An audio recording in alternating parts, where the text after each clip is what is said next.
Xiaofan's Wuxia Tales. Chapter 558, Dark Star. Anyone who heard Dizwa's murderous declaration would feel a cold chill.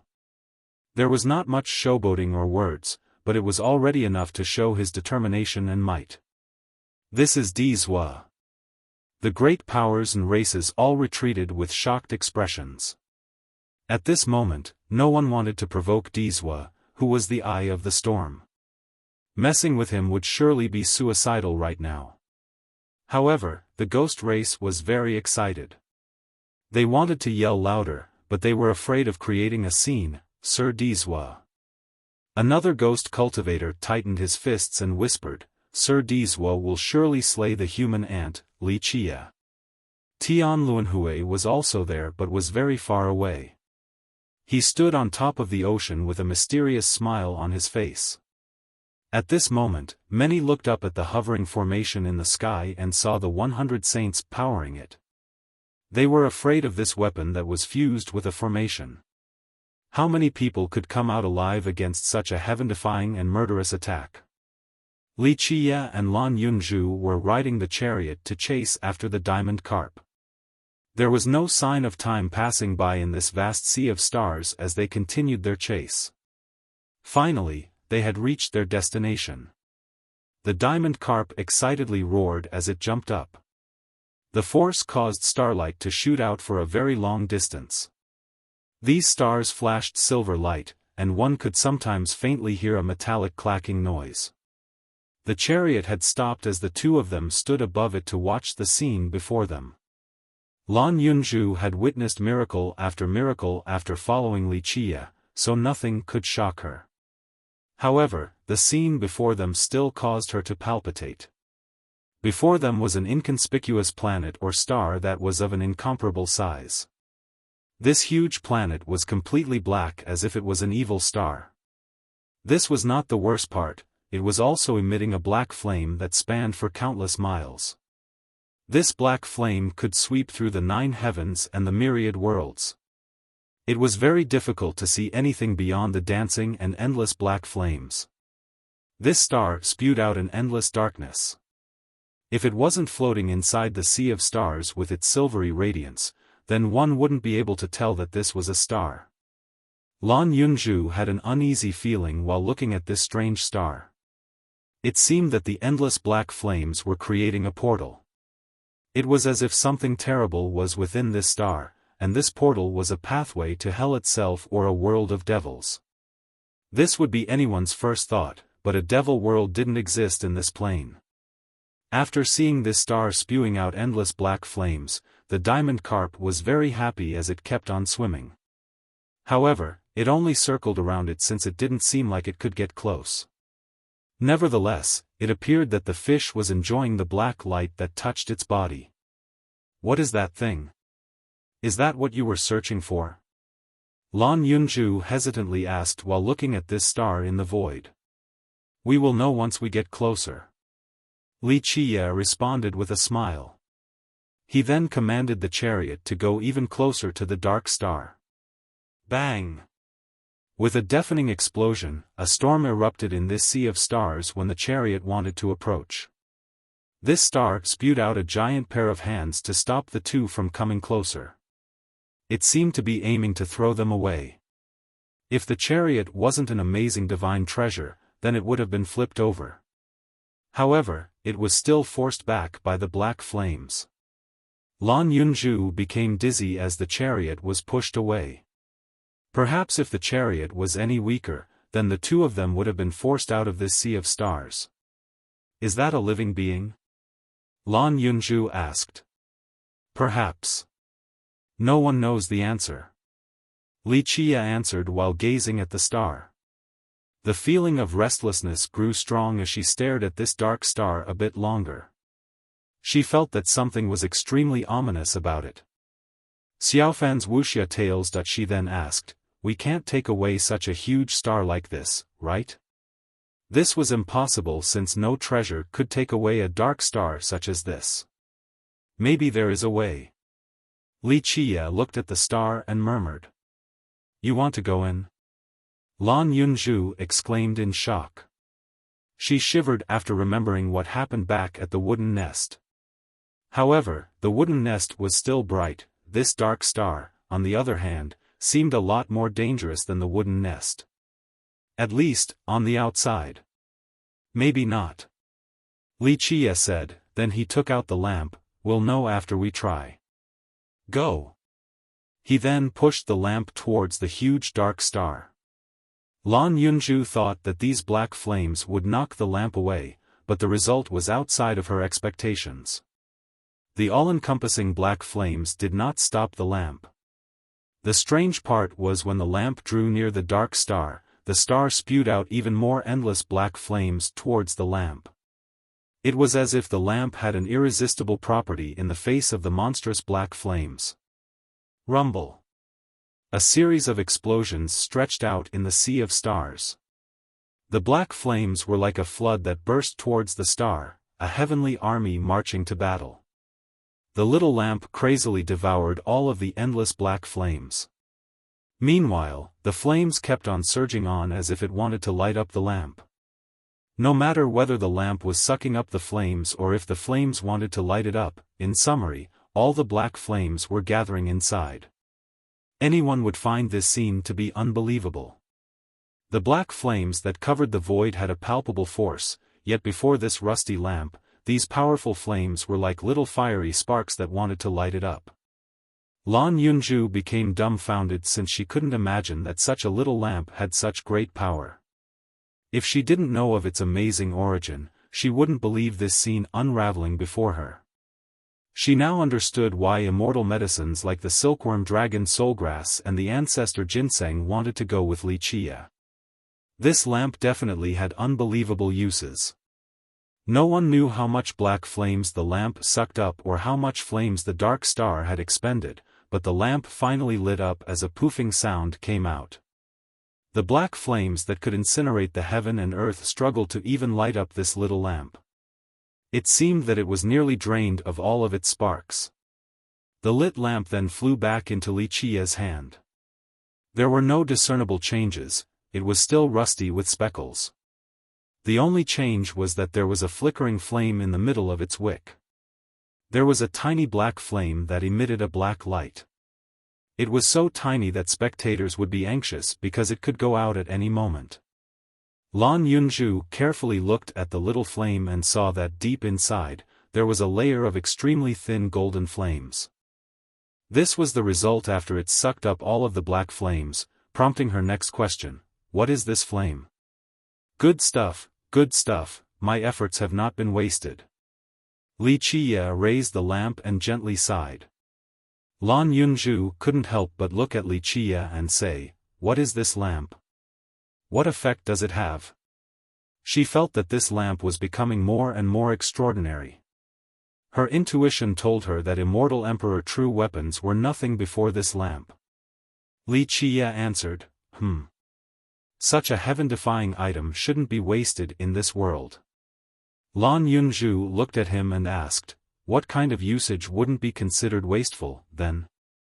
She felt that Wuxia basically didn't understand what the word wasteful meant. He used myriad star water like ordinary water, so was there anyone more wasteful than him in this world? Chapter 559, Mysterious Living Thing, would still find it wasteful to use it to burn a true god. It would be considered using a butcher's knife to kill a chicken. Wuxia looked at her tastefully and asked, you really don't want this position? It is much better than being a servant girl for the kitchen. Hurry up and decide now, the spots are limited and are highly contested. Maybe when you make up your mind, my consort positions will have already been taken. You better make a choice now while there are still some empty spots. Less daydreaming please. Lan Yunju gave him a look. However, she suddenly revealed a charming smile right afterward. She arched her chest forward and said with a leading glance, Uncle, don't forget that we still have an arrangement for marriage. Even if I am to be your woman, I will be the first wife. If you want to take in other concubines, then it is not too late for you to suck up to me. If you hand over 8 or 10 jars of myriad star water, then maybe I can think about letting you take in a concubine. Having said that, she burst out in laughter that sounded as pleasant as a bell's chime. Wuxia then flicked her head in response and said, "Girl, you are too wishful. This uncle is not saying this to discourage you, but even if we take 10,000 steps back and pretend that the marriage will take place and that you marry into the family, you still won't be the first wife. Now, we'll take another 10,000 steps back and pretend that you will be my first wife, but taking in more concubines will be my business and you will have no say in the matter. I'm the sole ruler of this heaven and earth, so who has the right to make decisions for me?" "Fine, I know you are gifted at bragging," Lan Yunju grumpily said, but then she curiously looked at him and asked, "Uncle, if you marry one day, what will your first wife be like? Since you said I can't be the first wife, do you already have someone in mind?" It was a bit embarrassing for a girl to say these words, but Lan Yunju was a bit different since it was like friendly banter between close friends. First wife, Wuxia couldn't help but silently gaze at the far distant void. This is Dizwa in my imagination. Chapter 560, Dizwa waits for the battle. Lan Yunju looked at his expression and found it strange because she had followed him for a long time and had a decent understanding of him. When he narrowed his eyes like this, it was either a very important matter, or it was time for him to carry out a massacre. However, she felt like it was neither of these cases this time. His emotions seemed to be very complicated at this moment. She then teased with a mischievous smirk, "Uncle, don't tell me you have a crush on someone. Just tell me, what kind of girl is worthy of being your secret crush?" Wuxia answered with a smile, "Little girl, your uncle has never had a secret crush before. If I really liked someone, then no matter whether she agrees or not, I'll still take her home. These are my true colors." "Oh. You sound just like a pervert with no fear for the world." Lan Yunju responded with a grin. She then looked at him again. "Then what's with this expression? Is it love or yearning? Or remembrance maybe?" She understood Wuxia and could read more from his expression than others. Right now, she was the only one who spoke and teased him in this manner. "All wrong." Wuxia gently brushed over her hair and smilingly answered, "Girl, you are still young and there are things you don't understand. Certain things in this world requires you to make a choice." Lan Yunju angrily glared at him and said, "You speak as if you are older than me or something. I only called you uncle a couple of times yet you actually think it is for real?" Lan Yunju playfully said, "Maybe I'm older than you and you have to call me big sister." Wuxia only chuckled then looked at the huge dark star to say, "We'll leave this place for now. The objective has been achieved and it is time for me to visit the heavenly cemetery." The two of them then rode the chariot swiftly through the sea of stars. Splash! The sound of waves splashing with starlight shining everywhere appeared as the diamond carp chased after the chariot. It didn't attack and instead only happily followed them. Lan Yunju saw this and asked, "What is it doing?" Wuxia looked back at the carp and answered, "It wants to follow us because the lamp, along with the black flames, is in my hands." "Are we bringing it along too?" Lan Yunju continued. "Such a fish would surely be a divine creature since even a virtuous paragon wouldn't be able to catch it." Wuxia shook his head in response, "It won't leave like how the 5 immortal phoenix ginseng didn't want to leave the wooden nest. It will only see us off for a while." The initially lively pond became very quiet after the arrival of Dizwa. The experts from the great powers all stood in silence. No one talked loudly. Dizwa stood by the pond like a statue of a god suppressing this world. The moment he stood there, no one dared to come closer to the pond. The great formation was still hovering in the sky. The 100 giant saints' suppression caused others to be out of breath and quiver in fear. Dizwa had been waiting for Wuxia's return this whole time. He stood still without any movement. Not even a strand of his hair fluttered as if the wind didn't dare to approach him. His aura was like a majestic mountain. This powerful imperial aura seemed as if it came from a kingdom in the heavens. This was accentuated by the golden door behind him that exuded its heroic and grand atmosphere. It was as if one would see an immortal emperor right away if they opened that door. That was how awe-inducing and reverence-demanding his presence felt. Dizwa stood there, unchanged, without any sign of emotions, but his breath was like a storm and tore apart anything that dared to come close. Although Dizwa and the Phoenix Maiden had not married, their feelings for each other were quite strong. A sect master who was close to the divine spark country spoke, "No matter what, Dizwa will get revenge. He won't let her death be in vain." Many knew that before her death, the maiden asked people to tell Dizwa to not take revenge for her. Dizwa had heard her last words, but he still came and stood by the pond, waiting for Wuxia. He was determined to see this through to the very end.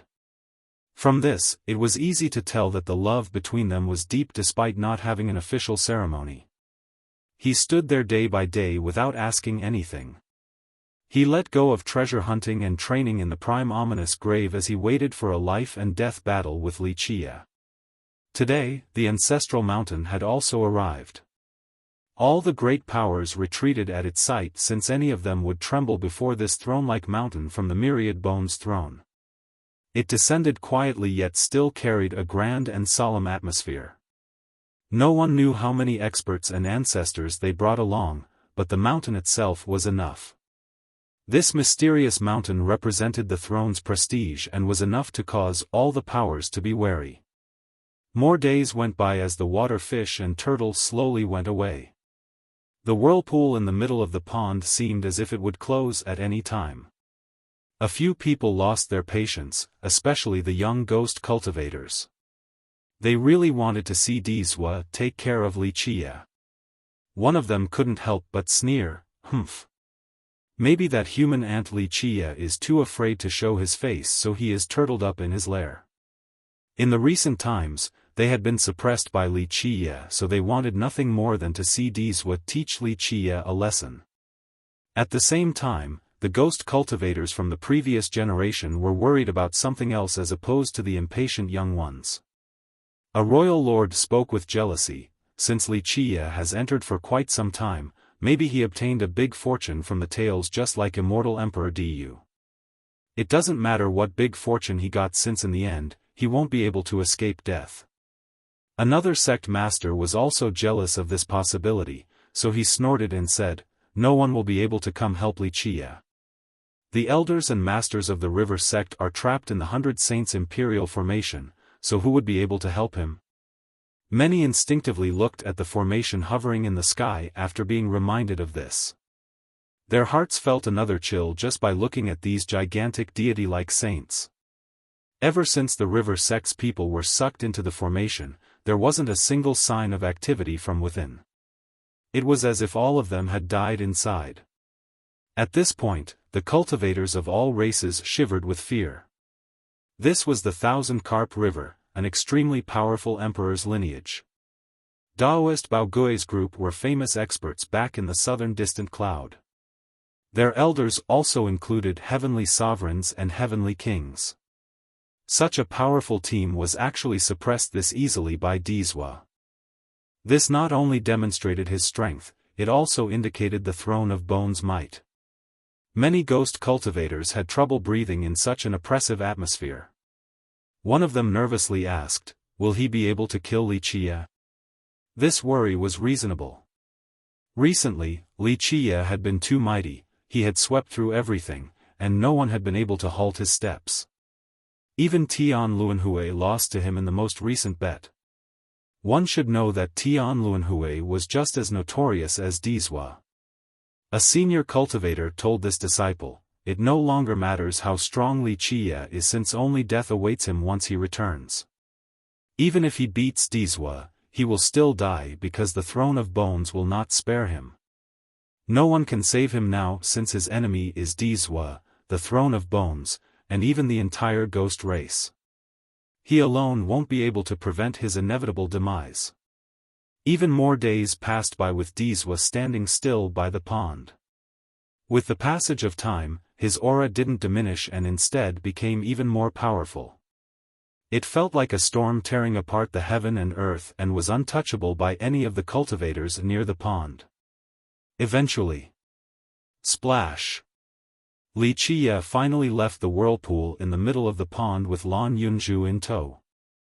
Di's eyes became as sharp as a divine spear the moment he saw the two appear. This sharp glare went straight through the entire pond, causing even the water to stir. They finally came out. An ancestor from a great power shouted when he saw them appear in the pond. After hearing this, the atmosphere suddenly became lively once more as the oppressive atmosphere was lifted. All the cultivators from the races became alert, and those who were sitting or lying down stood up at once. Chapter 561, The Storm is Here. The ghost cultivators, in particular, were even more excited. They rushed out from their camps and flew into the sky to watch this battle between a dragon and tiger with their own eyes. It finally begins. The younger generation from all the races was also very enthusiastic. To them, this was not only a simple battle between two geniuses. Dizwa was a heaven's proud son while Li Qiye was the contemporary fierce. They were the two geniuses at the highest peak. If those of the younger generation could watch the fight with their own eyes, then they would greatly benefit from it. Their future Tao enlightenment and battle experience would increase after this kind of spectacle. Dizwa's aura turned into a storm that swept through the entire water realm. It was as if this aura could tear the realm apart and cause chaos. It was very difficult to imagine that this aura came from a young man and not an ancestor. Li Qiye. Dizwa's spear-like eyes glared at him. Dizwa didn't scream or shout since he was still quite calm. However, the way he said the words, Li Qiye, was as if he was engraving the name into the book of death, causing others to shiver. Li Qiye looked at Dizwa standing there, proudly, and immediately understood what was going on, so he smilingly replied, Dizwa. Come out and fight to the death. Dizwa went straight to the point. He had yet to take action, but his relentless, murderous intent was apparent. Li Qiye looked at him and smiled as he said, A battle is fine, but you should have received her last words. The maiden once asked me to tell you to not take revenge for her. Shut the hell up. Dizwa suddenly shouted after the Phoenix Maiden was brought up. He was like a maddened god. His terrifying aura swept through the world, causing continuous explosions to resound. He exuded his blood energy that eventually turned into a terrifying murderous energy. Each wave was like a divine spear that pierced the dome of the sky. This murderous energy made a net in the air and spread even farther in a terrorizing manner. He declared with a cold and tyrannical tone, Li Qiye, you have no choice whether to fight or not. If you fight, then I will release the 1,000-carp river. If not, then I will kill all of them and then decapitate you. The world might be vast, but there will not be a place for you. Dizwa aggressively threatened Li Qiye without any mercy. In order to take revenge for the maiden, he didn't mind killing to the very end and even massacring the 1,000-carp river. Virtuous nephew doesn't need to worry about that. A calm voice suddenly appeared at this time. A huge carp swam out of the 100 Saints' imperial formation. A jewel hovered above the carp's head as waves of immortal lights capable of revealing all the secrets in this world descended. This was the exquisite jewel, a treasure left behind by immortal Emperor Qianli. Everyone was surprised to see Daoist Bao Gui's group sitting on the carp, safely swimming away from the imperial formation. Impossible! A sect master from a great power exclaimed in shock. How could this be? Even the elders from the Titanic Crescent sacred ground were taken aback. How did they do it? They understood the formation of the Throne of Bones very clearly. There had been no fighting inside, zero commotion at all, yet the carp managed to take everyone out safely. This was too hard to take in. It was indeed a bit tiring going and stopping along the long path. Luckily, the treasure that the ancestor left behind lit up the correct path. Daoist Bao Gui slowly spoke while standing on the carp. They were not shocked at all when they were sucked into the formation because they had the exquisite jewel left behind by immortal Emperor Qianli. This supreme treasure led them out of the formation. Although, it did take a long time. Dizua's eyes narrowed as his presence continued to fill the sky with its murderous grandeur. He then coldly proclaimed, "It is useless even if you want to help Li Qie since I only have to kill a couple more thousand. Virtuous nephew Dizua, do you wish to settle this personal feud or fight with my 1,000-carp river?" Daoist Bao Gui calmly inquired. He was not angry in the slightest. "Humph. The 1,000-carp river is nothing." An ancient voice rang from the ancestral mountain like a roar of the Grand Tao, causing blaring thunder to resound. The person inside the ancestral mountain didn't show their face, but they already exuded a terrifying aura throughout the water realm. Everyone felt that there was an invincible existence inside. It was as if when this person looked down below his feet, the world would seem incredibly insignificant. When this person's words came out, everyone quivered in fear.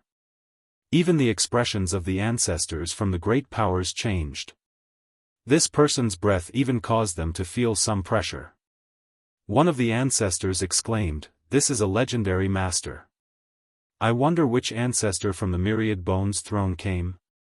This powerful aura caused everyone to be nervous.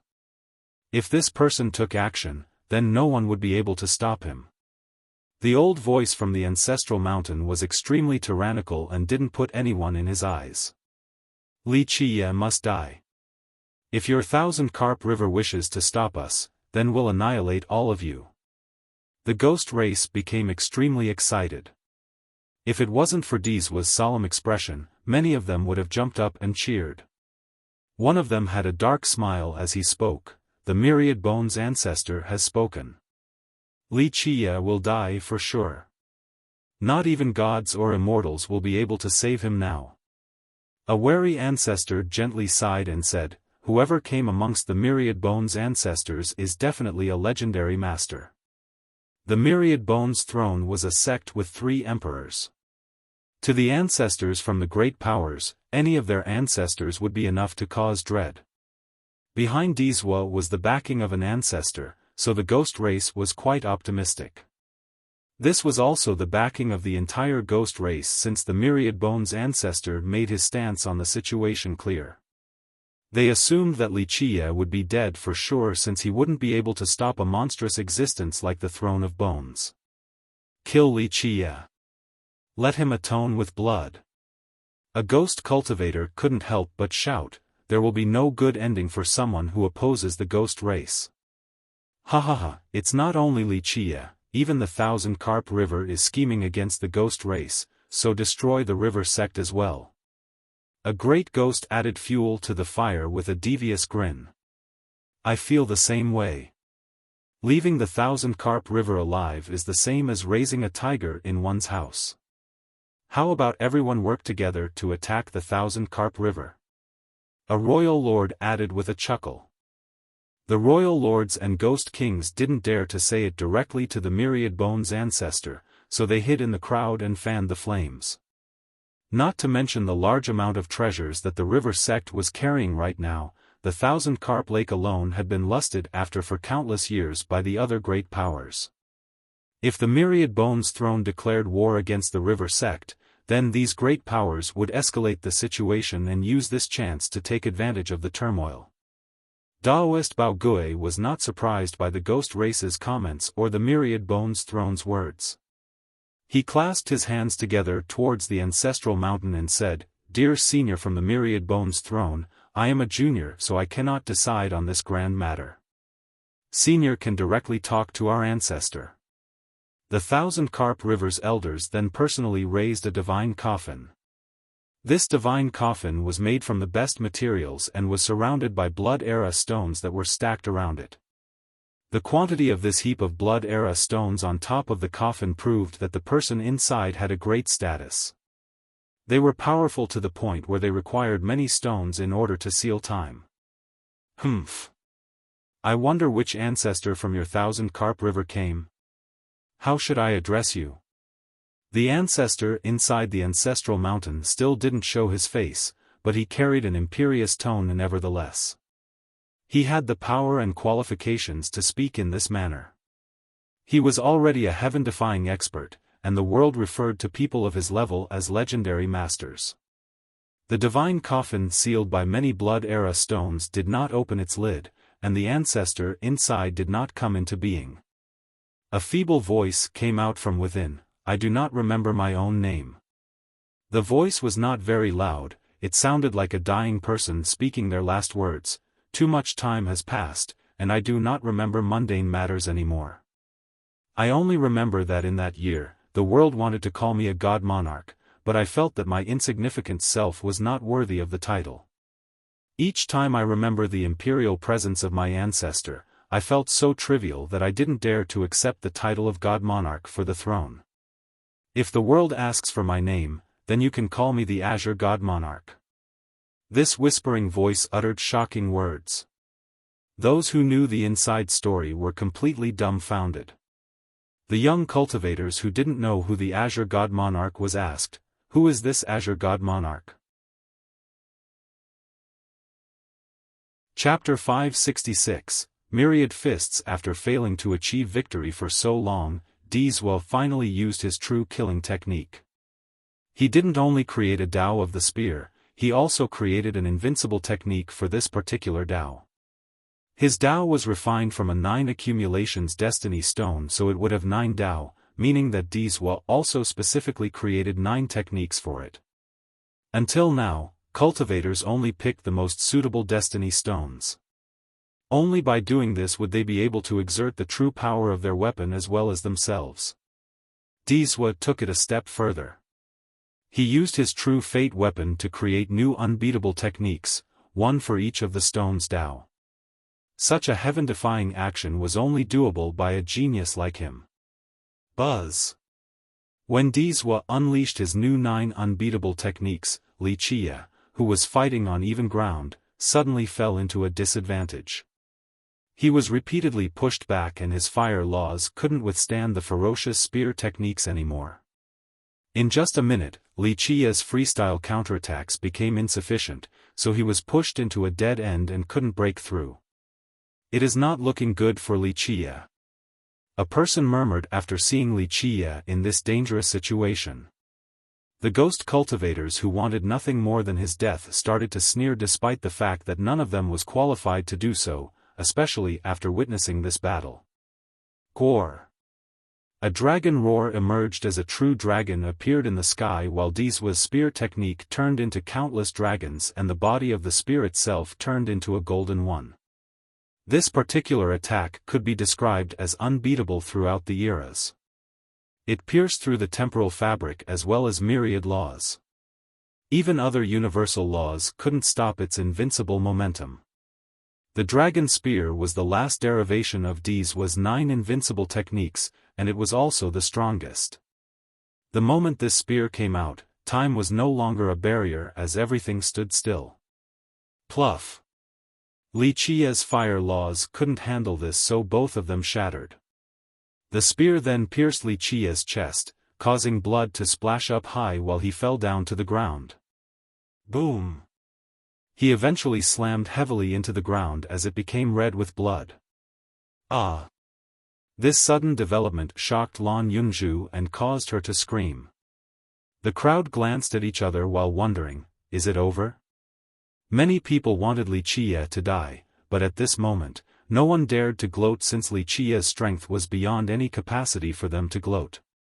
Yes. Sir Wuxia is invincible. The ghost cultivators applauded with great spirit. They were elated with pride because their oppressor, Wuxia, might have died at this moment at Wuxia's hands. In the far distance, Tianluanhui became astonished by this last dragon strike from Wuxia. Even a genius like him dreaded of such an attack. This attack, in terms of both speed and magicalness, was unmatched. This was the pinnacle of the Dao of the spear. Tianluanhui wondered if he could block it using just his own abilities without an emperor's law.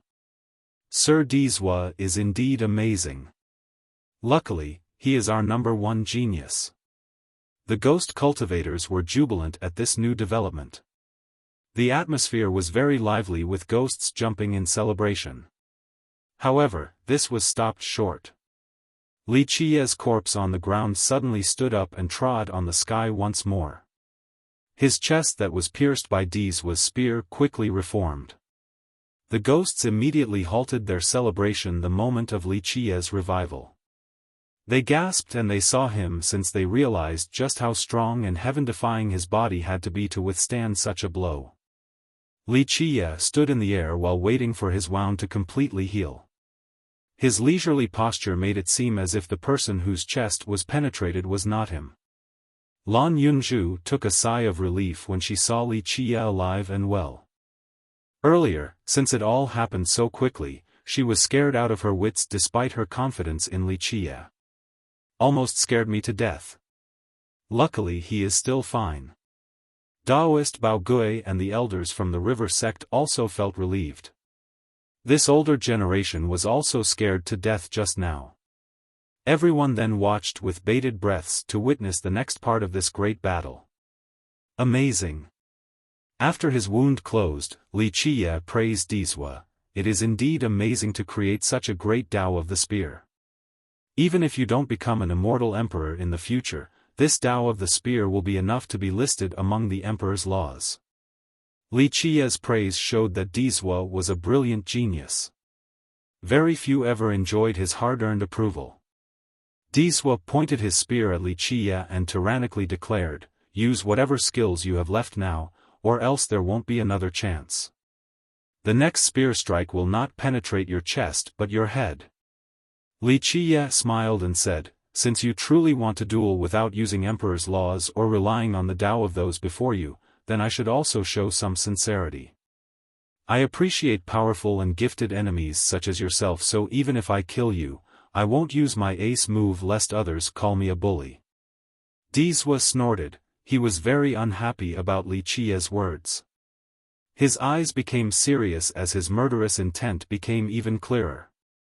Until now, no one had ever called themselves a bully before Dizwa. Wuxia was the first. However, Wuxia was speaking the truth. He still hadn't used either of his immortal physiques. The warm-up is over. I have seen your Tao of the spear. Now, it is your turn to observe my Tao of the fist. With that, the 1,000 hands appeared behind his back. This was not the 1,000 hands against the 9 worlds from the myriad form tribe but an art that belonged to Wuxia. Each of his arms was unlike the ones from the old technique. Instead, they were capable of raising a world by themselves. At this moment, Wuxia's 1,000 hands appeared very tangible. It was as if myriad hands made from flesh and blood were on his back. "Die!"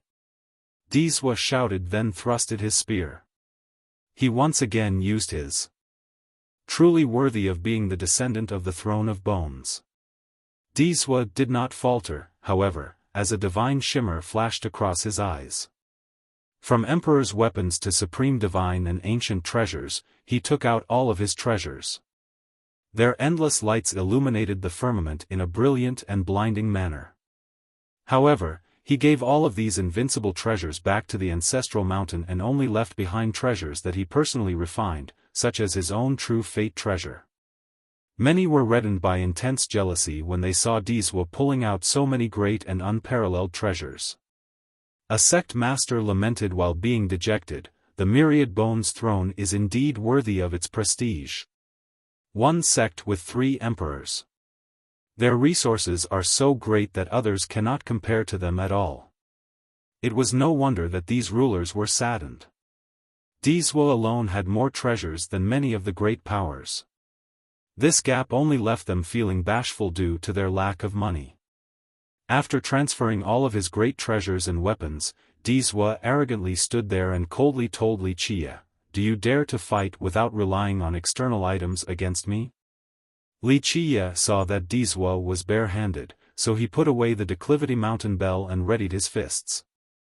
He smiled and said, "Very well, I look forward to a fight with fists the most. After all, it is my favorite thing to do. Then let us begin." Dizwa coldly uttered. A sea of blood covered the sky and drowned the earth. Divine rings were spread around Dizwa as they poured down brilliant lights like a waterfall. He was like a deity in the sky as his blood energy trampled the stars. A ghost king of the heavenly king realm was shocked as he murmured, "This is the level of a heavenly king, ah." Although there is still a bit to go before become a grand completion 100 heavenly king, even 1,000 heavenly king would feel inferiority against such a powerful blood energy. Heavenly kings also had different levels. From lowest to highest, they are 100 heavenly king, 1,000 heavenly king, myriad heavenly king, existence heavenly king, earth heavenly king, and world heavenly king. This ghost king was not the only one who was astonished. All the other ghost kings and ancestors who were hiding in the darkness were clicking their tongues with praise.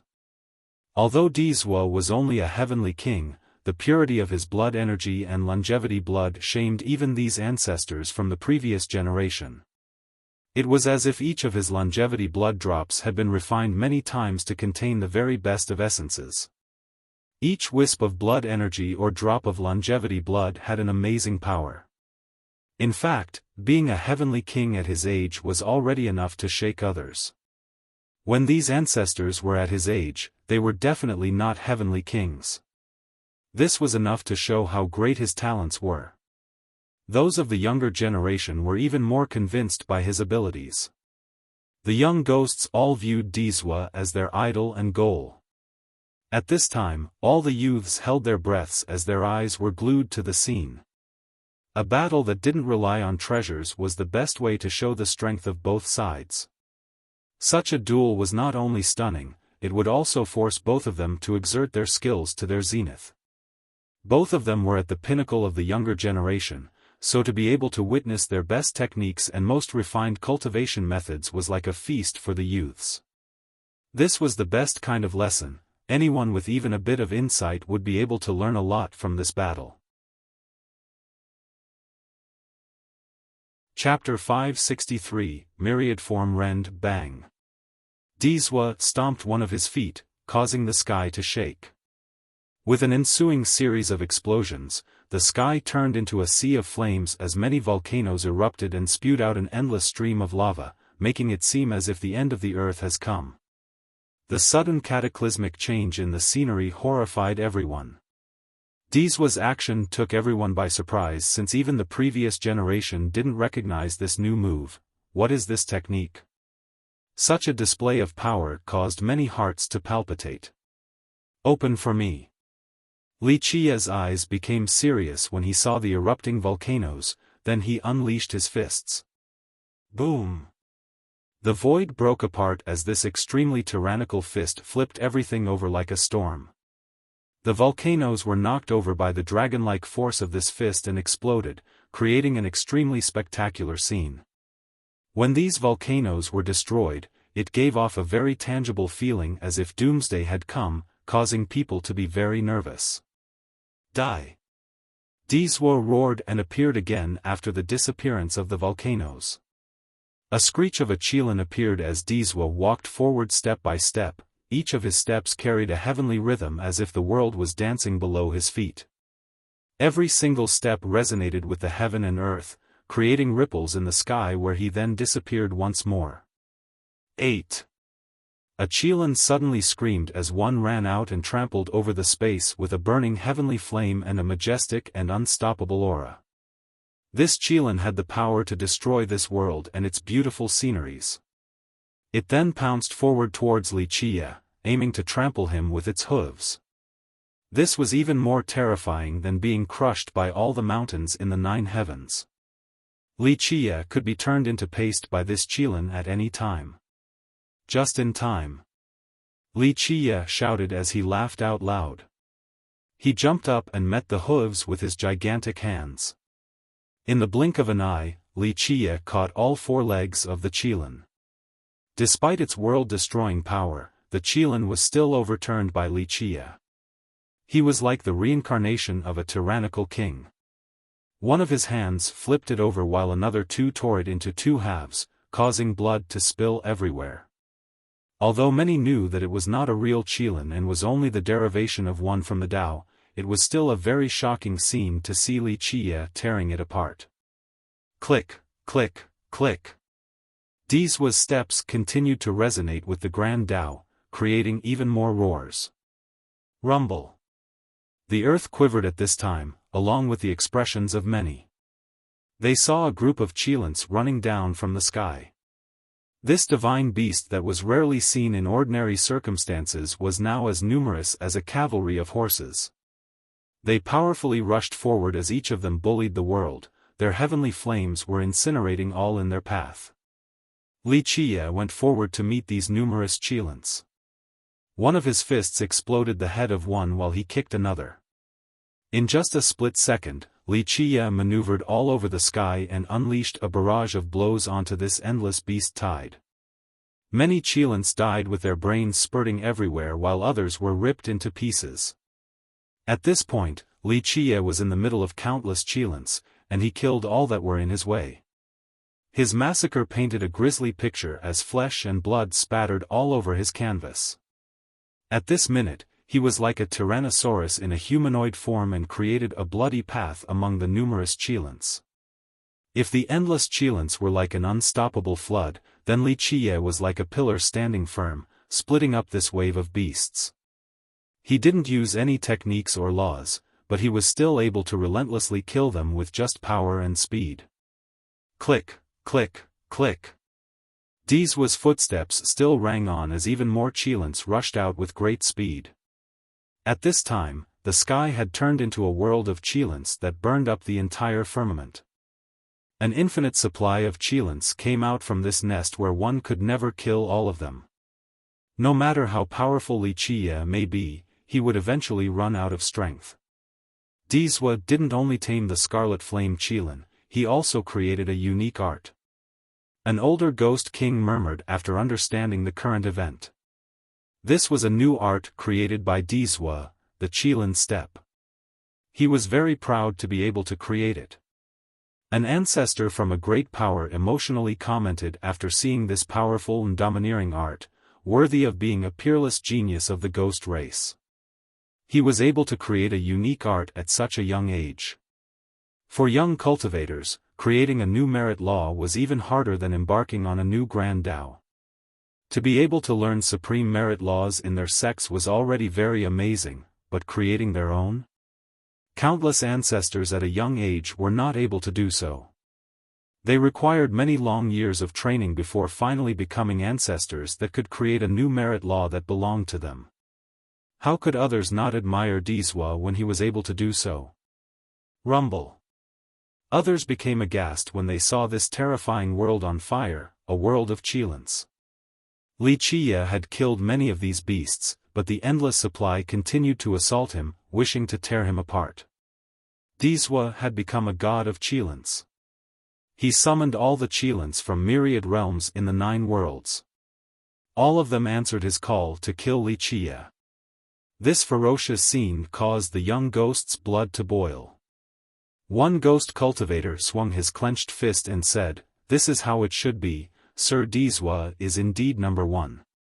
Daoist Bao Gui was worried for Li Qiye and wondered, is young noble going to be able to forge a path of escape? No problem. Lan Yunzhu looked at the sky and answered with absolute confidence. She believed that nothing in the world could trap Li Qiye. Li Qiye became bored of this Qilin massacre as many more continued to come out. He roared and jumped up as the 1,000 hands appeared behind him, myriad form rend. He then struck with his real hands while the myriad hands behind him attacked as well. Boom!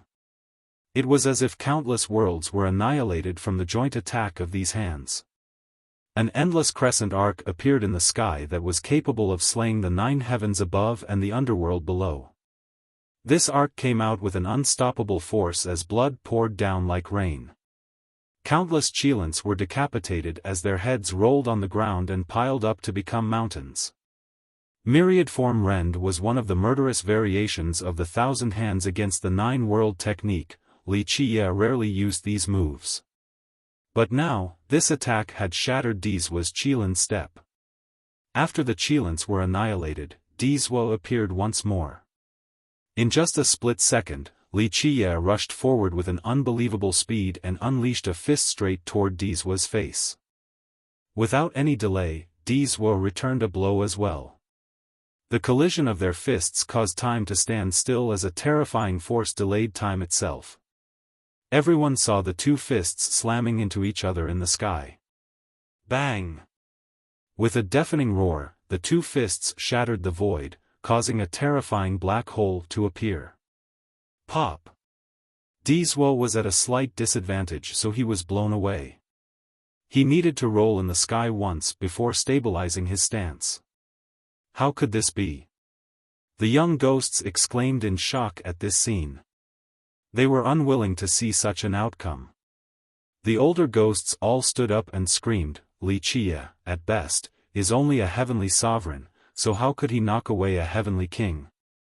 An old ghost king gently sighed and explained, nothing can be more devilish than having 9 stars and 10 palaces. People with 8 stars are called heaven riders, while 9 stars users had an eternal prestige. Moreover, he even has the power of 10 palaces, so at the sovereign realm, he can actually knock away a king. At this realm, having more palaces means having more power. Despite their unwillingness, there was nothing else they could do. At this point, Dizwa stood straight and stared at Wuxia before slowly speaking, "You're powerful. The stronger you are, the more I want to kill you. Only by doing so will I be able to wash away my hate." With a series of blasts, palaces began to float above Dizwa's head. All of them lined up together to form a majestic kingdom, a great kingdom from an ancient past. The ghost cultivators were ecstatic to see these fate palaces and applauded, 10 fate palaces. Sir Dizwa also has 10 palaces. Like I said, he is our ghost race's #1 genius. A young one emotionally exclaimed. Prior to this, Wuxia's 10 palaces exuded an unbearable weight that caused the young ghosts to be unable to lift up their heads because their best genius was not as heaven-defying. But now, Dizwa's 10 palaces was a reason for elation. Their genius was no lesser than Wuxia since he also had 10 palaces. Chapter 564, Kunpeng vs. Golden Dragon. Although Dizwa didn't also have 9 stars like Wuxia, having 10 palaces was already amazing enough and worthy of pride. 9 deserves utmost veneration, 10 embodies extreme perfection. An ancestor from a great power lamented with melancholy, "This is indeed the world of the young now. I remember when I considered myself someone with great talents, but I only had 8 palaces when I was at the ancient saint realm." Tian Luanhui stood in the far distance and lightly clapped his hands together while commenting, "Dizwa is Dizwa after all. He's worthy of being the hope of the ghost race." Even Tian Luanhui couldn't help but sigh. This proved Dizwa's heaven-defying abilities. Friend or foe, Dizwa is at the top of the younger generation. What a brilliant genius with his 10 palaces. Even Taoist Bao Gui of the river sect gently sighed. Meanwhile, Lan Yunju calmly stared at Dizwa's 10 palaces. She felt that this was very normal. If others knew how many palaces Wuxia had, they would all have a heart attack. Even the dead would climb out from their graves. "Let us begin," Dizwa uttered. The kingdom created by the 10 palaces poured down a monstrous power. His entire body changed as shining golden scales began to appear. At this moment, he suddenly disappeared. Before everyone was a huge golden dragon that crossed over the heaven and earth with its head that was bigger than a mountain. It looked down at everyone like an imperious divine dragon. A golden light as bright as a sacred torch shone everywhere and instilled the desire to prostrate in worship. Dizwa suddenly turning into a huge golden dragon caused someone to shout, "What is that?" No one had ever seen a real golden dragon in this world, but this gigantic dragon in front of them was very palpable. Is this a type of supreme technique? The crowd was dumbfounded at this scene. The golden dragon had an aura that caused others to shiver. The weaker cultivators thought that they were meeting a divine dragon and wanted to kneel down.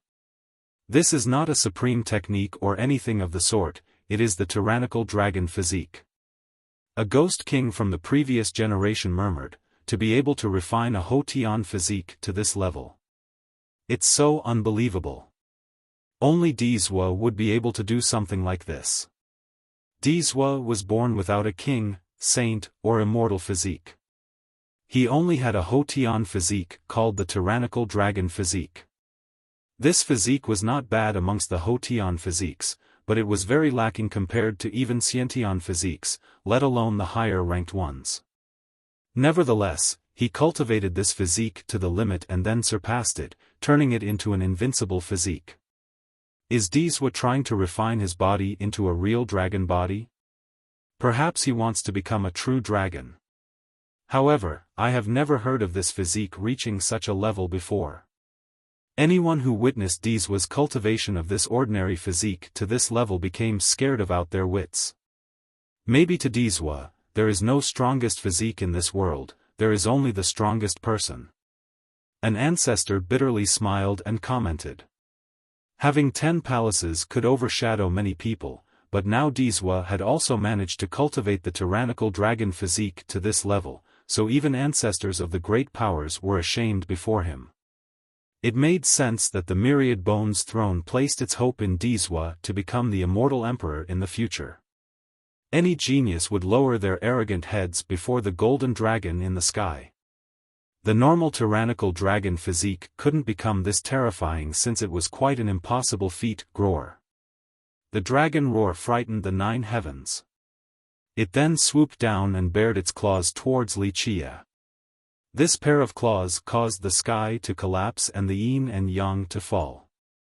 No one knew how powerful these claws were, perhaps even a heavenly king would not be able to withstand a blow and be crushed under this amazing force.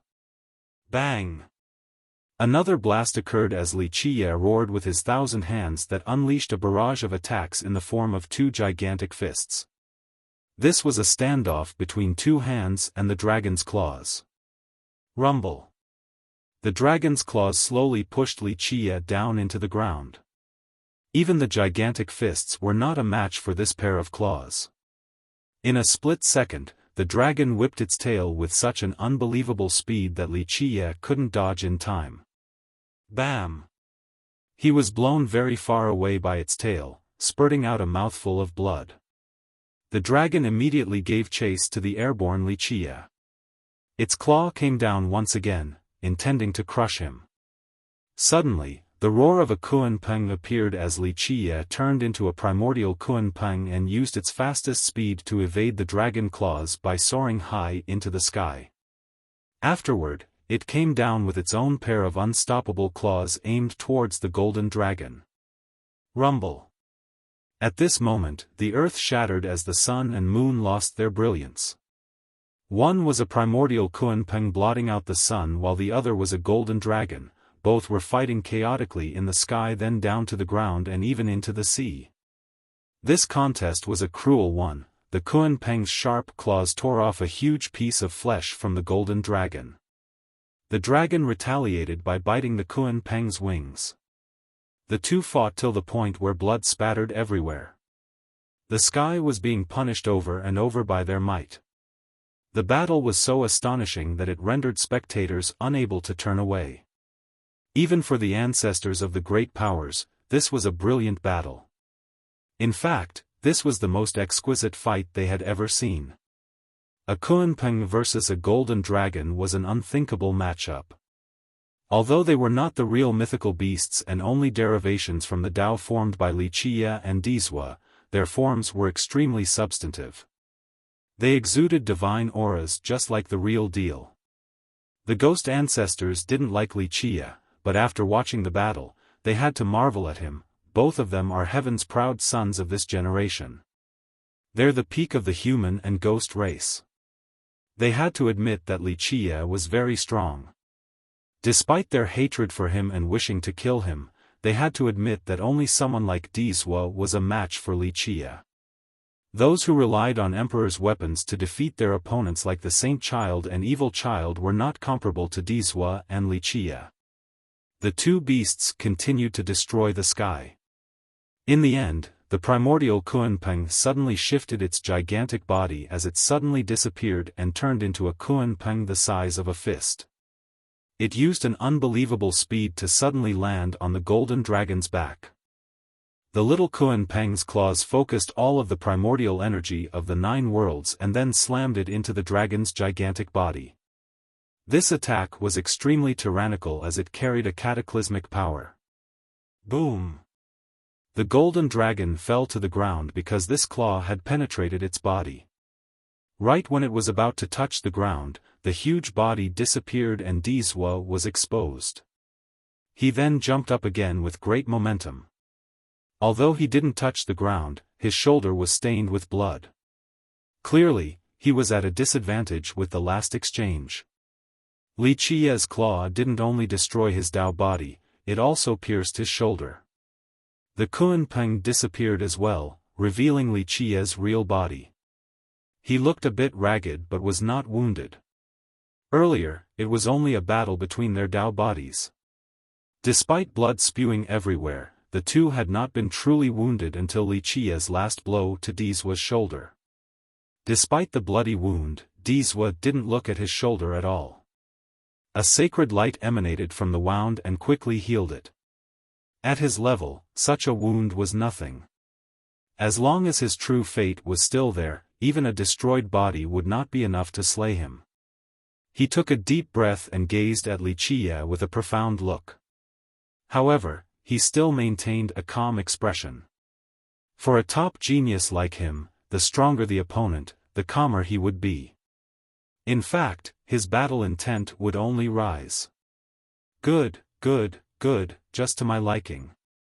Dizwa emitted a powerful aura. At this moment, he was like a vast sea with boundless energy. There was now a substantial change to his aura. It was no longer like a raging storm, it no longer was an unrestrained fury that wanted to tear apart the world. He was particularly calm and solemn at this moment. It was as if he had become one with the Grand Tao and had an atmosphere of righteousness. This aura was befitting of his position, the descendant of the throne of bones. He was no longer happy or sad as he became one with the world. Dizwa was the heavens, and the heavens was he. He was as eternal as the Grand Tao with his noble presence. However, this calm Dizwa caused people to quiver with thumping hearts. His breath was something fearful, it was as if he had become the ruler of the earth, the majestic king of the Tao. Chapter 565, Imperial Spear, Buzz. At this time, Dizwa was holding a spear without equal in this world. Spear and man became one, Dizwa was the spear and the spear was he. They were perfectly in sync. All of his openings and flaws disappeared the moment he wielded this spear. No one would know where to start attacking. The spear in his hand was neither an emperor's weapon nor an elite treasure. This was his true fate weapon, the infamous Imperial Spear. It was refined from a 9 accumulations destiny stone and after many refinements, it finally became an unrivaled spear. Meanwhile, the young ones all felt that they gained a new sense of understanding. Even the previous generation benefited with regards to cultivation from watching this battle. An ancestor emotionally commented while watching this colorful battle, both of them are heaven's proud geniuses of this generation. Anyone who is born in the same era as them is both lucky and pitiable. No matter how brilliant they might be, it would be difficult to surpass these two. Another old undying watched the fight and softly sighed with sadness.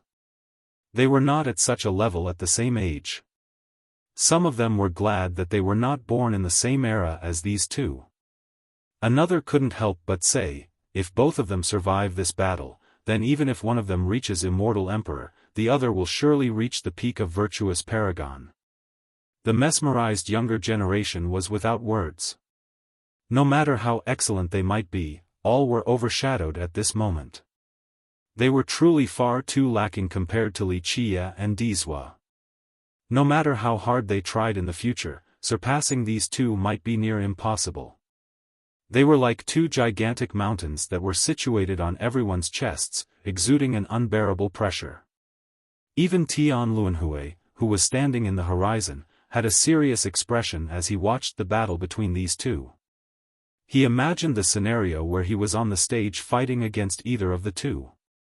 How long could he hang in there? What method would he use to defeat the enemy? Not using treasures and invincible arts left behind by the predecessors, this was a real showcase of one's abilities. The two fought for a very long time. During the fight, they altered old techniques into something new altogether and derived these new forms to their extremes. Eventually, Dizwa lost his patience in this long battle and uttered a cry to suddenly change his spear technique. It became chaotic and was out of the ordinary boundary, each thrust was its own world. In an instant, Dizwa's offensive capabilities skyrocketed to a tyrannical level and were no longer as perfect as before. It was stained with flaws, but its power was much stronger, as if a dragon was freed from its chain and was finally able to soar to the 9 heavens. With this change of technique, the imperial spear in his hand became an awakened dragon, as if it had its own consciousness. At this point, Dizwa's spear technique had an even further outreach, like a bright galaxy in the form of the imperial spear that suppressed the sky. However, during its moment of defense, it was like an impregnable darkness. Sometimes, it changed to a state of reversing yin and yang as endless ice and fire alternated in resonance. Dizwa finally used his killing move. This is his true refined Tao of killing. Countless people were moved before this scene. Each of his attacks caused their hearts to thump. Buzz. At this time, Dizwa was holding a spear without equal in this world. Spear and man became one. Dizwa was the spear and the spear was he. They were perfectly in sync. All of his openings and flaws disappeared the moment he wielded this spear. No one would know where to start attacking. The spear in his hand was neither an emperor's weapon nor an elite treasure. This was his true fate weapon, the infamous imperial lance. It was refined from a 9 accumulations destiny stone, and after many refinements, it finally became an unrivaled lance. In recent years, one famous person after another fell by its edge. He once boldly declared that even without using an emperor's law or weapon, he would still be able to subjugate the world. Chapter 566, Myriad Fists. After failing to achieve victory for so long, Dizwa finally used his true killing technique. He didn't only create a Tao of the spear, he also created an invincible technique for this particular Tao. His Tao was refined from a 9 accumulations destiny stone, so it would have 9 Tao, meaning that Dizwa also specifically created 9 techniques for it. Until now, cultivators only picked the most suitable destiny stones. Only by doing this would they be able to exert the true power of their weapon as well as themselves. Dizwa took it a step further. He used his true fate weapon to create new unbeatable techniques, one for each of the stones' Tao. Such a heaven-defying action was only doable by a genius like him. Buzz. When Dizwa unleashed his new 9 unbeatable techniques, Wuxia, who was fighting on even ground, suddenly fell into a disadvantage. He was repeatedly pushed back and his fire laws couldn't withstand the ferocious spear techniques anymore. In just a minute, Wuxia's freestyle counterattacks became insufficient, so he was pushed into a dead end and couldn't break through. It is not looking good for Wuxia. A person murmured after seeing Wuxia in this dangerous situation. The ghost cultivators who wanted nothing more than his death started to sneer despite the fact that none of them was qualified to do so, especially after witnessing this battle. Gore. A dragon roar emerged as a true dragon appeared in the sky, while Dizwa's spear technique turned into countless dragons and the body of the spear itself turned into a golden one. This particular attack could be described as unbeatable throughout the eras. It pierced through the temporal fabric as well as myriad laws. Even other universal laws couldn't stop its invincible momentum. The dragon spear was the last derivation of Dizwa's 9 invincible techniques, and it was also the strongest. The moment this spear came out, time was no longer a barrier as everything stood still. Pluff! Li Qia's fire laws couldn't handle this, so both of them shattered. The spear then pierced Li Qia's chest, causing blood to splash up high while he fell down to the ground. Boom! He eventually slammed heavily into the ground as it became red with blood. Ah! This sudden development shocked Lan Yunzhu and caused her to scream. The crowd glanced at each other while wondering, is it over? Many people wanted Li Qia to die, but at this moment, no one dared to gloat since Li Qia's strength was beyond any capacity for them to gloat. Yes. Sir Dizwa is invincible. The ghost cultivators applauded with great spirit. They were elated with pride because their oppressor, Li Qia, might have died at this moment at Dizwa's hands. In the far distance, Tian Luanhui became astonished by this last dragon strike from Dizwa. Even a genius like him dreaded of such an attack. This attack, in terms of both speed and magicalness, was unmatched. This was the pinnacle of the Tao of the spear. Tian Luanhui wondered if he could block it using just his own abilities without an emperor's law. Sir Dizwa is indeed amazing. Luckily, he is our #1 genius. The ghost cultivators were jubilant at this new development. The atmosphere was very lively with ghosts jumping in celebration. However, this was stopped short. Li Qia's corpse on the ground suddenly stood up and trod on the sky once more. His chest that was pierced by Dizwa's spear quickly reformed. The ghosts immediately halted their celebration the moment of Li Qia's revival. They gasped and they saw him since they realized just how strong and heaven-defying his body had to be to withstand such a blow. Li Qia stood in the air while waiting for his wound to completely heal. His leisurely posture made it seem as if the person whose chest was penetrated was not him. Lan Yunzhu took a sigh of relief when she saw Li Qia alive and well.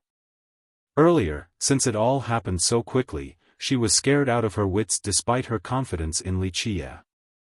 Almost scared me to death. Luckily he is still fine. Daoist Bao Gui and the elders from the river sect also felt relieved. This older generation was also scared to death just now. Everyone then watched with bated breaths to witness the next part of this great battle. Amazing. After his wound closed, Li Qia praised Dizwa. It is indeed amazing to create such a great Tao of the spear. Even if you don't become an immortal emperor in the future, this Tao of the spear will be enough to be listed among the emperor's laws. Li Qia's praise showed that Dizwa was a brilliant genius. Very few ever enjoyed his hard-earned approval. Dizwa pointed his spear at Li Qia and tyrannically declared, "Use whatever skills you have left now, or else there won't be another chance. The next spear strike will not penetrate your chest but your head." Li Qia smiled and said, "Since you truly want to duel without using emperor's laws or relying on the Tao of those before you, then I should also show some sincerity. I appreciate powerful and gifted enemies such as yourself, so even if I kill you, I won't use my ace move lest others call me a bully." Dizwa snorted. He was very unhappy about Li Qia's words. His eyes became serious as his murderous intent became even clearer. Until now, no one had ever called themselves a bully before Dizwa. Li Qia was the first. However, Li Qia was speaking the truth. He still hadn't used either of his immortal physiques. The warm-up is over. I have seen your Tao of the spear. Now, it is your turn to observe my Tao of the fist. With that, the 1,000 hands appeared behind his back. This was not the 1,000 hands against the 9 worlds from the myriad form tribe but an art that belonged to Li Qia. Each of his arms was unlike the ones from the old technique. Instead, they were capable of raising a world by themselves. At this moment, Li Qia's 1,000 hands appeared very tangible. It was as if myriad hands made from flesh and blood were on his back. "Die!" Dizwa shouted, then thrusted his spear. He once again used his strongest dragon strike, wanting to end Li Qia with one blow. The moment this dragon strike came out, no other spear existed in this world. This spear was the most fantastic and invincible of them all. It turned into a golden dragon that pierced the spatial fabric. Myriad fists, solar fist. Wuxia cried out the moment Dizwa thrusted his spear forward. This fist turned the sky into day. At that time, a never-setting sun appeared in this world. At this time, Wuxia and the dragon spear was one horizon away from each other, just like the endless shore on the other side. In order to go from one end to the other, one would require an incalculable amount of time. This sun-creating fist instantly generated a spatial gap. No matter how fast the dragon spear might be, it couldn't pierce the endless daytime. Right when the spear fell into the boundary of this daytime, a wind-breaking sound could be heard. Wuxia unleashed a fist with endless Buddhist lights and an unstoppable momentum to meet the spear in the daylight. Boom! With a deafening blast, the day's sky was shaken. Right when day disappeared, another fist met the tip of the spear and prevented Dizwa from harming Wuxia with the imperial spear. Dizwa was startled. He knew just how sharp his weapon was.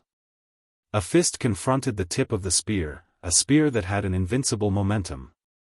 This was unthinkable. Even the most powerful fist should be defeated at this time. At this moment, Wuxia finally revealed the name of this second fist, Myriad Fists, Indestructible Diamond Fist. These fist variations were created by Wuxia by using the Thousand Hands technique and the 12 immortal physiques as the foundation. The Myriad Fists didn't only have 12 variations, but Wuxia had created it not long ago, so it was yet to be completed. Dizwa was taken aback as a third fist came forward like an approaching sun, forcing him to use another unstoppable spear technique to parry it. Boom! This fist slammed into the spear, but it didn't have much of an impact on Dizwa. However, with a sizzling sound, the imperial spear suddenly became red hot, but because of how amazing it was, it didn't melt under this heat. Nevertheless, Dizwa appeared to be holding a scorching sun at this moment. If it kept on going like this, then the imperial spear would definitely melt. Myriad Fists, Extreme Yang Fist. This fist was hot to an unbelievable level and could melt absolutely everything. It was not as devilish as the Extreme Yang physique, but it was still at an unbearable level of heat as it turned one's hand into the sun. Dizwa was shaken and wanted to retreat. Although he was swift, another hand of Wuxia's was even faster. Boom! He couldn't create enough distance before being struck in the chest. Crack! With the sound of broken bones, he was forced to spit out blood due to this fist. Dizwa knew that his speed was quick, but this fist just now was even faster, fast to the point where he couldn't even see it. This fist was even faster than his dragon strike. Myriad Fists, Soaring Immortal Fist. Was there anything faster than the Soaring Immortal in this world? No. With a battle cry, Dizwa raised his imperial spear once more as a surging invincible aura rushed forth like an endless river. He wanted to use his invincible techniques to stop Wuxia's continuous barrage. Chapter 567, Ultimate Attack, Pop. Dizwa's invincible technique had just taken its initial form, but Wuxia's next fist was like a golden lock and sealed the imperial spear, causing the technique that was initially as smooth as a flowing river to come to an abrupt halt. Myriad Fists, Golden Sealing Fist. This was a technique outside of the 12 immortal physiques, and it specialized in sealing all kinds of weapons. Dizwa was shocked once more as the imperial spear was sealed. He decisively left the spear behind to run, but... Boom! He didn't manage to get too far before his back had taken a blow. This was a fist that almost pierced his spine, causing him to spurt out blood. Dizwa didn't see Wuxia swing his arm at all, he was certain that there was no motion. It was so strange, although there was no visual cue, his back was still assaulted as if there was another Wuxia standing behind him. Myriad Fists, Void Fist. This fist was initially part of the void, so how could Dizwa see it? Bang, bang, bang, bang. In an instant, Dizwa found himself in a troubled state as Wuxia kept on chasing him. Although Dizwa managed to use a great method to regain control of his spear, after unleashing all 9 of his great spear techniques he still couldn't stop the myriad fists. He initially wanted to use his spear to regain the momentum but ended up being struck repeatedly by Wuxia. His Tao of the spear was not a match for Wuxia's Tao of the fist. Bam! Eventually, Wuxia knocked Dizwa down from up high with another fist and pinned him down to the ground. At this moment, Dizwa gave up using his spear to retaliate because his Tao had indeed lost to Wuxia's fists. Boom! His body heavily slammed into the ground. His wounds were even worse than Wuxia's. His figure was stained with blood as all the bones in his body were crushed. If it was anyone else, then they would have been dead long ago since they wouldn't be able to withstand such a beating. However, Dizwa's body was extremely tough and could still withstand Wuxia's ferocious bombardment. Suddenly, the world became silent again as all the spectators from all the races became quiet and glanced at each other. No one spoke at this moment because it seemed as if their voices had been taken away due to the domineering scene earlier. Wuxia chasing and beating down Dizwa was much more stimulating than Dizwa using his 9 invincible spear techniques to push Wuxia back. The ghosts quivered on the inside. If Dizwa were to lose to Wuxia, then no one amongst the ghosts' younger generation would be able to compete with him, and they would no longer be able to hold their heads up high. Tian Luanhui was also dumbfounded to see Wuxia's myriad fists. It instilled fear into a genius like him. If it was him instead of Dizwa, the result still wouldn't have been much better. However, Dizwa was not dead since Wuxia was in no hurry to kill him. Dizwa took this chance to stand up straight and walked into the sky again before engaging in a standoff with Wuxia. Clack clack. A series of the sounds of bones joining together appeared as Dizwa, with great spirit, reconnected his broken bones. Wuxia cheerfully smiled at Dizwa. He was not in a rush to take action. He was waiting for Dizwa's wounds to recover before fighting again. The ghost race enjoyed a much-needed moment of respite after seeing Dizwa fine and well. As long as Dizwa was still alive, there would still be a chance for a reversal to kill Wuxia. Such young heroes. The heart of an ancestor from a great power was beating fast as he had this thought in mind. They were secretly startled in horror. Both Wuxia and Dizwa caused these undyings who had lived for millions of years to have a sense of dread and wariness because these two were simply too strong. They began to imagine the day when both of them would become even stronger. It could be said that their rise was imminent. The moment they grew stronger, their cultivation wouldn't be the only thing that surpassed these old undyings. Once they reached virtuous paragon, these ancestors could only stand by powerlessly and take beatings from these two. Even legendary masters would become discolored the moment they heard the names of these two.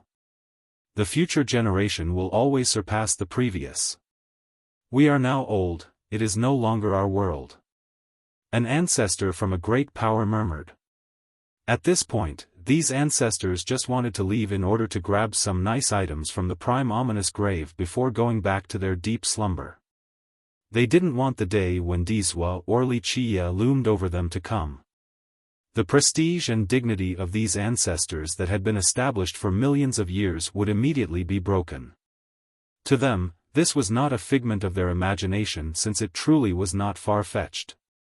10 years would be short while 30 years would be long.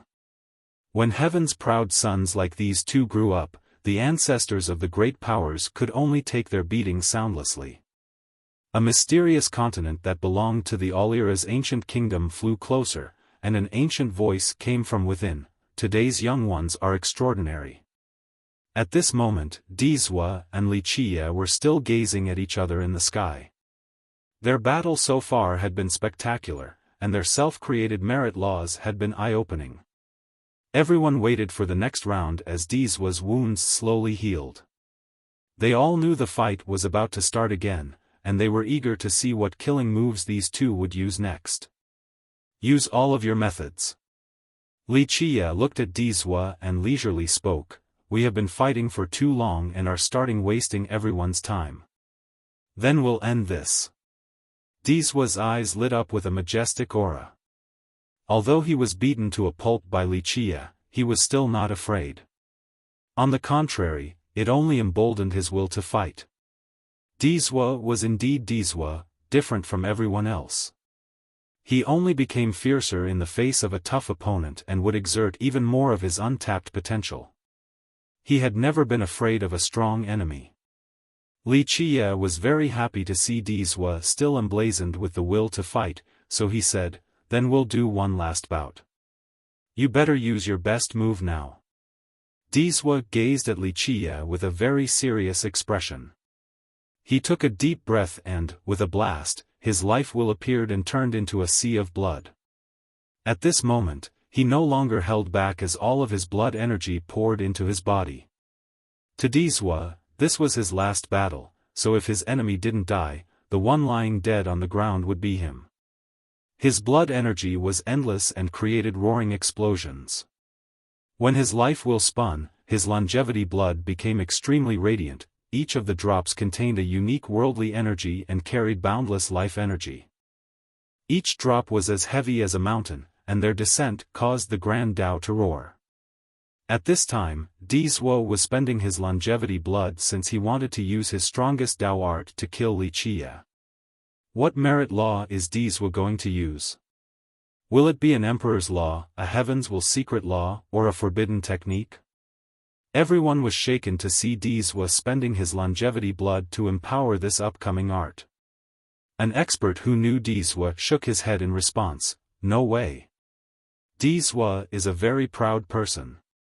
Since Li Qie is not using any of these kinds of techniques to defeat him, he will not rely on an invincible art created by someone else to defeat Li Qie.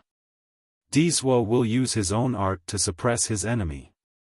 Could it be that other than the Tao of the spear, Dizwa had also created another amazing art?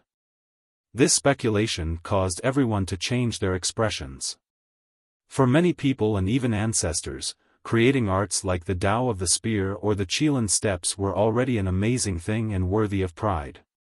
But now, it seemed that Dizwa's achievements didn't only stop there, he also had another invincible art. This caused everyone's hearts to beat even faster. What could this other technique be? Could it be even stronger than the 9 spear techniques? People found this very incredulous while the ancestors felt that creating the 9 spear techniques was Dizwa's limit. At least, this was the limit for a genius who had yet to reach virtuous paragon. If he actually had an even greater technique, then this would be too terrifying. It would be no wonder why he was called the #1 genius of the sacred netherworld. Buzz. Once Dizwa's blood energy reached its limit, space suddenly shook. In an instant, the world became dark as all the celestials disappeared. Dizwa emitted a faint fire like how black fog would spread in the night.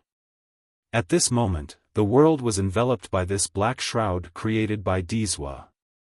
With a changed expression, Li Qie took a step back after being attacked by this darkness, but it was too late. This darkness formed its own domain, trapping Li Qie and Dizwa inside. One would find that there was no sun or moon within this domain. There was no galaxy, no vegetation, no fish or birds and insects, no myriad Tao and universal laws. Everything was gone in this domain, all were without colors and life, outside of Dizwa himself. Li Qie's expression sank after being trapped inside this domain. He tried to channel a merit law, but nothing happened. It was as if all laws in this world had been dispersed in this place. Pop.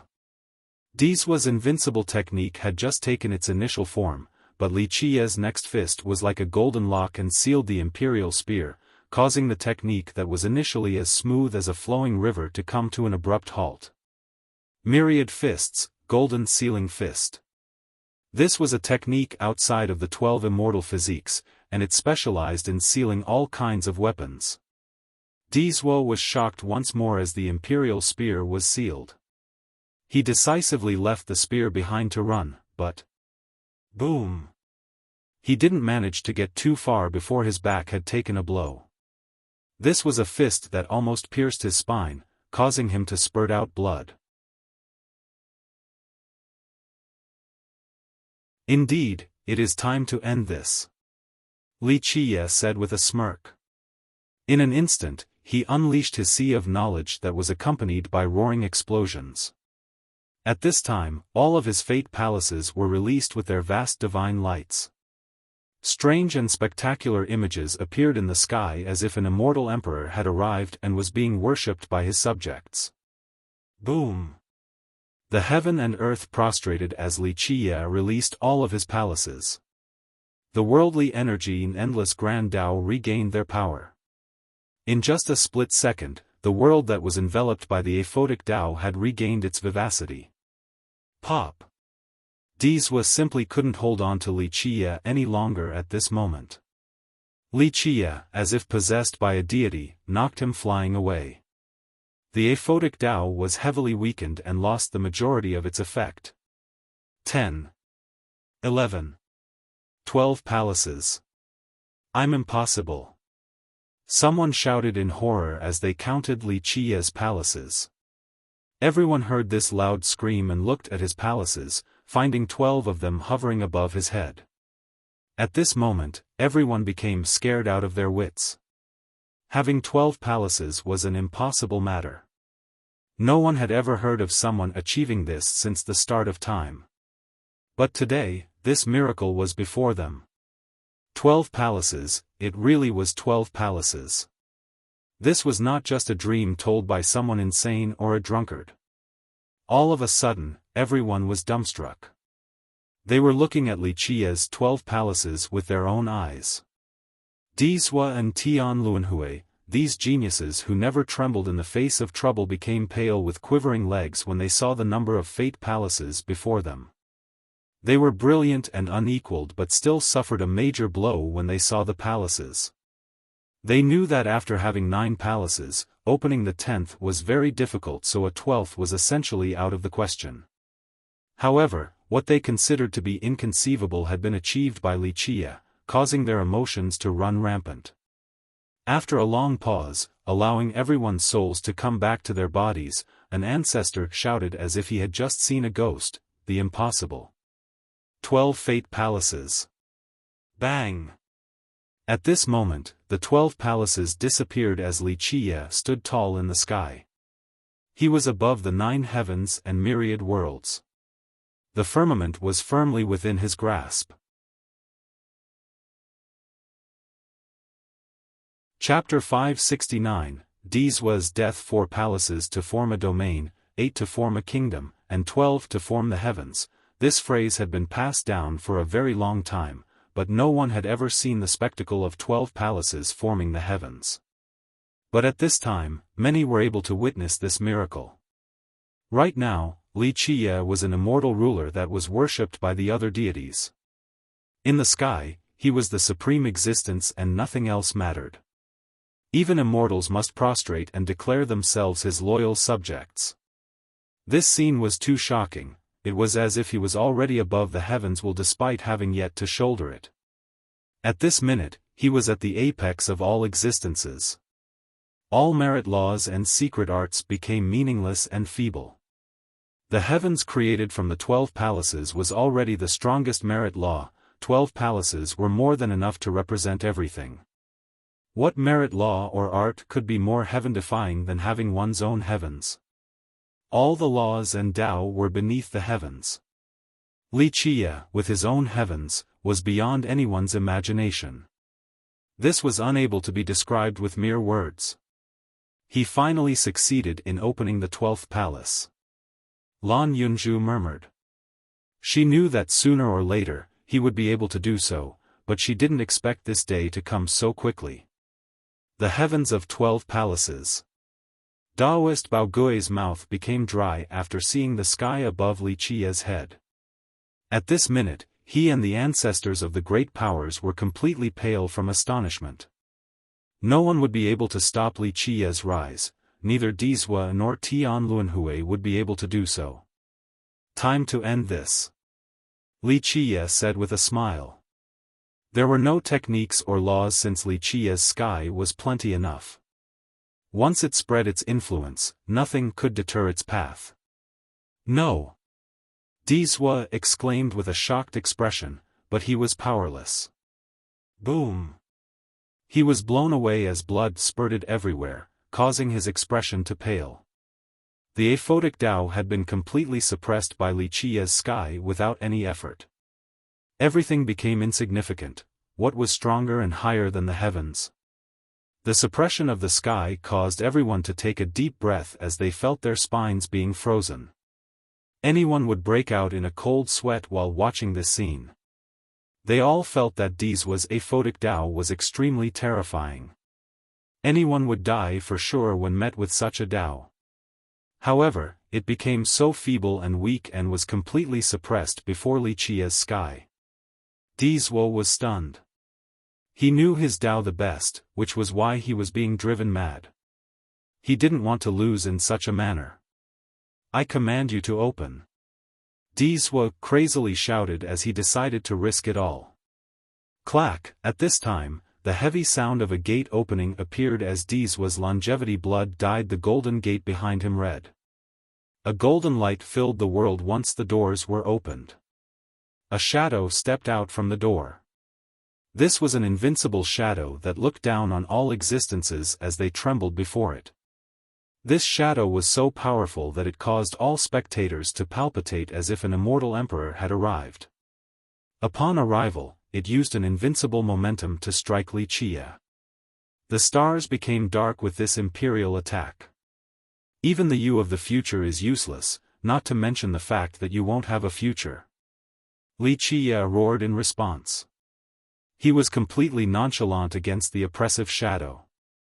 At this second, he was the unstoppable embodiment of invincibility. His will was the will of the heavens. The weight of his hand was the unbearable burden of the firmament. Boom! The invincible shadow shattered beneath Wuxia's gigantic hand. Against the absolute will and crushing force of the sky, even Dizwa's battle intent from the future was of no use. Pop! Wuxia's hand struck Dizwa's body, bloodying it and blowing it away. All of his bones shattered, and he no longer had the strength to fight back. Wuxia quickly grabbed him before he hit the ground. Dizwa's face was deathly pale while he himself was without any will to resist. Wuxia had him by the neck and slowly asked, "Now, do you have any last words?" Dizwa's mind returned from its momentary absence as he closed his eyes and said, "Make your move, I have nothing to say." At this point, he remained undaunted and still had a graceful bearing. Dizwa was indeed Dizwa, death was nothing to him. Wait! The myriad bones throne's ancestor shouted in horror from the ancestral mountain. So? Do we old geezers have to get involved as well? A feeble voice immediately responded from the river sect's divine coffin. Azure God Monarch, that is not my intention. The myriad bones ancestor forced a laugh and said in a serious manner, "Fellow Taoistly, let go of our disciple and we can talk about any conditions. We will definitely satisfy your demands." This ancestor wanted to save Dizwa since it was not easy to train a descendant. Dizwa had the highest potential in the throne of bones, so even if he didn't become an immortal emperor, his achievements would still be quite grand. His talents and Tao aptitude were the most precious treasure of the throne. Because of this, no matter what happened next, the ancestor hoped to save him. That is a bit interesting. Wuxia slowly said as he looked at Dizwa. But at this time, Dizwa opened his eyes and shook his head to say, "No, ancestor, let me go. I have let you ancestors and the myriad bones thrown down. I apologize for my defeat today." An old man stepped out from the ancestral mountain and replied with a majestic aura, "No, child. Winning and losing are part of life. What is so devastating about losing one battle? Who has ever truly been undefeated since the start of time? Not even immortal emperors would claim such a thing. Your achievement today has already been amazing and no less than any achievements of young emperors. It is fine to lose once. No, ancestor. My heart is dead. Dizwa bitterly smiled and continued, this is not just about losing once, I have truly become powerless. What is the point of temporarily living in this world without becoming an immortal emperor? Ancestor, I am unfilial and have done wrong to the throne as well as the seniors who took care of me. It is better to let me die with dignity than to live on in shame. Ancestor, please bury me with the Phoenix Maiden on the mountain, that is enough for me. The ancestor's expression greatly changed. He understood that his disciple wanted to die and that it was not just because of one lost battle. It was because Dizwa couldn't surpass Wuxia. A genius like him couldn't handle this reality, it was a pain worse than failure. Whether he wanted to die to meet the Phoenix Maiden again or because he would never be able to surpass Wuxia, it was better to die now than to live in agony. His ultimate choice was not due to shame from losing a single battle to Wuxia. The ancestor only sighed and slowly closed his eyes. He knew his disciple the best and no longer tried to convince him. In the end, this ancestor quietly went back into the ancestral mountain. At this moment, everyone remained silent. Although Dizwa had been defeated, he had lost in a brilliant manner and was worthy of pride.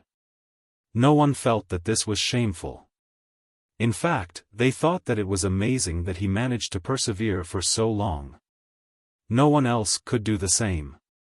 A sense of respect for Dizwa rose at this moment. Whether he was an enemy or friend, he was a supreme genius and a worthy rival. Dizwa closed his eyes again and spoke with gravity, do it.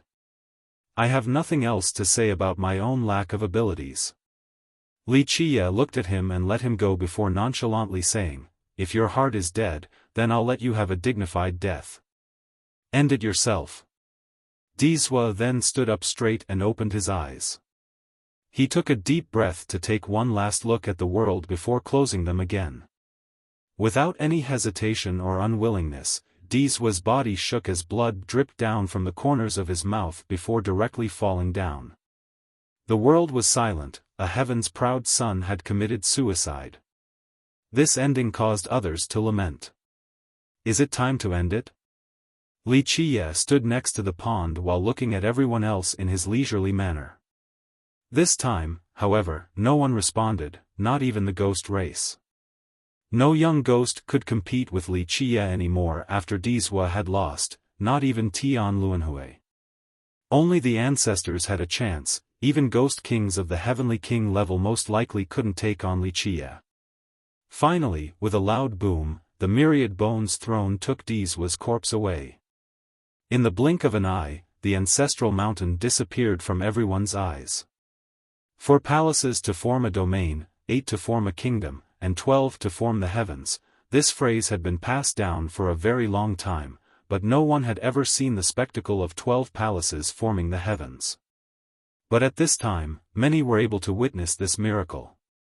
Right now, Wuxia was an immortal ruler that was worshipped by the other deities. In the sky, he was the supreme existence and nothing else mattered. Even immortals must prostrate and declare themselves his loyal subjects. This scene was too shocking, it was as if he was already above the heavens well before he had yet to shoulder it. At this minute, he was at the apex of all existences. Chapter 570, Titanic Crescent's 3 ancestors. Many became sentimental when they saw the ancestral mountain depart. A genius met his end in such a fashion, this induced a sense of regret and sadness and also reminded everyone that the competition for the throne was extremely cruel and brutal. Even the most brilliant genius might eventually turn into mere bones. When it was all over, 3 old men stepped out to the dismay of many, including the ghost race. Everyone took a deep breath because all of these men were of the ancestor level. They stood out and created an oppressive atmosphere. It seemed that the sacred ground was determined to reclaim their declivity mountain bell. What do you want? You wish to play with the numbers advantage? Li Qie remained calm before the three ancestors who were all virtuous paragons. Fellow Taoist Li, you should return our declivity mountain bell back to the sacred ground, this is our heirloom.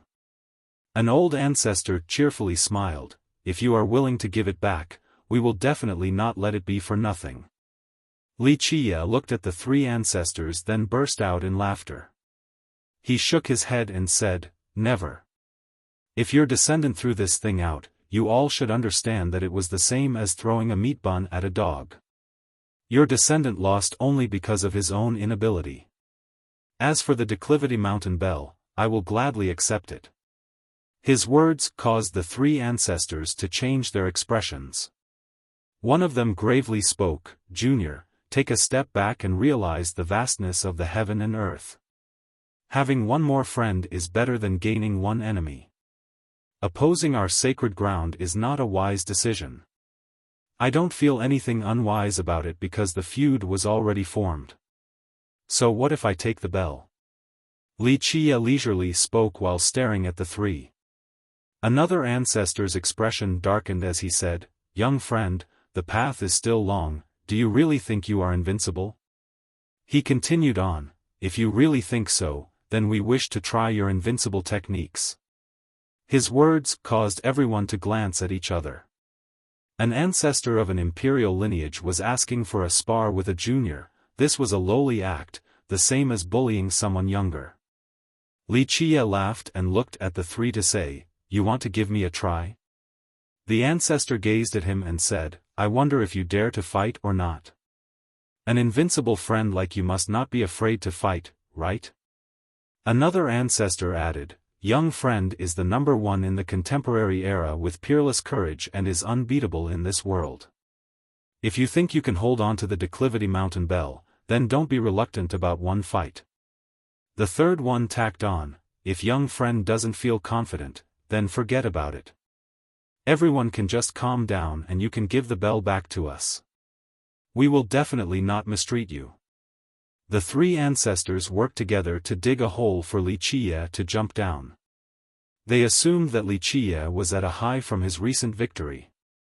Moreover, declining a battle would leave behind a mental scar. The best course of action would be to rush on with this victorious momentum till the very end with a courageous Tao heart. Because of this, the ancestors had planned a trap. Their actions caused Taoist Bao Gui's group to be very dissatisfied. The Taoist scowled but didn't say anything, he was waiting for Li Qie's command. Then are you three are confident in beating me? He asked as he looked at the three ancestors. We don't dare to claim so. At the moment, who in the sacred netherworld doesn't know of your illustrious fame? One of the ancestors praised. The second one commented, we believe that young friend can sweep through all opponents and won't mind a fight, but we still have to try at least once. If we lose, then we can only blame our own lack of skills, and the sacred ground won't ask for the declivity mountain bell anymore. I won't lift even a finger. Li Qie's response raised a lot of questions. He proved his strength by beating Dizwa just now, but he was about to face three ancestors. Moreover, they were from an emperor's lineage. All of them were extremely powerful existences. At the very least, they were virtuous paragons of the first level. It was impossible for any young person, no matter how powerful and devilish they might be, to challenge ancestors from emperors' lineages. There was a huge gap between virtuous paragons and heavenly kings. Even a peak heavenly king would be easily slain by an ordinary virtuous paragon. It was an insurmountable gap between the heaven and earth. Challenging one paragon alone was enough to make others think that Li Qie was crazy, but challenging three at once was simply too arrogant and domineering. What was even more overbearing was his declaration to not lift even a finger while awaiting their attack. Even Taoist Bao Gui's group jumped out of their skins due to Li Qie's declaration because they felt that this was an impossible venture. Li Qie was absolutely brilliant, but there was still a distance between him and paragons. In that case, we'll do as you wish. One titanic crescent ancestor spoke right away. To these three ancestors, this was a chance given to them by the heavens. It was too fortunate and they would never let it go. Who could they blame if Wuxia had a death wish? Everyone heard Wuxia's words, so even if the three of them killed Wuxia together, the river sect couldn't say anything. The three slowly surrounded him with a very cautious attitudes without the slightest hint of carelessness. If another young man challenged the three of them in this manner, then they would immediately reach out with their hands to instantly kill that courageous fool. However, they had all seen Wuxia's devilishness. Although they didn't believe that he alone could challenge three ancestors, they still acted with vigilance. They wanted to slowly figure out his plan to avoid an unfavorable scenario. At this point, everyone held their breaths while concentrating on watching the scene play out. Chapter 571, Swallowing Three Ancestors. No one would deny Wuxia's invincible might, but because of his young age and limited cultivation, he still had a long way to go before challenging virtuous paragons. Everyone felt that competing against one ancestor was already arduous, let alone three at the same time. This was simply impossible. Many speculations appeared, some awaited a miracle while others prayed that Wuxia would die a miserable death to the three ancestors. To the younger cultivators, Wuxia was so heaven-defying that if he continued to live, the young would never have a chance to rise. No matter how great they might be, the heavens wouldn't be meant for them. They also knew that no one in the younger generation could kill Wuxia, so they had to rely on the previous generation, such as these ancestors. Wuxia watched the careful approach of the three ancestors and smirked, "Hurry up, don't waste my time." At least, in the three ancestors' eyes, his expression and attitude were a blatant disrespect. They were virtuous paragons, people who instilled fear in all beholders, even descendants of emperors' lineages were no exceptions. But at this moment, Wuxia's leisured attitude was as if he didn't put them in his eyes, and they couldn't accept this. They rose into the air, refusing to believe in the impossible, that Wuxia was heaven-defying to the extent where he could solo the three of them. They chose the most advantageous positions for offense and roared, "Kill!" Their attack was so devastating that it caused the Grand Tao to shatter and the stars to fall. Such a terrifying aura instilled horror in the spectators. The weaker ones could do nothing but lie on the ground without being able to stand back up. An attack from a single virtuous paragon was already extremely terrifying, so it was needless to say what happened when there were three. Even the most powerful heavenly king would be rendered into ashes, let alone a young person like Wuxia. The hearts of Daoist Bao Gui and the rest of the elders jumped out of their ribcages after seeing this onslaught. They were full of regret and thought that Wuxia shouldn't have been this careless. If they would have known that this would be the outcome, then they would have stopped his enemies in his stead. Crash! However, a splashing sound resounded at this moment. Right before this attack could destroy Wuxia and turn him into ashes, a huge carp suddenly jumped up. No one knew where this carp came from since the pond before them couldn't contain such a huge carp. Only an ocean could house such a big beast. It seemed like this carp had jumped out from another world.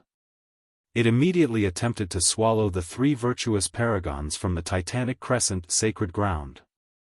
In this very second, the three ancestors panicked and wanted to flee, but they couldn't escape its gigantic maw and were swallowed like prey. No! Their unwilling screams echoed out from within the carp's mouth. Unfortunately, they didn't even have the chance to feel regret. The carp was not satisfied after swallowing the three ancestors from the emperor's lineage. It was a sad fate of dying without a burial ground. This scene stunned everyone. No one expected for a huge carp to come out, but they were even more shocked that it swallowed three paragons like three little flies. "It's the diamond carp." A person calmed down and shouted. Then, the crowd all ran far away to keep a distance. No one dared to come any closer. The diamond carp. Daoist Bao Gui's group was also quivering with fear. Although those who had chased after it before were full of dread, Daoist Baogui's group, of course, was completely pale because they chased after the carp all over the water realm for the longest time. During their chase, they had never seen it attack anyone because it was very mild-tempered and wouldn't take the initiative to attack. Its speed was also very fast, much faster than a heavenly king. Moreover, they didn't expect for it to be strong to the point of being able to swallow 3 ancestors so easily. How frightening was this? If they knew that it was this dangerous, they wouldn't have been courageous enough to chase after it. Think about it, who would dare to chase after an existence that could kill 3 paragons? If it became annoyed, then it would swallow the entire group. Those who previously had intentions of attacking it were now drenched in cold sweat. Luckily, they didn't successfully chase it down, or else the result of the 3 ancestors would be repeated on them. No. The sacred lord from the Titanic Crescent camp bellowed miserably. His countenance was as white as paper. He thought that if the 3 ancestors came into being, they would be able to take back the mountain bell. How could he have known that not only would they fail to do so, but they would also become food for the diamond carp? The sacred ground suffered a heavy loss at the moment after their failed gamble. Who doesn't know an old trick of baiting people with words? Wuxia said and smiled after seeing the diamond carp swallow the ancestors. He slowly continued, "If you want me to jump into your trap, then I'll dig one for you as well. We'll see who will die in the pit." Wuxia's slow words caused everyone to feel a chilling sensation. The 3 ancestors wanted to entrap Wuxia with praises, but Wuxia also did the same. Finally, the ancestors failed to kill him and only jumped into his trap. It was just like Wuxia had said, he could still fight 1-on-3 without lifting a finger. This brat wasn't going to do anything from the start. A great character from the previous generation of the ghost race spoke while quivering. What puzzled everyone was how Wuxia managed to control the diamond carp. Only Lan Yunzhu knew the answer to this question. Splash! When everyone was still terrified, a clear splashing sound appeared.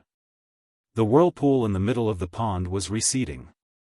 The water fish and turtle that carried the tablet slowly swam back to the middle to return to their nest.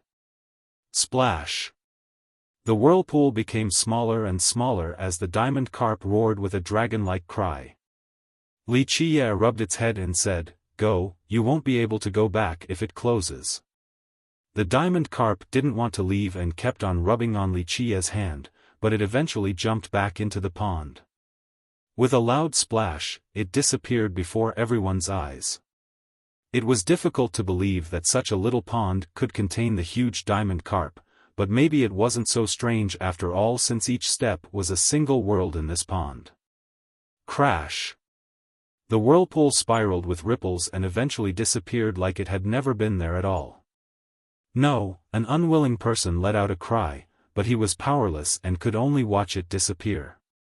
The group also realized that the big fortune was now gone.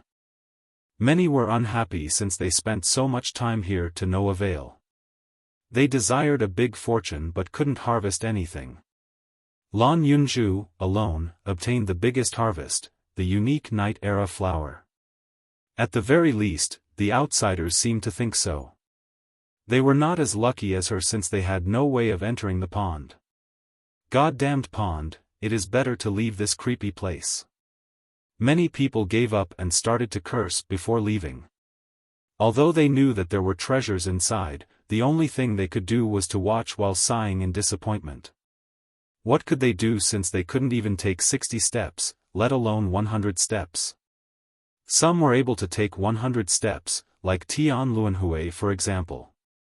However, he came from the Alira's ancient kingdom, so treasures were not as tempting to him. Unless it was a huge creation from the legends, Tian Luanhui wouldn't make a move. Chapter 572, Earth Realm. Some still tried to stay to test their luck, but the majority left for other places in the water realm while many left it altogether. This was because the best treasures in the water realm had been taken by the Thousand Carp River and other treasures were hard to obtain, so they might as well test their luck in other places. It's time to go. Li Qiye said as he jumped on the big carp.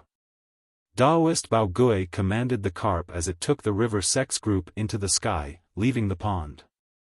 It flew very quickly above the vast ocean. Young noble, where do we go next? Daoist Bao Gui asked. You guys got a great harvest this time, and the prime ominous grave will close very soon. Li Qiye said, leave the grave and return to the Thousand Carp River.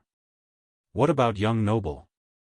The Daoist asked, how about we wait here and wait for the closing of the grave? Maybe you will require our assistance in the future. Li Qiye narrowed his eyes while gazing at the far horizon and said, no, you guys won't be able to help since I plan on going to the heavenly cemetery. Heavenly cemetery? How about I go with you? Lan Yunzhu quickly said. No, I can't bring you along. I'm going to the path of death, so you can't come, I have to go alone. The path of death in the heavenly cemetery. Upon hearing this, not just Lan Yunzhu, but the Daoist and all the elders were scared out of their minds. Lan Yunzhu thought she had misheard and tried to clarify, you really want to go on the path of death? That is suicidal. Yes. I have to go to the path of death. Li Qiye seriously nodded his head in response. The group's expression greatly changed, and the Daoist said with worries, young noble, you're talking about the path of death, it is hard to leave alive. If you want to train or find a big fortune, then pick the path of life. At the very least, there is a chance of coming out alive even if it is only 10%. In contrast, the path of death is simply impossible to survive. No one will come out from it. That's right. Young noble, just pick the path of life, don't go to the path of death. Another high elder of the river sect advised, there is still a chance to come out of the path of life, but the other one is hopeless. The heavenly cemetery was located in the earth realm, and some called it the center of the entire realm. When someone with the prime ominous key entered, they could exchange it there for a fortune. There were two entrances, one was the path of life and the other the path of death. Although the former was called the path of life, it was also extremely dangerous with only 10% of survival. Nevertheless, many experts and geniuses still tried to walk on this road. Besides searching for big fortunes and the mythical method of everlasting life, it was also a great place to train. But as for the path of death, no one had ever returned alive. No one knew what was inside since it was covered in an aura of death all year round. Some said that it was the lair of evil apparitions, and any trespasser would be killed. For millions of years, many didn't believe in such a theory, so they entered only to never come back out, including some invincible existences. Don't try your luck with the path of death, it is just a dead zone. Venerable Yang was very worried as he said, there were rumors that someone with the title of God King had entered, but he never came out as well. I know, the path of death has zero chance for survival. Li Qiye calmly said, but I must enter due to some unfinished business. Also, it is only a path of death to others, I will come out alive, don't worry. Daoist Bao Gui's group noticed that Li Qiye was determined and wouldn't listen to any advice, so they sighed non-stop. They could only ask him to be careful since they didn't know what else to say. I'll go with you. Lan Yunzhu spoke while standing next to him. No, I can't bring you to the path of death since only I can enter. Li Qiye said as he shook his head. Don't worry, I won't go on the path of death with you, just to the earth realm and the heavenly cemetery. You can go by yourself for the rest of the way.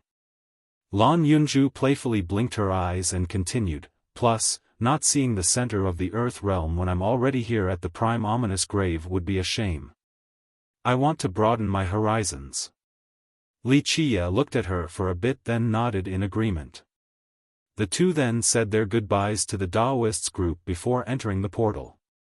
The Daoist then left the grave while Li Qiye and Lan Yunzhu secretly went to the earth realm. Once they arrived, Lan Yunzhu stood there and looked all around.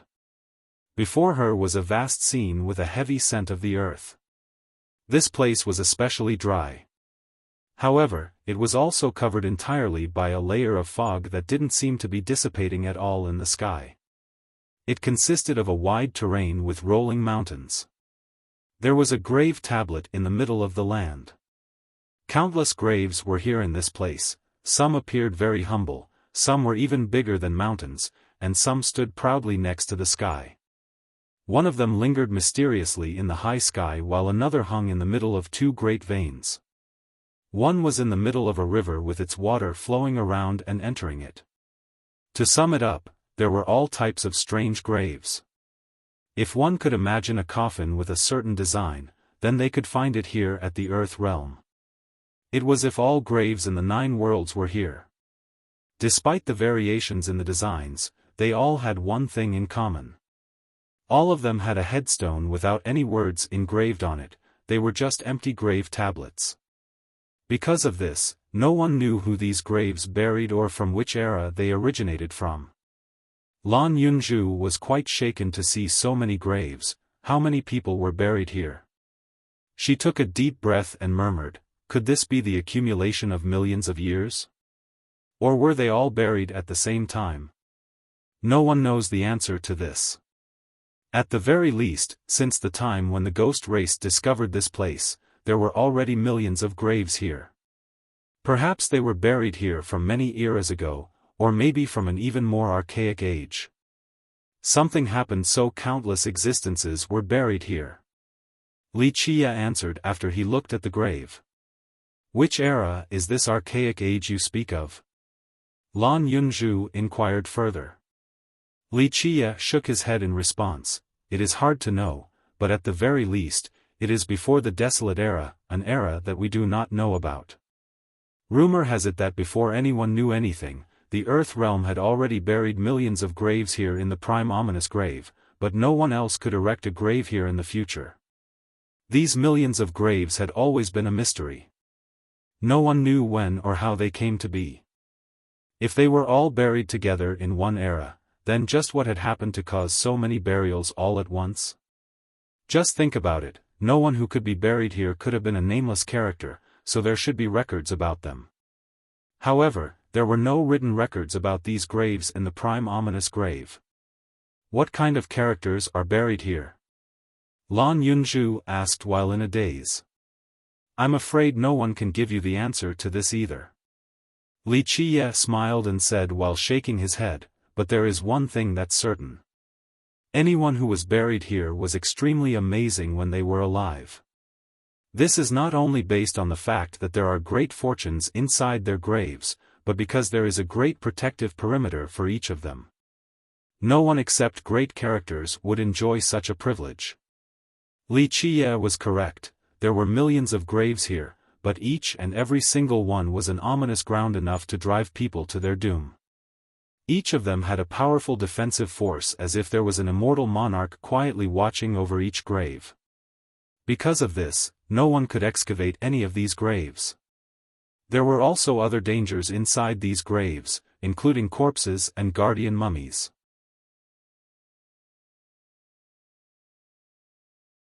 Chapter 573, Heavenly Cemetery legends state that these corpses and mummies were all heaven-defying experts when they were alive. Later on, they failed during their attack on these graves and died miserably here. They were then affected by the aura of death and became guardian puppets. Although it was extremely dangerous to cultivators, the Earth realm was a great place for training. As long as one had sufficient strength, then not only would they be able to train here, they could also obtain some fortune. With strength and confidence as well as the ability to defeat the fierce monsters protecting these graves, people could enter the cemetery.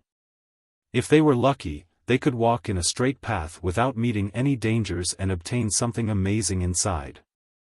But sometimes, it would be extremely perilous within the cemetery. Terrifying ghost-like creatures could have been buried inside as well. More than 80% of those who entered these graves would die, but if they managed to come back alive, they would be greatly rewarded for it. Because of this, countless cultivators, especially the geniuses, were happy to give the menacing Earth realm a shot. What could be more tempting than a great training ground full of treasures? Confident geniuses would surely pick this place to train. After seeing Lan Yunju's dumbfounded expression, Li Qiye smiled and said while looking at the graves, "Come, you won't be able to solve the mysteries here. No one knows who was buried here or when." "What about Uncle?" Lan Yunju gave him a look and asked, "Don't tell me Uncle doesn't know a thing or two about this? You have read so many books and know so many things in this world. So could there really be a secret that you, someone who knows everything and can't not do anything, don't know about?" Li Qiye only responded by chuckling and flicking her forehead before saying, "Girl, don't dream about egging me on. If I said I don't know, then I don't know." Lan Yunju only angrily glared at him with a charming and playful demeanor, showing a beauty capable of taking others' breaths away.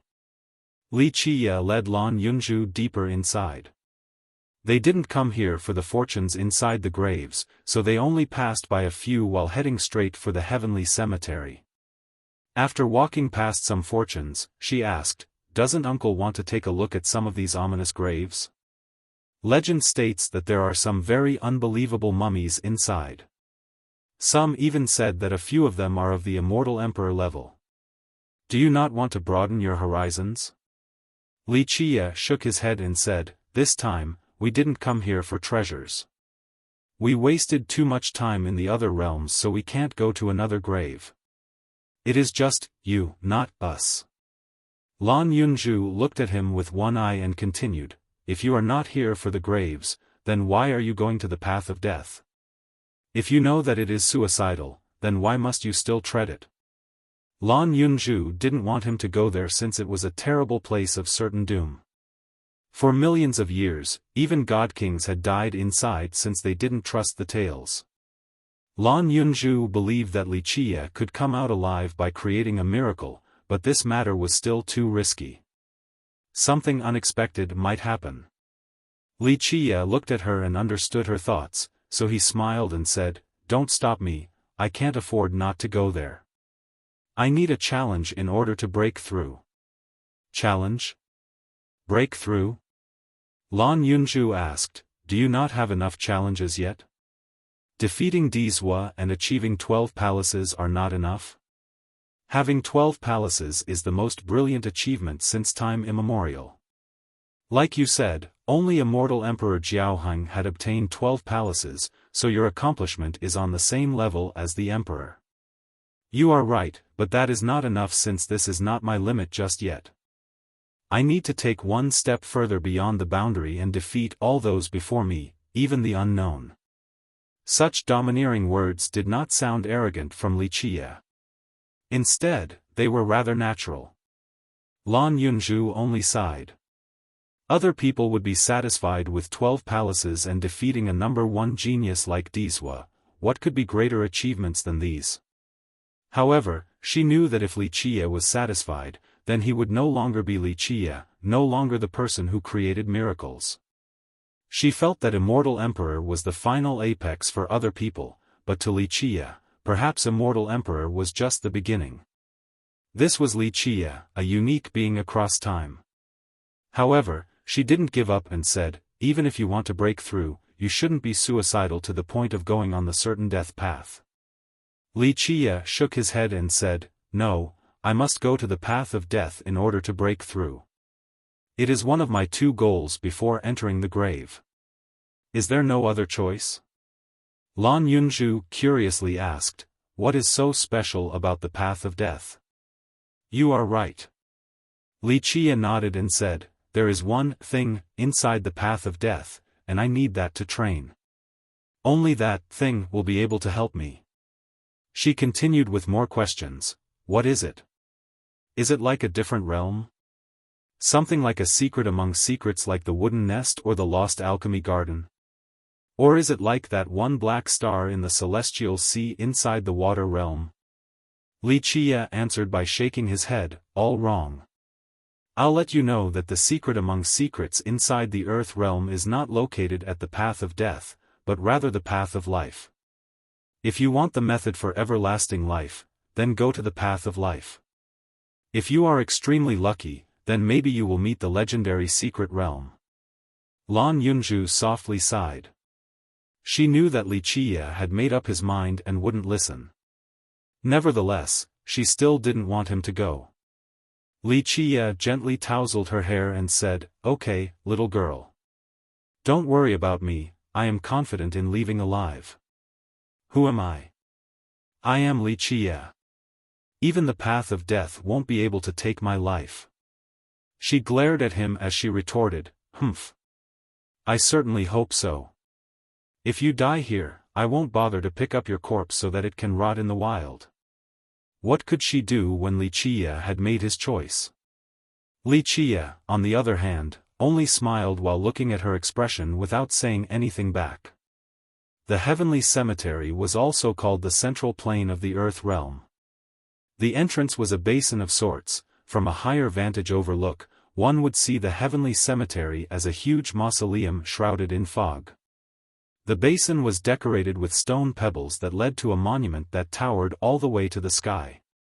It was very similar to the prime ominous grave's tablet, an object without any runes. If one used the key to exchange for a fortune in front of this monument, then maybe one could obtain an unparalleled treasure. To the sides of the cemetery were two bottomless abysses, and above them were two small paths. One was the path of death and the other the path of life. These two paths led the way into the cemetery. For millions of years now, countless experts had entered both paths. Very few left the path of life alive, while the only rumors about the path of death was that once one enters, there would be no leaving. The most recent person to come out of the path of life successfully was Dizwa. Not long before, he entered it for self-training. Alas, due to the death of the Phoenix Maiden, he gave up infiltrating further into the cemetery.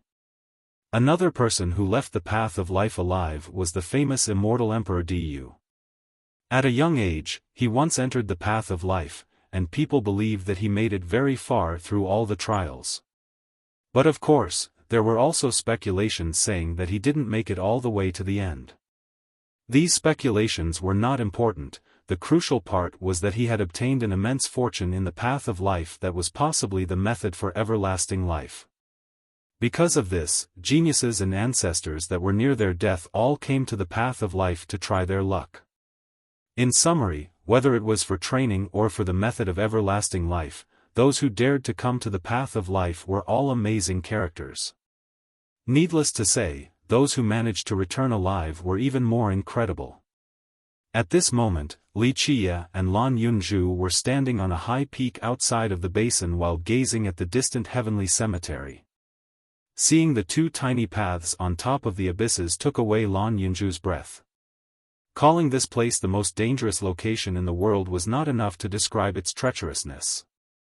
However, the heavenly cemetery had one noticeable difference in contrast to before. Above the huge tablet at the entrance was a floating island that covered the entire cemetery.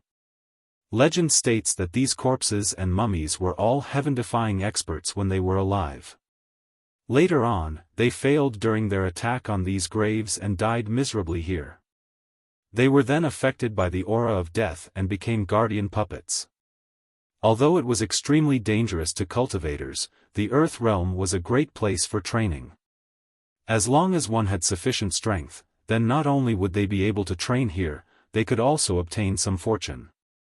With strength and confidence and the ability to defeat the fierce monsters protecting the graves, people could enter the grave. If lucky, they could go in a straight path without meeting any dangers and obtain something amazing inside. But sometimes, it would be extremely perilous inside the grave. Terrifying ghost-like creatures could be buried inside as well. More than 80% of those who enter these graves would die, but if they managed to come back alive, they would be greatly rewarded for it.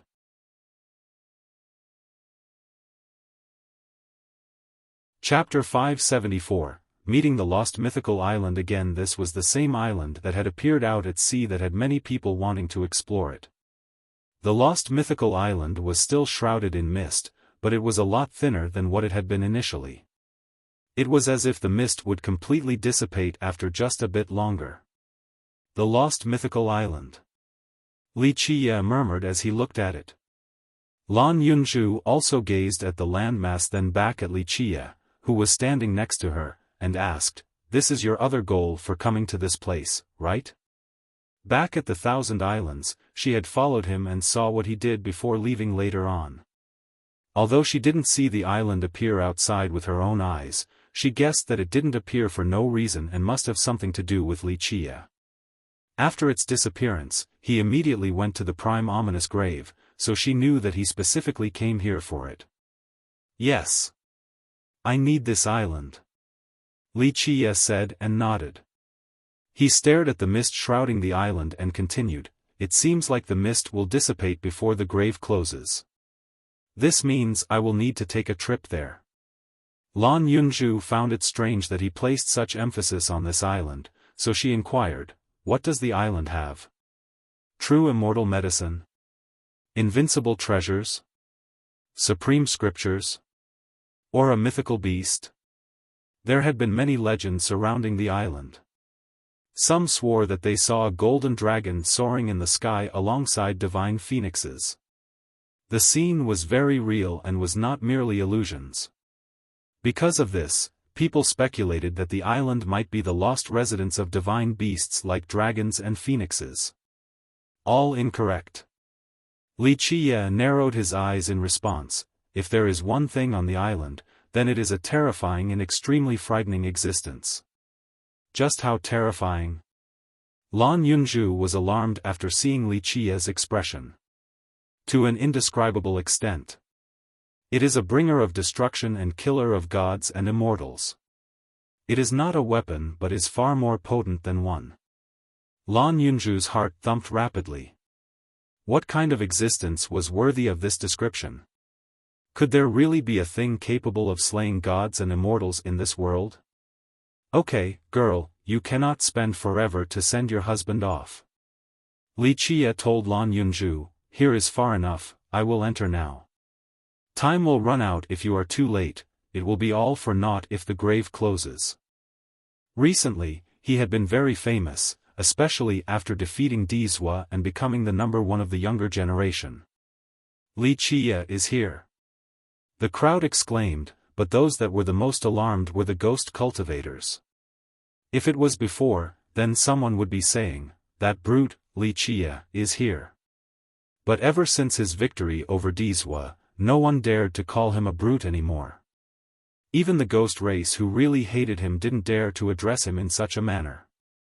In a short amount of time, all eyes were on him. Both young and old were looking at him with a sense of apprehension. Everyone knew about his last battle and how he used his heaven-defying momentum to defeat Dizwa. This instilled fear within everyone. While looking at him, they suddenly remembered that he had 12 palaces. 12 palaces. Anyone, even the most brilliant genius, would shiver with despair after recalling his 12 palaces. To the younger generation, there was no chance of surpassing Li Qiye in this era. If it was before, then the ghost cultivators would be unhappy with him entering and would start snickering and sneering. Their mouths would feel quite itchy without throwing an insult or two at him. But now, even the most dissatisfied ghost had to shut their mouth and not dare to utter a single word. This was the reality of the cultivation world, a cruel world. As long as one was powerful enough, they could deny all others from even letting out a fart. One person came from the camp of the ancestral city with many experts right behind him. Many were quite wary of this newcomer as they uttered, "The Yin-Yang Master." Even the ghost cultivators were alarmed. Everyone instinctively took a step back to make a path for the master. He was quite powerful and was once an amazing heavenly king that was worthy of awe. Moreover, he was also the sect master of an emperor's lineage. But now, even the ghost kings on the same level as him were somewhat afraid of him. The reason was very simple: he had an amazing son, Chan Yang, the ancestral realm's descendant. The ancestral city invited the Yin-Yang Master as a guest advisor since Chan Yang was the ancestral realm's descendant and would be the future ruler of the ancestral city. The experts that followed the yin-yang master came before Wuxia with apparently unfriendly intentions. Wuxia, we meet again. Others might be afraid of Wuxia, but the master didn't put him in his eyes and addressed him informally. The master had such qualifications. Who was to blame for his son being the future master of the ancestral realm? And? Wuxia replied as he nonchalantly gave the master a glance. His attitude was met with a snort from the master. Even people from the ancestral city had to respect him, so what's more to say about a little brat like Wuxia? Still the same words. The yin-yang master arrogantly smiled and coldly spoke, if you are smart, then hand over the key. The ancestors of the city will make note of your contribution.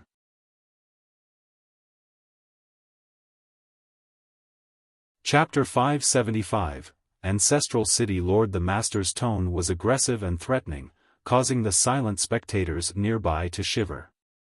The yin-yang gate was not necessarily stronger than the Titanic Crescent sacred ground and was definitely incomparable to the Allira's ancient kingdom or the Simple Mountain immortal kingdom, let alone a lineage like the Myriad Bones throne. However, the yin-yang gate of this generation was flying high and could walk proudly everywhere. The yin-yang master was even more unstoppable. The world listened to his commands, so he put no one in his eyes. Although many hated him and the other emperors' lineages didn't like him, they didn't bother with trivial quips due to his talented son. Wuxia coldly glared at the master after seeing his arrogance before revealing a smirk and said, if you or the ancestral realm kneeled down and begged me, I would have thought about giving you the key back then. But now? Get the hell out of here and don't bother me. The experts from the ancestral city changed their expressions after hearing this. The master's expression sank as well. The spectating cultivators were scared out of their minds. Wuxia's attitude was simply too arrogant towards the ancestral realm. Not to mention young people in the sacred netherworld, even ancestors and legendary masters wouldn't dare to act so boisterously against the ancestral realm. Who would dare to be so smug when talking to the ancestral realm? But now, Wuxia told the group to get the hell out of here. This was being audacious beyond boundaries. Another person murmured, fierce is indeed different. Only such a fierce person would dare to kill Dizwa. The hearts of others shrunk from fear. Wuxia's attitude showed that he was not taking the ancestral realm into consideration at all. He was even antagonistic towards them. The yin-yang master showed a dark smile as he coldly spoke, Junior, although you are formidable with no match in the younger generation, don't forget that you are still young and the path ahead is still long. Your tiny cultivation might be unmatched among the young, but you are only an ant to the older generation and the ancestral realm. Is that so? Wuxia leisurely said, you don't need to worry about that. I don't have time to chit-chat with you, alright now? So scram. Don't block my way to the path of death or else I'll pave the way myself with your blood. Such free yet domineering words that had a murderous air caused the cultivators to look at each other. Those who dared to declare their intention of massacring the ancestral city's experts could be counted with one's hand in the sacred netherworld, but Wuxia was the only one among the younger generation. They understood why Wuxia had the nickname, Fierce. Only he was worthy of this title. The moment he finished speaking, the experts behind the master scowled and said, this thing doesn't know life from death. They glared with their eyes, revealing a frightening aura. At this time, back at the ancestral city's camp, a harumph rang out, causing the world to shake and the celestials to lose their colors. This sound made heavenly sovereigns quiver as well. An old man shrouded with divine light could be seen standing at the camp. He had a noble aura as if he was sitting on a throne high up in the sky. Although his aura was not particularly daunting and was without a monstrous blood energy, the waves of divine lights were plenty scary enough. Each wave of light was like a spear that pierced the sky and the myriad Tao. The sharpness of this light instilled a frightening chill in all. The yin-yang master was secretly glad to see this old man coming out and warned Wuxia, Junior, you are too arrogant. With your words just now, even if I don't teach you a lesson, the city lord will not spare you. This was the result he wanted since he had been determined to kill Wuxia. Before this, he didn't have a big conflict with Wuxia, but it was different now, especially after Wuxia defeated Dizwa. Dizwa's defeat frightened the master. Since they were both from emperors' lineages at the eastern nether border, the master knew Dizwa very well as his dominating strength. However, someone as unparalleled as Dizwa had actually lost to Wuxia, causing the master to be worried about his own son. This worry was still there back when Dizwa was alive, since he knew that his son was not much stronger than Dizwa. He didn't only hope that his son would rule the ancestral realm in the future, he hoped for him to become an immortal emperor as well. Then, the Yin-Yang Gate would be a sect with 2 emperors. In a generation with geniuses like Dizwa and Tian Luanhui, the master was still full of hope. Although Dizwa was indeed brilliant, his son was no worse. The ancestral realm did their best to train Chanyang so that he definitely had a chance to become the emperor. But now, all of a sudden, some random dark horse came out and defeated Dizwa. This gave the master a lot of stress from worrying about his son. The more arrogantly Wuxia acted, the happier the master became, since he wanted nothing more than Wuxia's death. With the city lord's presence, this was a great opportunity to kill Wuxia. You are begging to die. He thought with a sneer before coldly speaking, Junior, don't be so quick to act presumptuously. The 1,000-carp river alone won't be able to protect you. Within the next 10 days, a member of the Divine Guard will arrive. Humph, not just the river sect, nothing in this world can save you. Hand over the key right now and kneel down to apologize to the city lord. Maybe the great city lord will be benevolent and spare you from death. What? A divine guard is about to descend? Impossible. How can gods descend to the mundane world before the opening of the portal?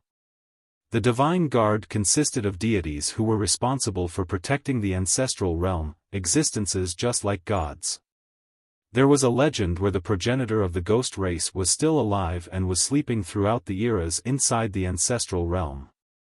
The divine guard was responsible for protecting the supreme progenitor and was known for being unbeatable in the ancestral realm. It was not easy for someone from the divine guard to descend unless a huge matter was about to happen. Because of this, how could others not be aghast after hearing this news? Even a heavenly king turned pale and mumbled with shivering legs, a god descending to our world. This is a momentous event. Other cultivators were nervous and felt that this matter was very serious. They could feel a storm approaching with the descent of a god. You talk too much. Scram. Wuxia's eyes shot out a glint as his chest became bright. The hell-suppressing godly physique and the soaring immortal physique exploded out at the same time. In a split second, space suddenly fluctuated as Wuxia shifted his body with a flash. The Yin-Yang Master was an amazing heavenly king. He was startled and tried to activate an emperor's law, but it was too late. The soaring immortal physique was too fast. After all, it was number 1 in terms of speed across eternity. It was needless to say more about the hell-suppressing godly physique. This was a body heavy enough to cause the heavens to collapse, heavy enough to suppress gods and devils. Boom! Crisp sounds of bones breaking appeared with the sight of blood as Wuxia slammed the master flying away. Even a heavenly king couldn't withstand this terrifying blow from 2 immortal physiques. Wuxia's body became the most terrifying and vicious weapon in this world. Wuxia didn't use them in the fight against Dizwa, but now he suddenly chose to use them. The master was blown away and the sound of his bones breaking caused others to jump. Nevertheless, he was still a formidable heavenly king. As he was blown away, he activated an amazing technique. An extremely powerful weapon shot up high, aiming to kill Wuxia. However, Wuxia didn't give him a chance. Right when he slammed the master flying, his hand was also holding the Yin-Yang refining immortal mirror.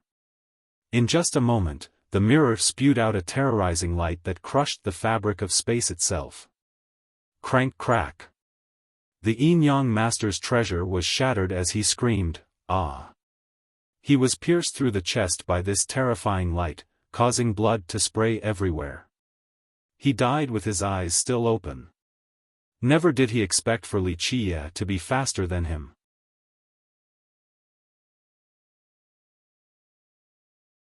Chapter 576, Sweeping through in an unbeatable manner. The Yin-Yang Master was even more surprised that Wuxia used an unbeatable weapon right from the start. The mirror was a weapon on the same level as Immortal Emperor True Treasures, so its advance couldn't be stopped by the Master's body no matter how powerful it might be, killing him on the spot. Who would have thought that this might have happened? Until now, Wuxia had never used a powerful weapon to kill his enemies, but now he had ended a heavenly king with one move. If he didn't use the mirror this time, then perhaps the Master wouldn't have lost his life right away. This sudden change caused the spectators to be dumbstruck. Who would have thought that Wuxia would kill someone right away due to a verbal quarrel? Such an action was quite taboo, since this was akin to declaring war on the Yin-Yang Gate. After seeing the death of the Master, the experts from the ancestral city who were standing right behind him shouted, "Halt your assault!" In just a split second, several dozen experts attacked with powerful treasures that all shot towards Wuxia. Wuxia scowled in response as his 12 palaces roared while the Yin-Yang Sea of Blood drowned the world. An incomparable blood energy empowered the mirror to sweep away all the attacking treasures. Meanwhile, his dual immortal physiques powered up to the maximum. Space suddenly fluctuated, and in an instant, Wuxia flashed across the cemetery to appear right behind these experts. A spectacular scene appeared before everyone. With a flash from his body, all the treasures exploded like fireworks in the curtain of night, and the explosions were accompanied by the sounds of bones breaking. The moment Wuxia's figure disappeared, the experts lost both their treasures as well as their own bodies. Flesh and blood flew everywhere as their bodies exploded. Up above were the colorful fireworks of exploding treasures, and down below were the experts' bodies becoming mincemeat everywhere on the ground. Such a scene was too stimulating to the senses. With the dual physiques along with the light from the mirror, no one could escape their demise. Wuxia killed several dozen experts in an instant and was met by a cry from the camp of the ancestral city, "Little animal, how impudent!" This cry tore apart the world as dozens of old men rushed outside with bright lights flashing around their bodies as if they were deities. Their power caused others to shiver, and even heavenly sovereigns couldn't stand straight. Wuxia was the first to take action when these old men rushed out from their camp. The mirror resonated once more as a bloody moon and golden sun appeared.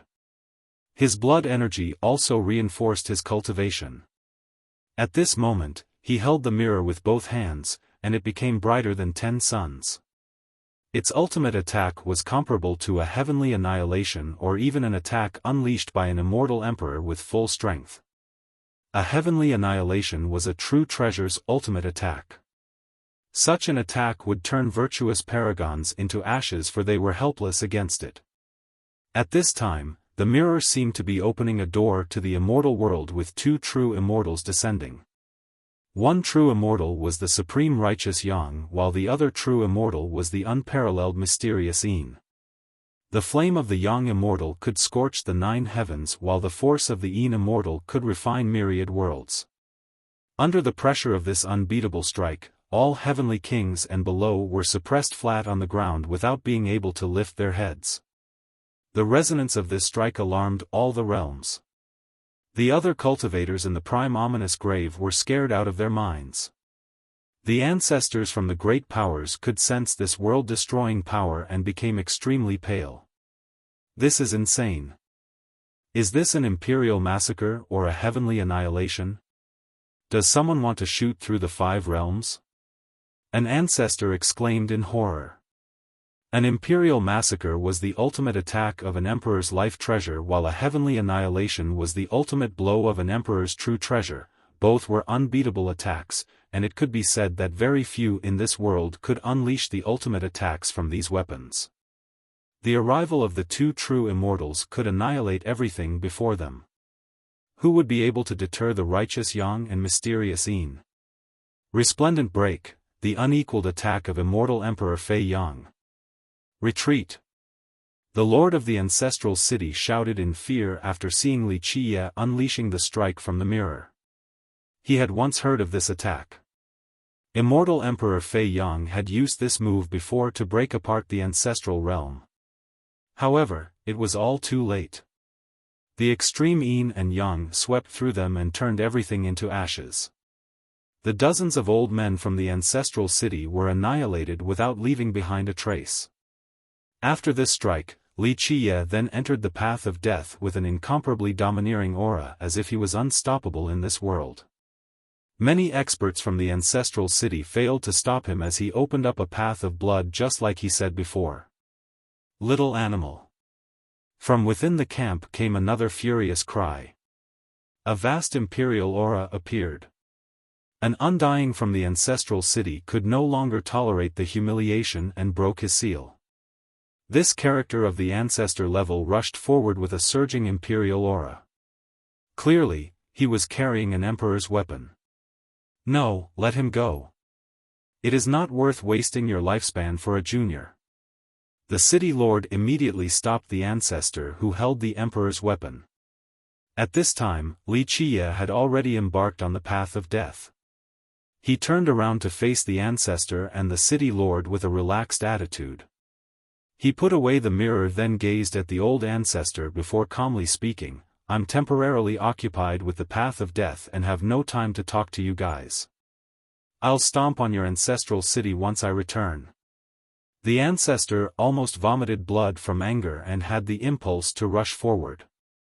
Wuxia had killed almost 100 experts from the city in a second, he didn't even spare peak heavenly kings, so how could the city not be furious? However, the city lord was strangely calm and replied, "Ignore him. If he wants to enter hell, then let him be." He coldly stared at Wuxia as his eyes were deriving a terrifying universal law. Ever since Wuxia stepped onto the path of death, the city lord had been looking at him as if he was looking at a dead man. Wuxia's announcement caused everyone to be dumbfounded. He was arrogant to the point of saying that he would destroy the ancestral city.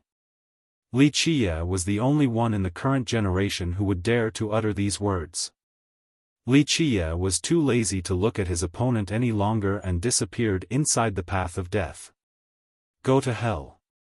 Don't come out or I'll send you back again." The enraged ancestor cursed.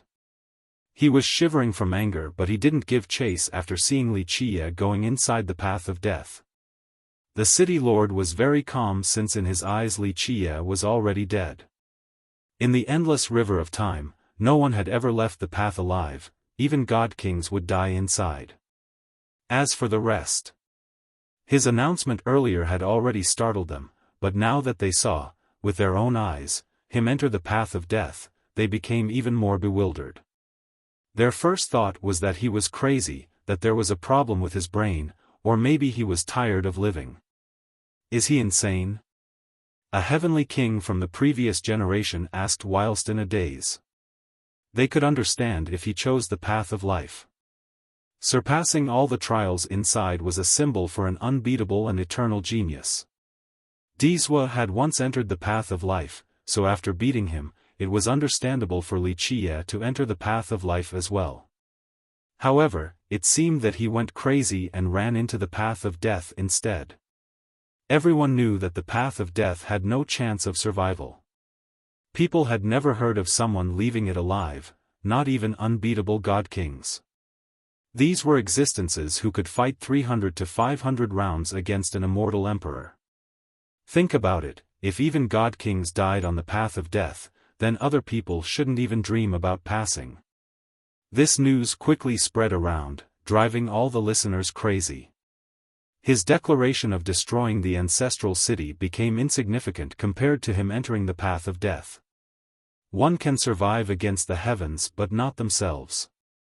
A great character lamented after hearing this. He was alive and well, yet he chose to run into the path of death. What is the point outside of committing suicide? Many great characters from the human race sighed in regret. What is wrong with Wuxia? Defeating Dizhua and having 12 palaces already made him the number one in the sacred nether world, and becoming the immortal emperor in the future would definitely not be an issue. If he kept on going like this, then he would definitely achieve invincibility. Why enter the path of death now? Another human expert added. In a short period of time, many didn't understand his choice regarding the paths. They only came up with one possible answer: he was tired of living. While the rest were confused, Wuxia was walking on the path of death. The path of death was silent and shrouded in a frightening mist. He slowly proceeded deeper as the corpses below his feet became more numerous. It was apparent that they were great characters when they were alive, even remnants of virtuous paragons could be found. He marched through these white bones in this serene and dreadful atmosphere. The only sound that could be heard was that of his steps crushing the bones.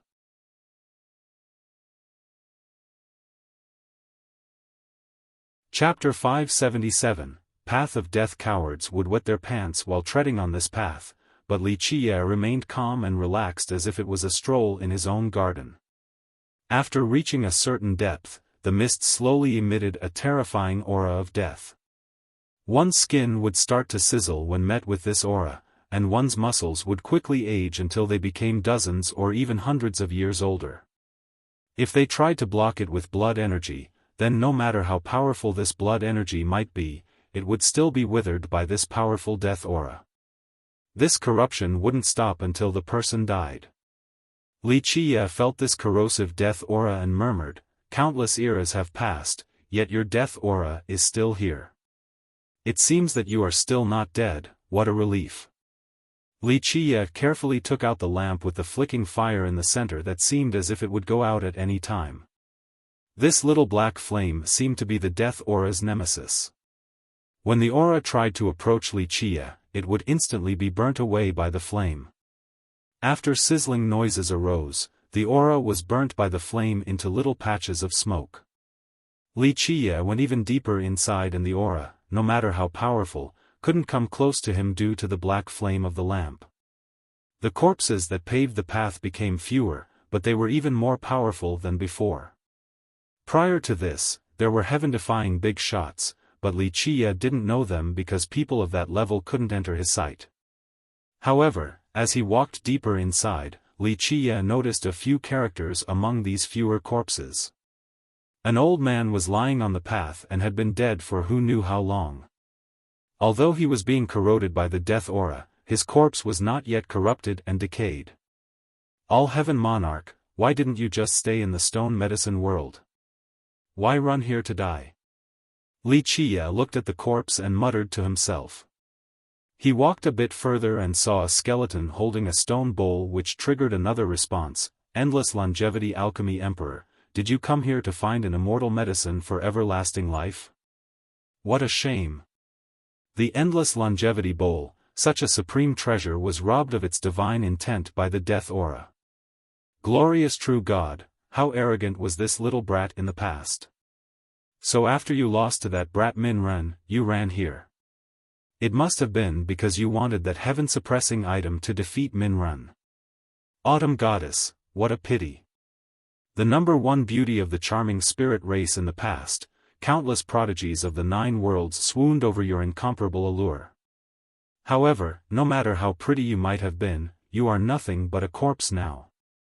Along the way, Wuxia recognized several famous people from the past. A few of them were his acquaintances when he was the Dark Crow, but all of these invincible existences eventually died inside the path of death. Outsiders' hearts would stop if they heard the names of these characters. Among them were unbeatable imperial princes, unparalleled true gods, and number one beauties. The 99 ghosts watched Wuxia walk by, then they went back to the thick death aura like evil spirits as if nothing had happened. Not long after Wuxia infiltrated the path of death did a piece of news quickly spread throughout the prime ominous grave and its 5 realms. What? The Divine Guard is descending? Is this true? An ancestor of a great power shivered after hearing this news. The messenger disciple reported in a serious manner, "Respectful ancestor, it is 100% true. First uncle saw it with his own eyes since he was responsible for greeting the Divine Guard, so I came to report with full speed." The disciple guaranteed that it was from a trustworthy source. The ancestor's expression greatly changed upon hearing this. 2 days ago, the Yin-Yang master had brought this up, and many had heard of it as well. So within the last 2 days, many great powers and imperial lineages had many speculations. But now, more information had come and the Divine Guard was actually descending, so how could these powers not be alarmed? In fact, this news traveled very quickly and everyone received the news. The emperor's lineages found out even earlier than the ordinary great powers. It's so strange. The lord of the ancestral city personally arriving is one thing, but now the Divine Guard is here as well. All the sects were very wary, and even the ghost race itself was on high alert. An ancestor of an emperor's lineage placed great importance on this matter, so he solemnly asked the messenger, "Which character is descending this time?" The messenger answered with absolute confidence, "Dear ancestor, I heard that it is the captain himself." The ancestor's face became a bit ugly as he said, "The older generation of the Divine Guard. Is it only because of the lost mythical island? Just what is on it?"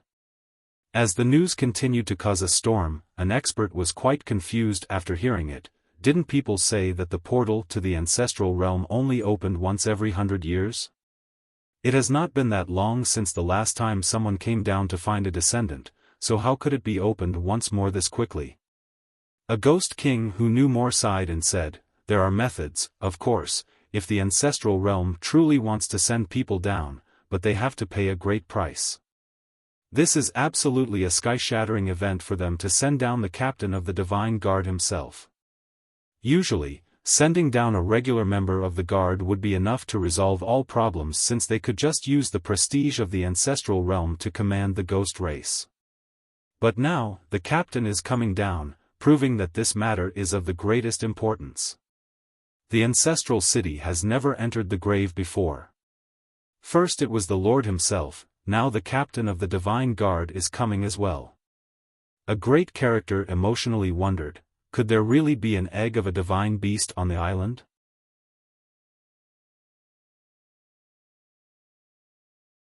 If you don't help me, then even if you were the heavens, would still destroy you. Wuxia walked closer but was repelled by an invincible force when he got close to the pond. It was the headless man who exerted an unbeatable force with an aura that encompassed the entire pond, deterring all trespassers. Wuxia slowly raised the origin sealing spear and said, "My prayer has been answered in the kingdom of heaven, I need to borrow the water in this pond." The headless man suddenly halted his steps and seemingly looked at Wuxia despite not having eyes or a head. After looking for a bit, he began to take equidistant steps around the pond again. Wuxia then stepped inside the pond, but this time, the headless man didn't stop him and allowed for his approach. Wuxia then sat in a meditative pose on top of the water as his chest lit up. He was not hiding anything as he let go of his soaring immoral inner physique. Whoosh! As the inner physique was let go, space suddenly shivered and time flowed faster. Excess hitch. Sizzling sounds appeared. Once the inner physique reached its brightest point, this brilliance became infected and turned into darkness as evil light started to emanate from Wuxia's body. Bolts of lightning then flashed on top of Wuxia's head as the sky darkened, heralding an apocalypse. This was the physique tribulation of a minor completion physique. The soaring immortal physique's tribulation should have come earlier, but it had been constantly suppressed by Wuxia. Now, however, he chose to tackle it. Boom!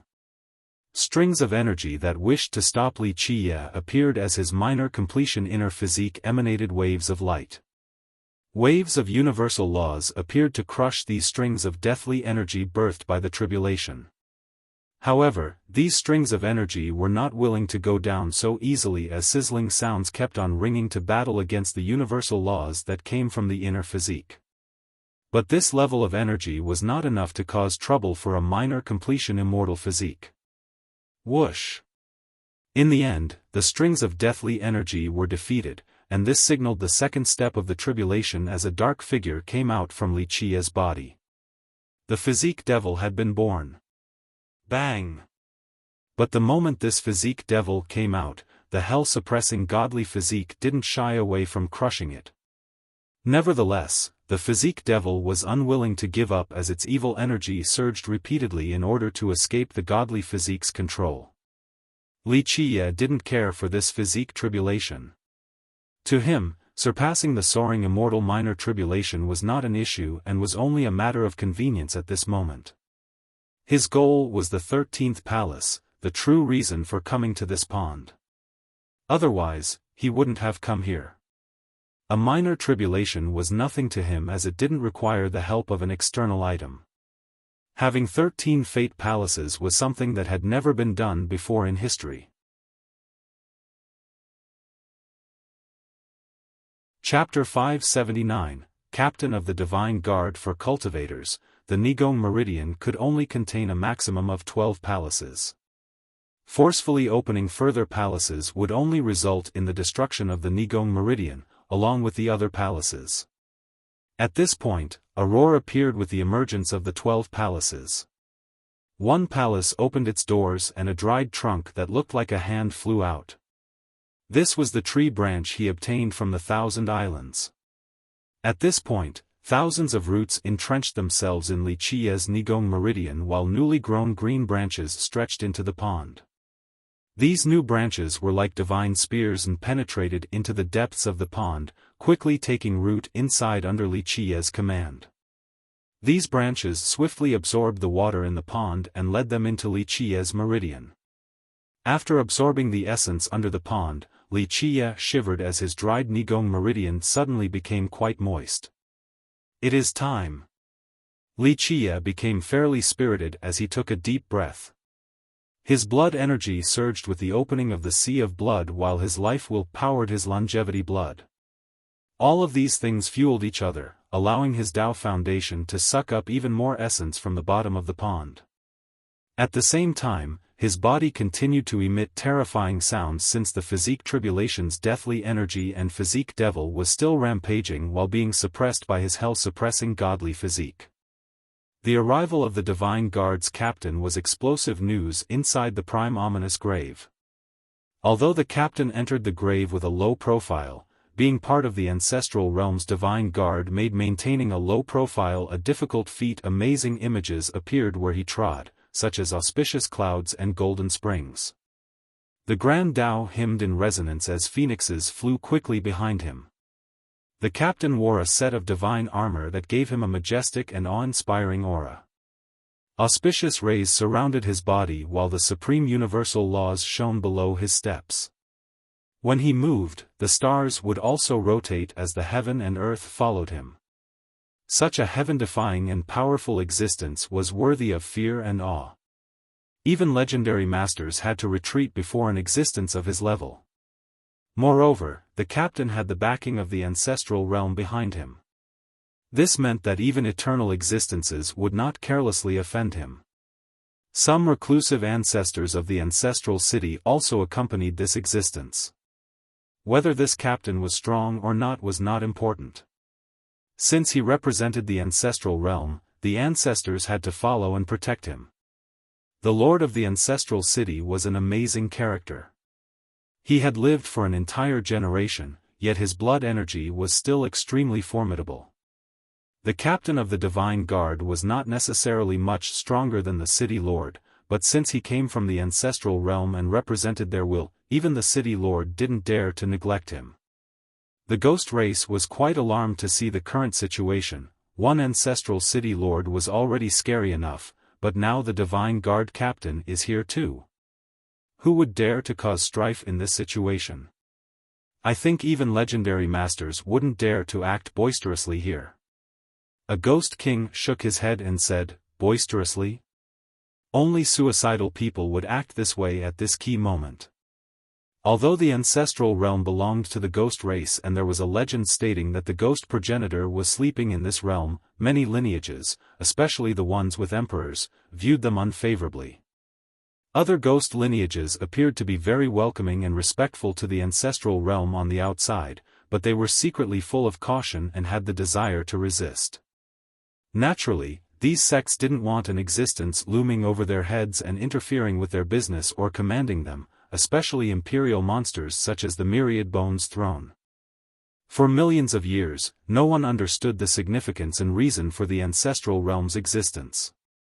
Some said that the ghost progenitor was slumbering there. An even older legend dictated that the ancestral realm stopped a terrifying race of devils from the outside to protect the paradise that is the sacred netherworld for the sake of the ghost race. However, all of these were only legends. Regardless of whether the ancestral realm was where the slumbering progenitor was or if they were acting as a guardian, these events happened many, many years ago. No one had seen the ancestral realm taking action or attacking any evil devils.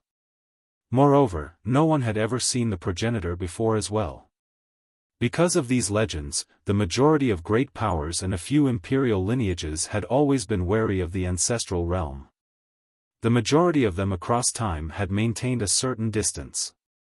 No one knew why, not even these lineages themselves, but these were the warnings from their patriarch immortal emperors. The city lord welcomed the captain to the camp. After the captain sat down, the city lord commanded others to leave, leaving only the two of them behind. The captain was not arrogant and politely asked the city lord, how goes the preparations for the lost mythical island? The city lord answered, respectful captain, we temporarily cannot enter right now. The mist is too thick, 2 of our ancestors died in an attempt to get there. Then when can we set our foot on it? The captain asked with a graver voice. The city lord pondered for a moment before replying, in my opinion, the prime ominous grave can lessen the mist of the island since it is becoming thinner and thinner. The moment we can set foot on the island should be right before the closing of the grave. We don't have time. The captain shook his head and explained, we have to go there as soon as possible since there are many things to do up there. If we wait for the grave to drive the mist away, then we won't be able to finish our business before the closing. The city lord answered carefully, Captain, we can't do anything about it. You can also see that this mist is an extremely powerful and evil curse. The person who performed this curse must have been an invincible existence across the times in order to stop others from reaching the island. We have no way of breaking this curse, so we can only wait. City Lord, I'm afraid that we do not have the time to wait. This matter has reached His Excellency, the Heavenly God. He commanded me to bring down a decree to accelerate this matter. The captain spoke with a serious tone, City Lord, I am not trying to posture before you, it's just that this matter is not trivial. His Excellency wants me to expedite the process, please understand. This matter even reached His Excellency's ears? The City Lord spoke with a changed expression. He had only seen the Heavenly God once, but he understood the Heavenly God's invincibility. Yes. His Excellency told me to descend just to rush this matter. If it wasn't for the fact that it wasn't time for the portal to open, His Excellency would have come down himself. The captain replied with gravity. The City Lord was scared out of his mind. The Heavenly God himself descending, such a thing had not happened for a long time, and it would create widespread panic if this news were to come out. Captain, just what is inside the lost mythical island? The City Lord asked. Despite being the City Lord, he didn't know what was up there. City Lord, there are a few things better left unknown. Knowing too much is not good for you. The captain looked at the City Lord and scowled. The City Lord smiled awkwardly and said, if that is the case, then I won't ask any further with my big mouth. The captain looked at the City Lord and lowered his aggressive tone, Brother Bai, we have known each other for a long time, so there is no need for this posturing act. I have no say in this matter and am only following the heavenly God's command. I am but a mere errand boy. If something were to happen, then a bigger character will come down. The captain had a great sense of propriety. Although he came down from the ancestral realm, the city lord could directly communicate with it as well, so his status was not much higher than the city lord's. If he wanted things to go smoothly in the sacred netherworld, then he needed the help of the city lord, so he conducted himself in a very polite manner. Captain is too polite. Like you said, we are friends, so there is no need to act so reserved like this. The city lord quickly replied, I was only casually asking, nothing more. The captain shook his head and said, I'll be frank with you, brother, I don't know what is on the Lost Island. This is only something His Excellency knows. He commanded that we must go to the island right away and that we have to report any and all changes on the island. This matter is very important and we bear a huge weight. If we want to get this done, I will have to rely on Brother Bai's strong support. The city lord hurriedly responded, Captain is too reserved, just let me know if you need anything. Your business is my business. We cannot wait for the curse to go away by itself since we have to go up there as soon as possible. Before the closing of the grave, we will still need time to communicate with His Excellency. After going up there, we have to do so again, which requires a lot of time, so we have to quickly dispel this curse.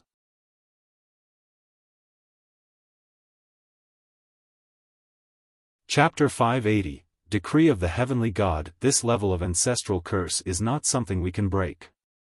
This is an evil curse, so we would suffer a backlash and lose our lives immediately if we tried. Even a great existence like the city lord was afraid of the island's mist. Virtuous paragon ancestors died and became bloody mists in there, so even the city lord was not certain of backing off safely once he got close. Blood sacrifice. The captain gravely spoke, any curse can be broken with this method. After all, this is the ultimate and most extreme method. Blood sacrifice? The city lord was aghast and exclaimed, how many cultivators would a curse of this level require? Tens of thousands wouldn't be enough, and several 100,000 is impossible since people will oppose it. Use mortals. There are other races at the nether border, right? Humans, the blood race, and charming spirits are all fine. As long as they are mortals outside of the ghost race, we can use them for the sacrifice. If hundreds of thousands is not enough, then we'll sacrifice 1 million. We'll keep going until we are successful. The captain's eyes became as cold as ice at this point. He didn't mind the price as long as he could reach his goal. The city lord was startled and spoke with a chill in his heart. Although there are many mortals of other races at the nether border, they are all living in several large cities in different places. We from the ancestral city cannot capture so many mortals from all the corners of the world. At least, not in such a short amount of time. This is just a waste of time. As the ancestral city lord, his perspective was different from the captain's. After this matter concluded, the captain would just go back to the ancestral realm and would have nothing to do with the future outcome of this place. However, he was the city lord and would still have to stay in the sacred nether world. What would the consequences be of sacrificing millions of mortals or even more? Send out the heavenly God decree, command all the sects of the ghost race to help us. The captain spoke in an even bolder tone. Heavenly God decree? The city lord's heart sank. As the city lord, of course he knew the significance of this decree. This was the highest level of decree from the ancestral realm and could command all the ghosts in the sacred nether world. His Excellency was afraid that something unexpected might happen, so he sent me down first with the heavenly God decree and gave me the power to use it when necessary. The captain explained. If you have the decree, then it is very good. There is no need to worry about the other powers not helping us. Please show the decree and I will send people to the sect masters of the great powers right away. The city lord heaved a sigh of relief. To him, the amount of dead mortals was not important. Whether it was 100,000 or 1,000,000, all were just numbers. However, he didn't want to be the butcher that started this whole operation and bear the sinful name. The responsibility of sacrificing millions of mortals as well as creating feuds with the other races would all be on him afterward. After the captain returns to the ancestral realm in the future, the sacred netherworld would point its sharp tip at him. He didn't want to be the public enemy of all the races. But now, with the heavenly god decree, all the imperial lineages and great powers of the ghost race would be dragged down with him. The entire ghost race would bear this, it wouldn't be just him. In the shortest amount of time possible, the decree was sent to all the great powers. An imperial lineage's sect master was shocked after reading the contents and showed an extremely ugly expression. Although cultivators looked down on mortals, for millions of years, very few cultivators stretched their hands towards them. Not interfering with mortals was an unwritten rule of the cultivation world. Only those of the evil Tao would take action against mortals. Of course, there were also cultivators who killed a few hundred or so mortals occasionally. It was not a big deal. However, 1,000,000 was a cause for hesitation. This was the same as destroying an entire city, a large-scale massacre. These large-scale massacres were not rare in history. The victors would completely annihilate the losers. This was a common scene in the cultivation world. However, this was limited to just their own circles and the sects and clans within. Any sect or clan massacring millions of mortals would be held in contempt by others and might be the victim of a justice crusade from the other races and sections. Fuck, this is forcing us to be the spear tip. An imperial sect master angrily cursed after receiving the decree. Another one exasperatedly stated, "That old city lord of the ancestral city is a sly fox. He won't do it himself and wants to drag us down into the mud with him." Many imperial lineages and great powers convened because this situation was too serious. Should we carry out this heavenly god decree? An imperial lineage started the meeting. The decree clearly stated that any sect who collects 1,000,000 would enjoy a supreme technique from the ancestral realm. These techniques that originated at the beginning of the ghost race were very tempting to the great powers, but they were nothing to the imperial lineages. They had emperor's laws and did not lust after the original ghost techniques. These imperial lineages were not moved by the decree at all and didn't want to carry it out compared to the great powers. However, one imperial lineage stated their worries: "Who dares to not carry out the heavenly god decree? Do you want a visit from the heavenly god the next time the portal opens?" A few great powers were upset but had no choice except to follow the order. The ancestral city is dragging us down with them. On the other hand, some great powers were eager and excited. A sect master from this group exclaimed with vigor, "A supreme origin technique, our sect needs such a technique. Destroying one city for the captain to trade for one. So what if 1,000,000 mortals must die?" A few great powers were very biased, especially against the human race, so they were especially happy and had bloodthirsty eyes the moment they saw the decree. "We should already have taught these races a lesson, especially the humans. Humph. Let them know that we ghosts are the rulers of the sacred nether world." Another side showed their utmost support in the face of this decree. "The order of the heavenly god shall be carried out by the myriad races. This is our glory." They hoped to utilize this rare chance to earn some merit for the ancestral realm.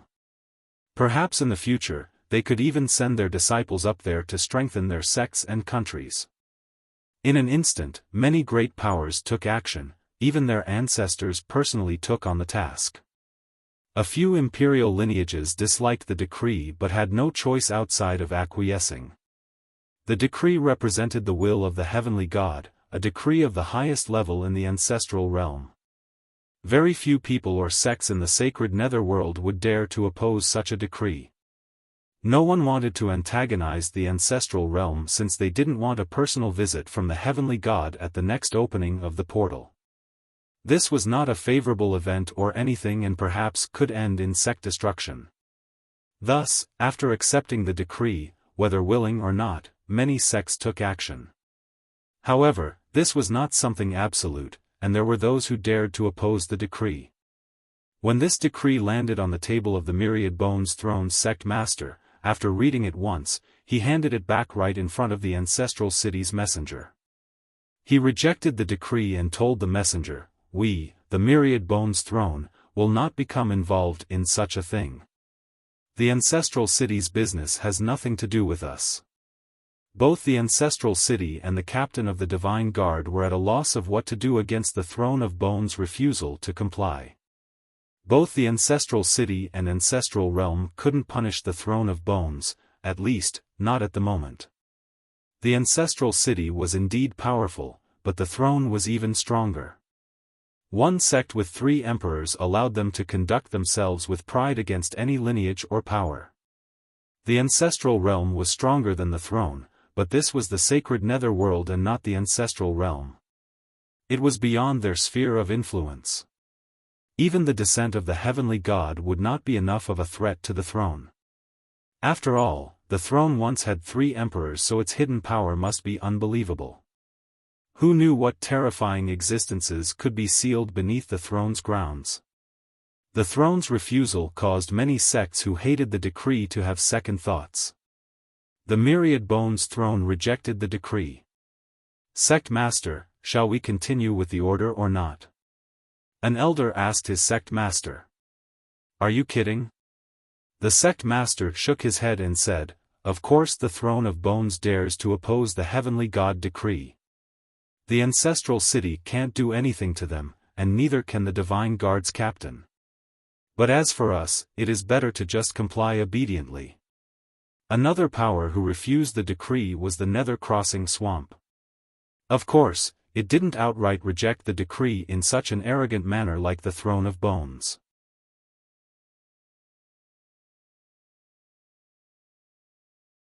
Chapter 581, Battling the Physique Tribulation. After receiving the decree, an elder of the Nether Crossing Swamp reluctantly said, "Messenger, it is not that we don't want to carry out the will of the decree, but right now, our previous sect master had abdicated his position and the new one escaped to be a monk.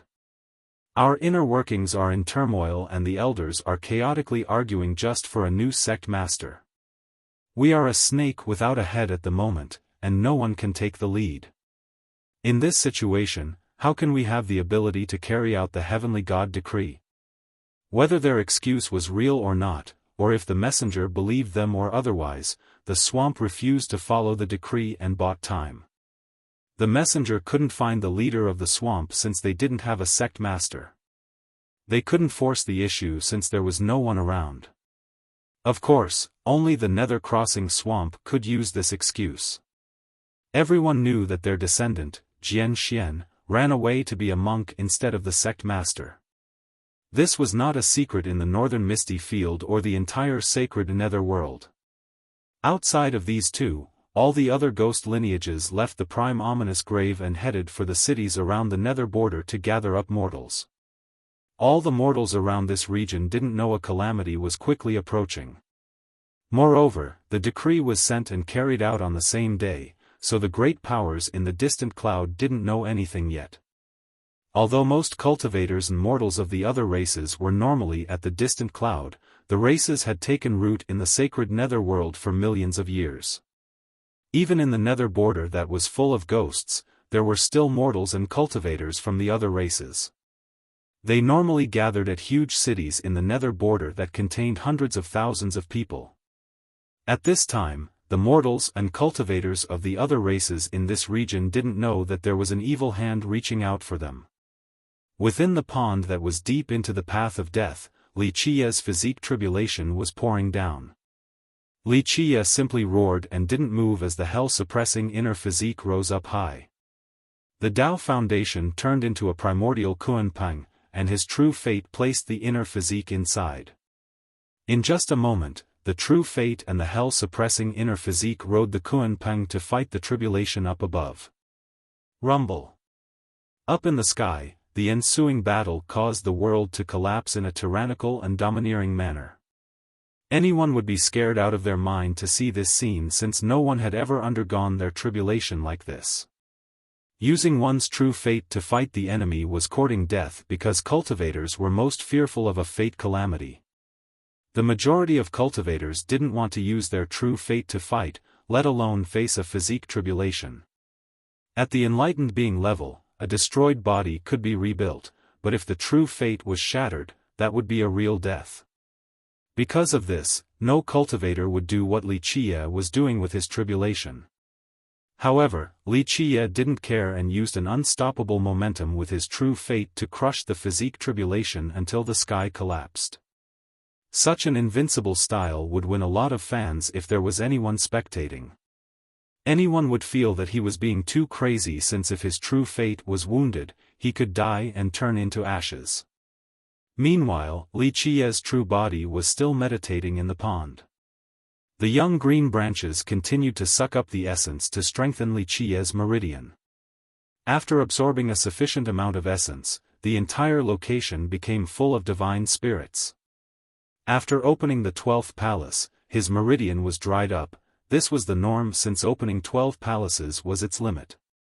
The meridian drying up meant that it couldn't open another palace, lest the cultivator risks shattering the meridian along with all the other palaces. Even the strongest cultivator couldn't handle such a devastating result. However, at this moment, Wuxia's palace location was full of vigor and divinity like the realm of a god with endless life essences. Outsiders would never believe such a thing since nothing could restore the withered Nigong meridian, not even true immortal medicine. However, after absorbing so much essence from the pond, he proved them wrong. Nevertheless, this was far from enough for Wuxia since the restoration of the meridian alone was not beneficial at all. In the end, all the divinity and endless life inside were meaningless. Under the current circumstances, even if he could open the 13th palace, he still wouldn't be able to withstand the suppression from the heavens, so the restoration was merely his first step. Boom, boom, boom. Hymns appeared as if a grand Tao was forming into something like a new palace. Each time a hum resonated, Wuxia's body would shake. The 12 palaces hovering above his head were greatly affected, dimming and brightening in an alternating cycle. He had begun the construction of the 13th palace after absorbing enough essence. Of course, this was only the beginning. These rich essences alone were far from enough to create the next palace. After an outline was formed, Wuxia still needed the most important thing. Without it, the palace would collapse right after it formed. In the sky, the battle lasted for some time before the true fate finally destroyed the heavenly tribulation and collapsed the tribulation portal as well as slew the physique devil. After the portal was destroyed, the tribulation dissipated. The soaring immortal inner physique in front of Wuxia's chest became even brighter. Waves of rings emanated like the spreading of wings. Buzz. The moment these wings made of light spread out wide, time suddenly quivered as if the flap of these wings could affect time itself. In just a second, time began to slow down. There was an illusion that everything became slower. Even the passing of light was as slow as a snail, nothing was excluded from this effect. People would be able to see the passage of time at this moment. Nothing could feel better than sensing the slow passage of time. Soaring immortal physique, minor completion. At this moment, Wuxia had 2 minor completion immortal physiques. Outside of the Black Dragon King, Wuxia was the only other one who successfully accomplished this. It was the fastest physique in this world. Although it was only at minor completion, its speed was still at an awe-inspiring level. With this, no heavenly king would ever be able to catch Wuxia, not even the highest level of heavenly king, a heaven's equal king that specialized in speed, unless this particular king also cultivated the soaring immortal physique. At grand completion, its speed would be at the limit of this world.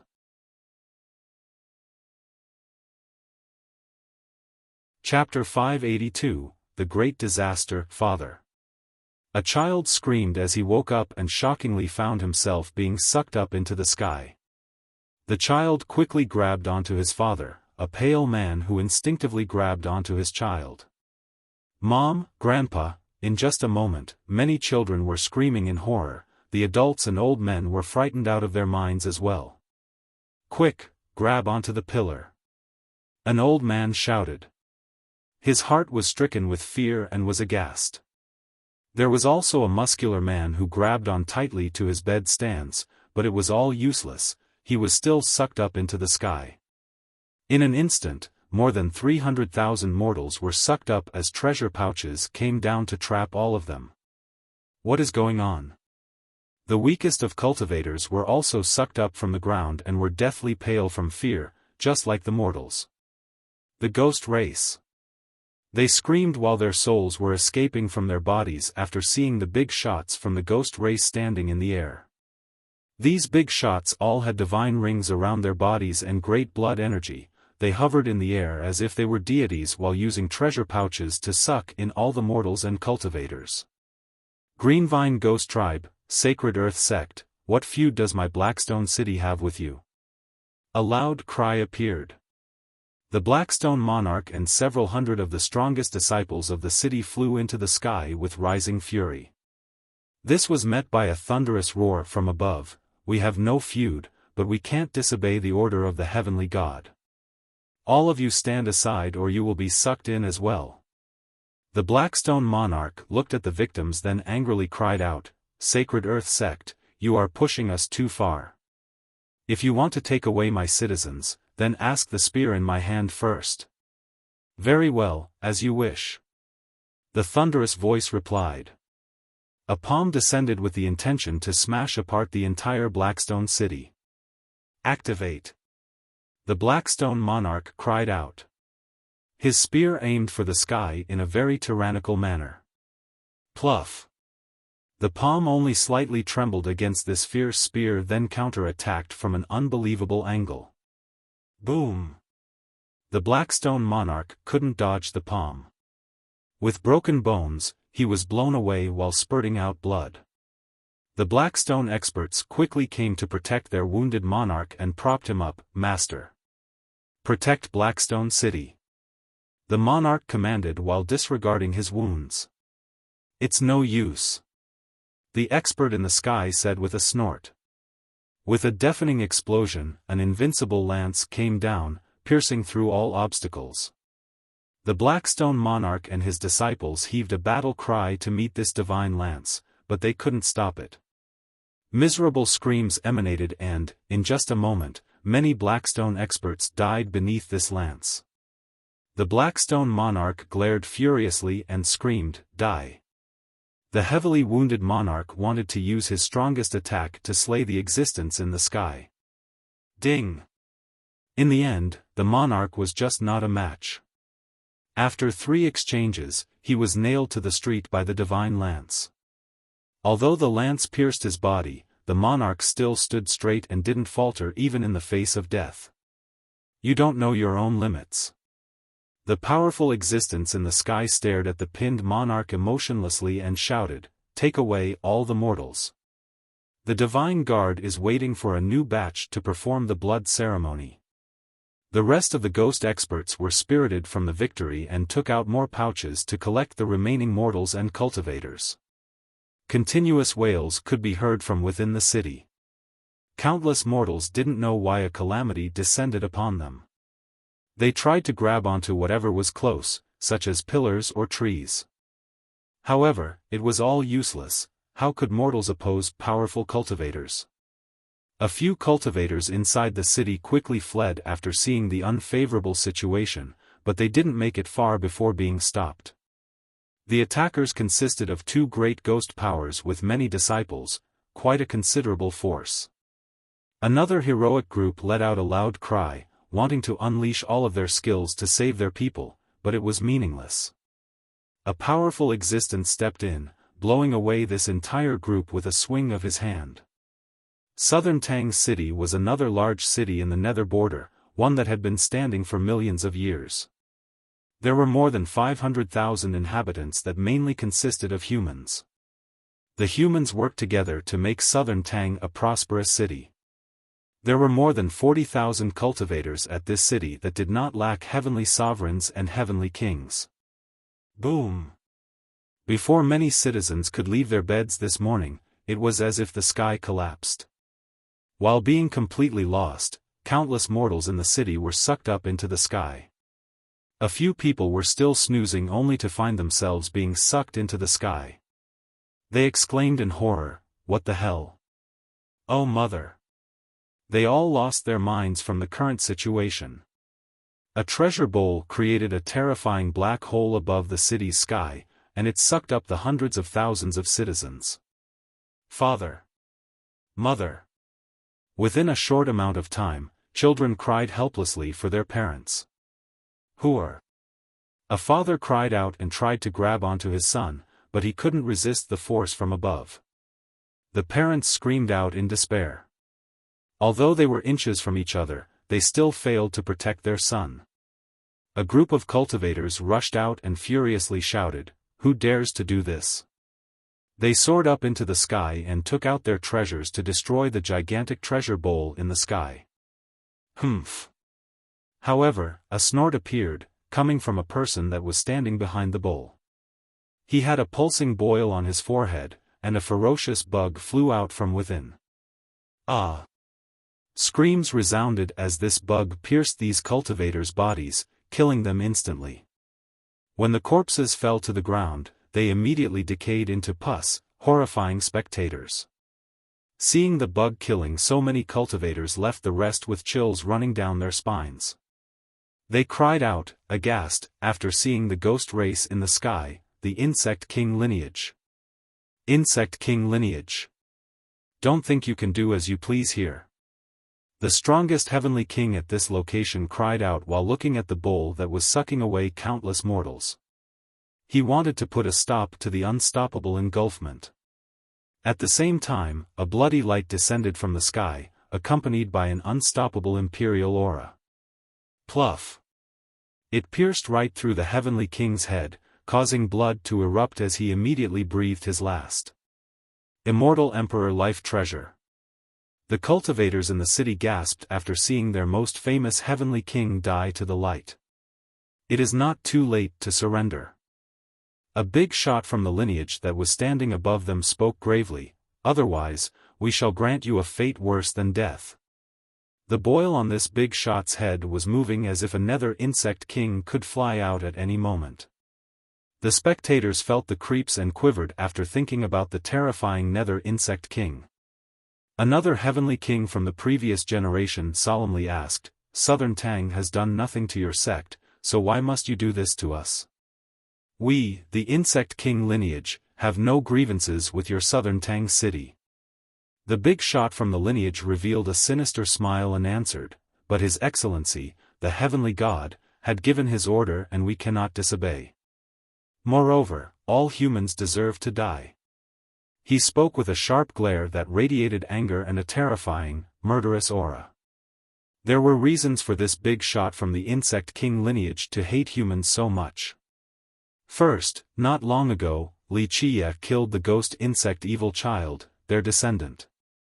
Second, Wuxia cracked the evil bell, their emperor's weapon. Eventually, the lineage expended numerous amounts of effort to restore the evil bell, but it was still extremely damaged and had reduced power. Their hatred for Wuxia ran deep, so it was a shame to them that he had died in the path of death. Now, the heavenly god wanted mortals from the other races for the blood ceremony, so the Insect King lineage was the first to heed their call.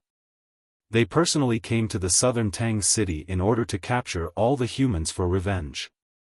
The Divine Guard Captain wants your fresh blood for a sacrifice. If you all surrender, then I'll spare you from pain. This big shot gazed at the cultivators in the city and let out a dark smile. The Southern Tang cultivators furiously shouted after hearing this, "We'll die either way.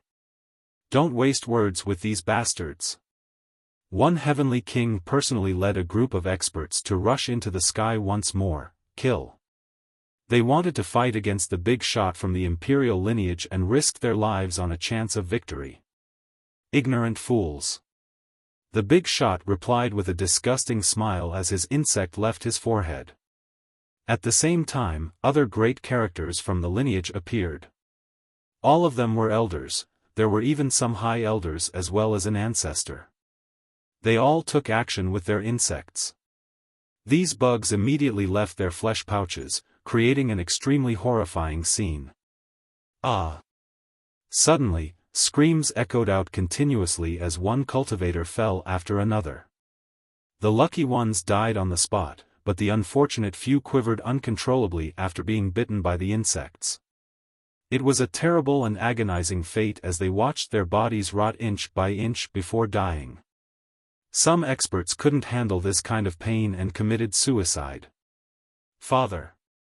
A child screamed as he woke up and shockingly found himself being sucked up into the sky.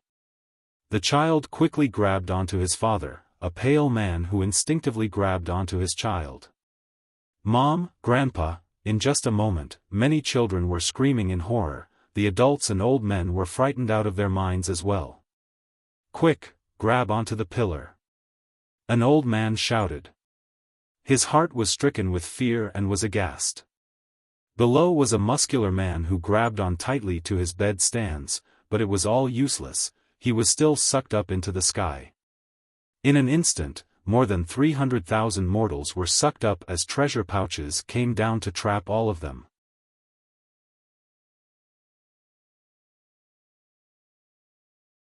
Chapter 583, 13th Palace. Shrill screams reverberated throughout southern Tang City.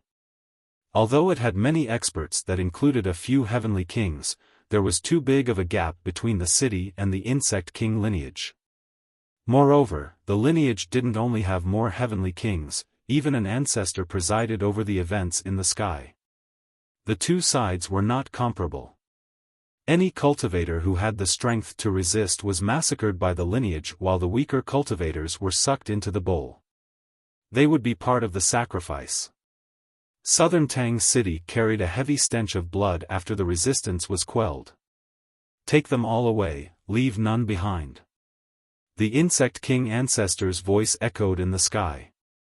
In a short period of time, the sun had finally risen, and southern Tang City that had stood strong for millions of years was now deprived of people, creating a disturbing silence. The city streets that were painted red under the sunlight were completely empty. The only things left were dead corpses scattered on the ground, these were the remnants of those who opposed the imperial lineage. The wind now carried a creepy stench of blood.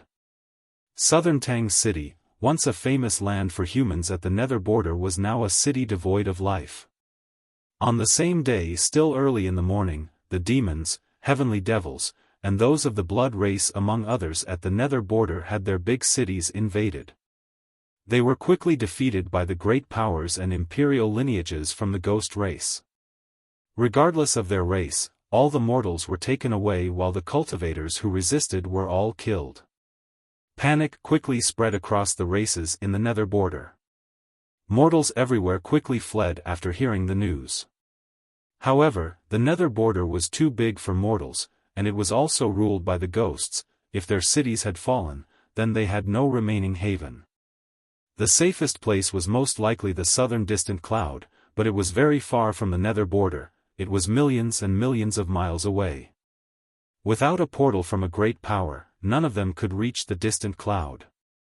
Under such a desperate situation, the great powers of the ghost race that weren't participating absolutely wouldn't help the fleeing cultivators from the other races, let alone mortals.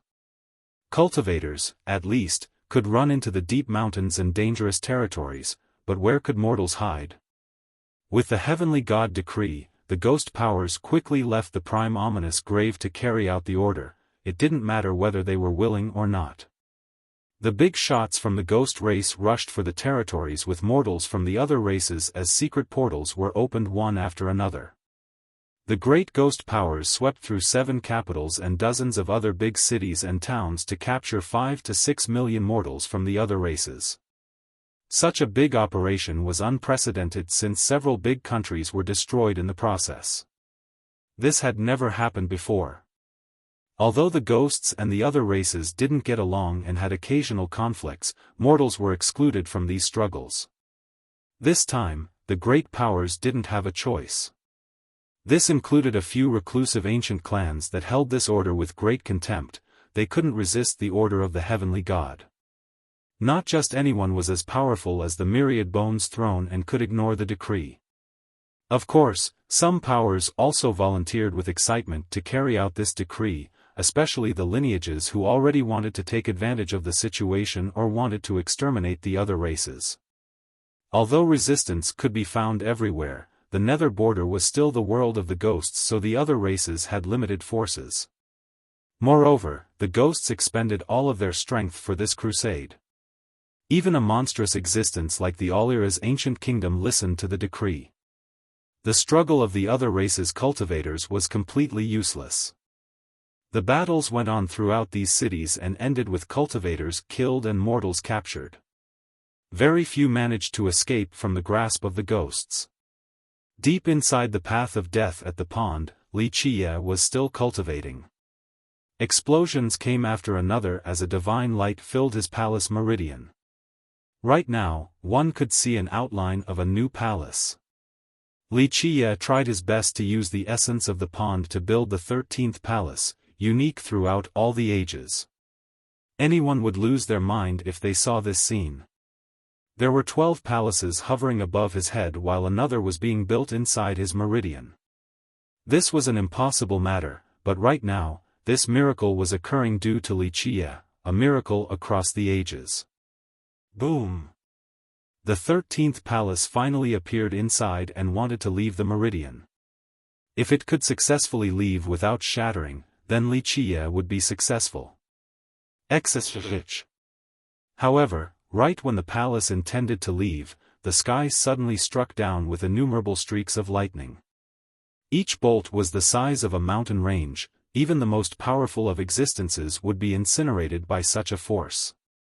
Wuxia, however, didn't even bat an eyelash. He took out the yin-yang refining immortal mirror. Buzz, the mirror poured down an endless immortal light as waves of universal laws protected Wuxia. The yang and yin fishes swam around his body to form an extremely powerful defensive line, protecting him from the lightning tribulation that descended like rain. Bang, bang, bang. Lightning struck down like a waterfall, but the mirror managed to block it all. During all of this, none of the lightning managed to even get close to the headless man walking around the pond. It was as if the headless man was powerful to the point where even the tribulation was afraid of approaching. As the lightning tribulation continued like a raging storm, Wuxia was focusing on the 13th palace. He wanted it to leave his meridian. As long as it could leave, Wuxia's goal would then be achieved. Punish. However, right when this last palace was about to fly out, another firmament suddenly appeared in the sky alongside the lightning tribulation. This was a different sky, a different firmament like the home of immortals. Suddenly, the will of this firmament descended, and the yin-yang mirror couldn't stop this will from attacking the 13th palace. Punish. This one word was the will of this firmament and was completely unstoppable. No treasure could stop it, and even someone with the strongest body would turn into ashes. Anyone would be scared to death if they were to see this scene. The will of the heavens descending was something unheard of. Even the most heaven-defying genius wouldn't face such a thing when undergoing their physique tribulation, life reduction, or fate calamity. However, this firmament had now appeared and declared its intent. To be able to alarm the high heavens to the point where it sent down a tribulation like this was comparable to the ascension of an immortal emperor. Without a doubt, opening the 13th palace was something forbidden by the heavens. The heavens decided to punish Wuxia in light of him opening the 13th palace in such a terrifying manner. So what if you are the heavens? I am above the heavens. Wuxia roared in the face of the oncoming wrath. Boom! With a blaring blast, the 12 fate palaces disappeared from above his head and turned into its own firmament. With this new firmament, Wuxia's will soared above the 9 heavens. His firmament exuded an endless stream of light after his command. Seal. As the wrath of the heavens was about to descend on his 13th palace, Wuxia used his supreme will to seal this punishment. At this time, his will was no weaker than the will of the heavens. His supreme will intertwined with the boundless momentum of his firmament as if he was the ruler of the heavens and myriad worlds. Boom! An enormous blast resounded as Wuxia's will stopped the wrath of the heavens from above. Anyone who saw this scene would turn crazy. Who in this world would dare to oppose the will of the heavens? Wuxia, at such a young age, didn't only oppose it, he was also trying to seal it. How frightening was this? If the heavens wishes to oppose me, then I shall seal the heavens. At this time, Wuxia's domineering aura filled the atmosphere. He courageously stepped forward in a manner showing that no one, not even the heavens, could stop his determination. The wrath of the heavens was sealed as countless divine lights detonated in the sky as if the firmament was raging. At this moment, a boundless image descended onto the world as another invincible will of the heavens arrived.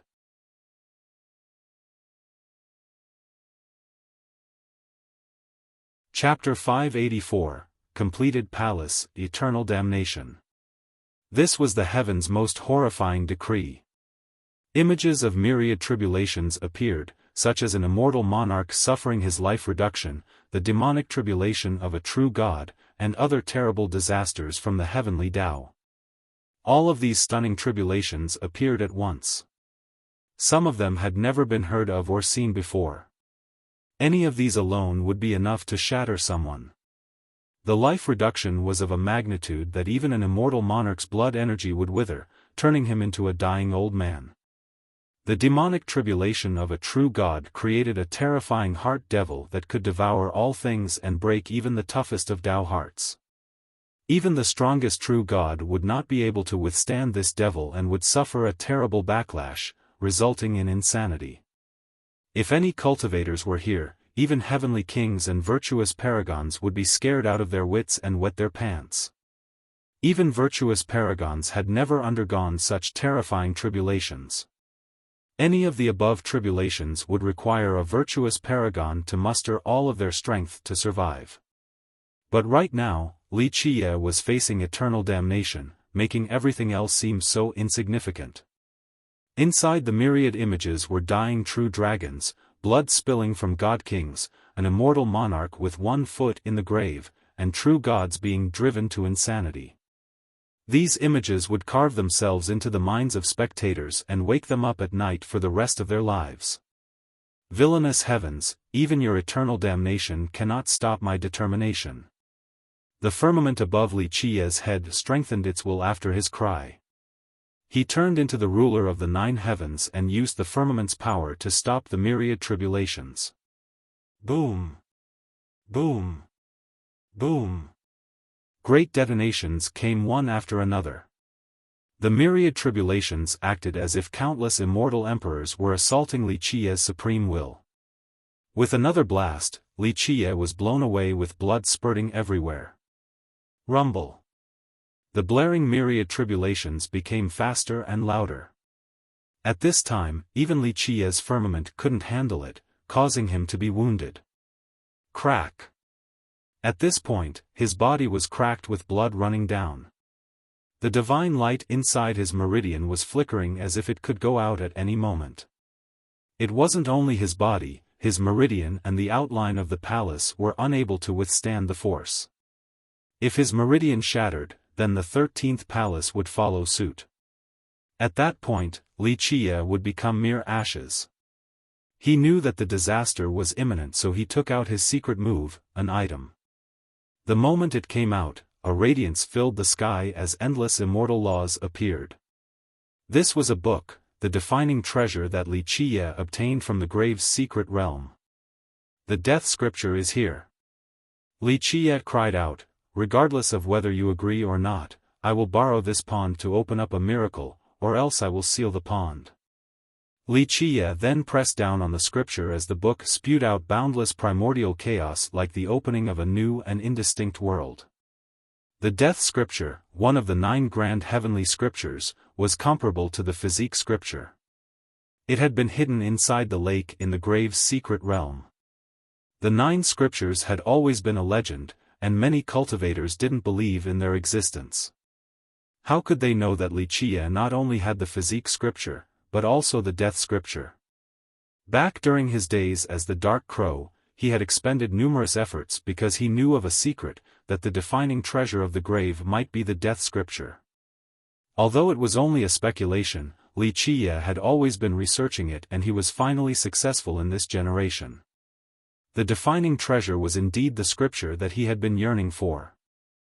With his hand pressed against the scripture, unparalleled ancient runes appeared, then slowly sank into the pond as if they had their own consciousnesses.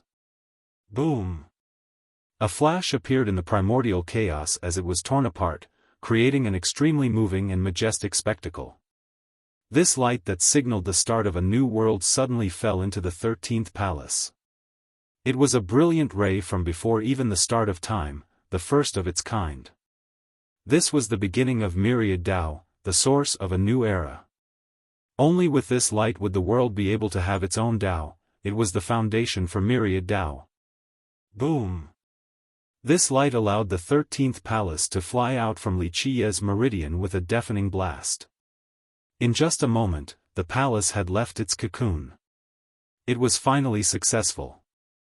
The 13th palace, at this time, jumped into the 9 heavens and achieved a never-changing eternality. It emitted a powerful seal that flew into the sky and left its will as a mark in the heavens. Rumble. With resounding blasts, a mark had been carved on the heavens by the palace. The myriad tribulations then receded like a tide. Inside the prime ominous grave at the earth realm above the heavenly cemetery, the ancestral city had erected 4 gigantic altars right below the lost island, one in each corner. Each of them was protected by the experts from the city along with other ghost cultivators, including those of the ancestor level. This was beyond being forced by the heavenly god decree. Many great powers wished to contribute and earn some merits as well as praise from the ancestral city. Maybe they could receive the supreme origin arts. Because of this, they worked hard and volunteered to carry out the decree. In just one short day, the great powers had returned from their hunts and gathered cultivators and mortals from the other races all over the nether border. The Divine Guard captain commanded after seeing their return, "Throw all of them into the altars. Once we have enough, we'll commence the blood ceremony." In just a short moment, the prisoners were thrown into the altars that resembled gigantic urns, falling down like human rain. Each of these altars had their own independent space that could accommodate tens of millions. "Grandpa, where are you? Grandpa, Grandpa!" Screams for the adults rang across the altars. "Mother, Father, do you not need water anymore?" Children cried out for their parents. "Zhuzi, Zhuzi, are you okay?" Parents were also trying to find their children among the sea of people. They were powerless to stay together with their families amidst this disaster. "Son, Shura, where are you? Are you still alive?" A gray-haired old man cried out painfully for his child. The ocean of people emitted many miserable screams. There were also desperate pleas and prayers mixed together, creating a gloomy and sorrowful atmosphere. Earlier, most great powers from the other races had already left the prime ominous grave, but some ancestors were still hiding behind in the shadows right outside of the heavenly cemetery. Seeing such a scene shook them since they understood what the Divine Guard captain wanted to do after capturing these millions of mortals. The ancestral city is insane. They actually want to sacrifice the mortals. The pupils of a great character from another race were about to burst open from anger after seeing this scene. Someone else, in their fury, wanted to rush out but was stopped by an ancestor that stood right next to them. The ancestor gravely said, "Are you going just to die? Not to mention that the city lord and the captain alone are enough to kill us old men. There are also a bunch of great powers and their ancestors and even legendary masters from the ghost race. Even if you try, you won't be able to accomplish anything." Despite their rage, they were powerless and could only keep hiding in the dark. All of the ghost masters were here. it was a force capable of sweeping through everything in this world. Even an imperial lineage would have a hard time opposing them. Open! A cultivator screamed while within the gourd-like altar. There were some cultivators that were captured along with the mortals, among them were famous heavenly kings. Alas, they had no chance to show their prowess since there were ancestors here as well. They had to obediently accept their captivity. Boom! A few explosions occurred. Some cultivators used their strongest merit laws to attack this ceremonial prison, but it was useless. This altar was personally created by the divine guard captain to become a powerful prison. Ordinary cultivators couldn't break it. Use my blood to lead the glory of my ancestors. May the laws of the myriad ages enter my body. A trapped heavenly king used his strongest forbidden law along with his flesh and true fate to empower this art.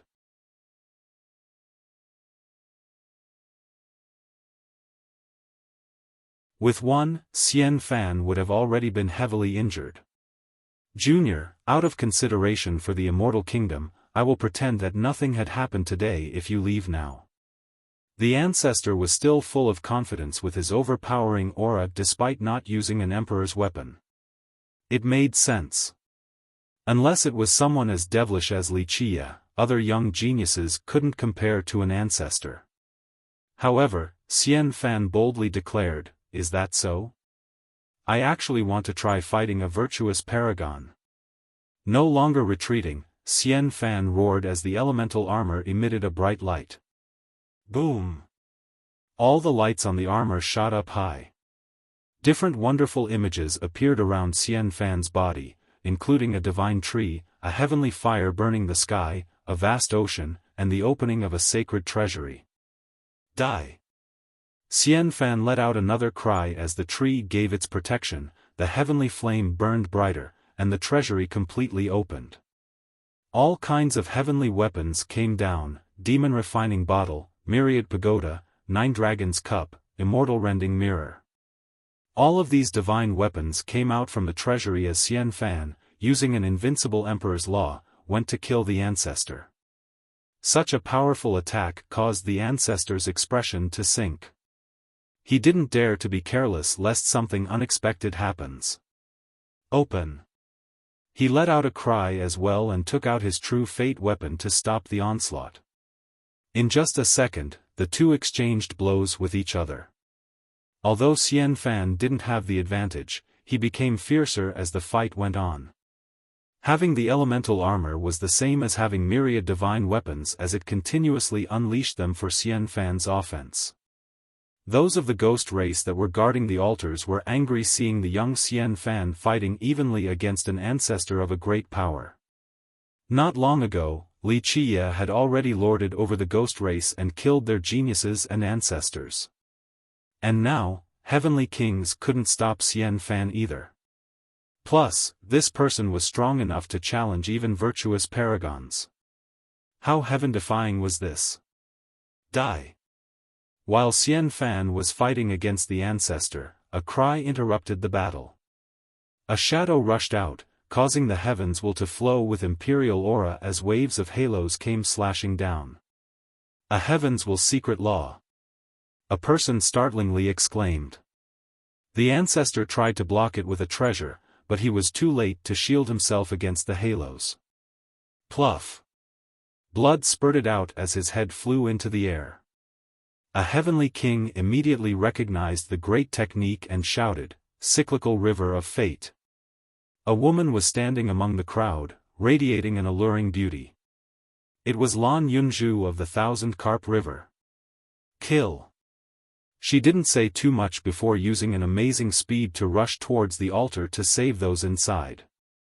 However, how could the guarding ghosts let her achieve her wish? A bunch of ancient saints and heavenly sovereigns instantly mobbed her. In this moment, Lan Yunzhu cried out as the heavens shone and carried an imperial aura as it swept through all of them, creating a rain of bloody heads.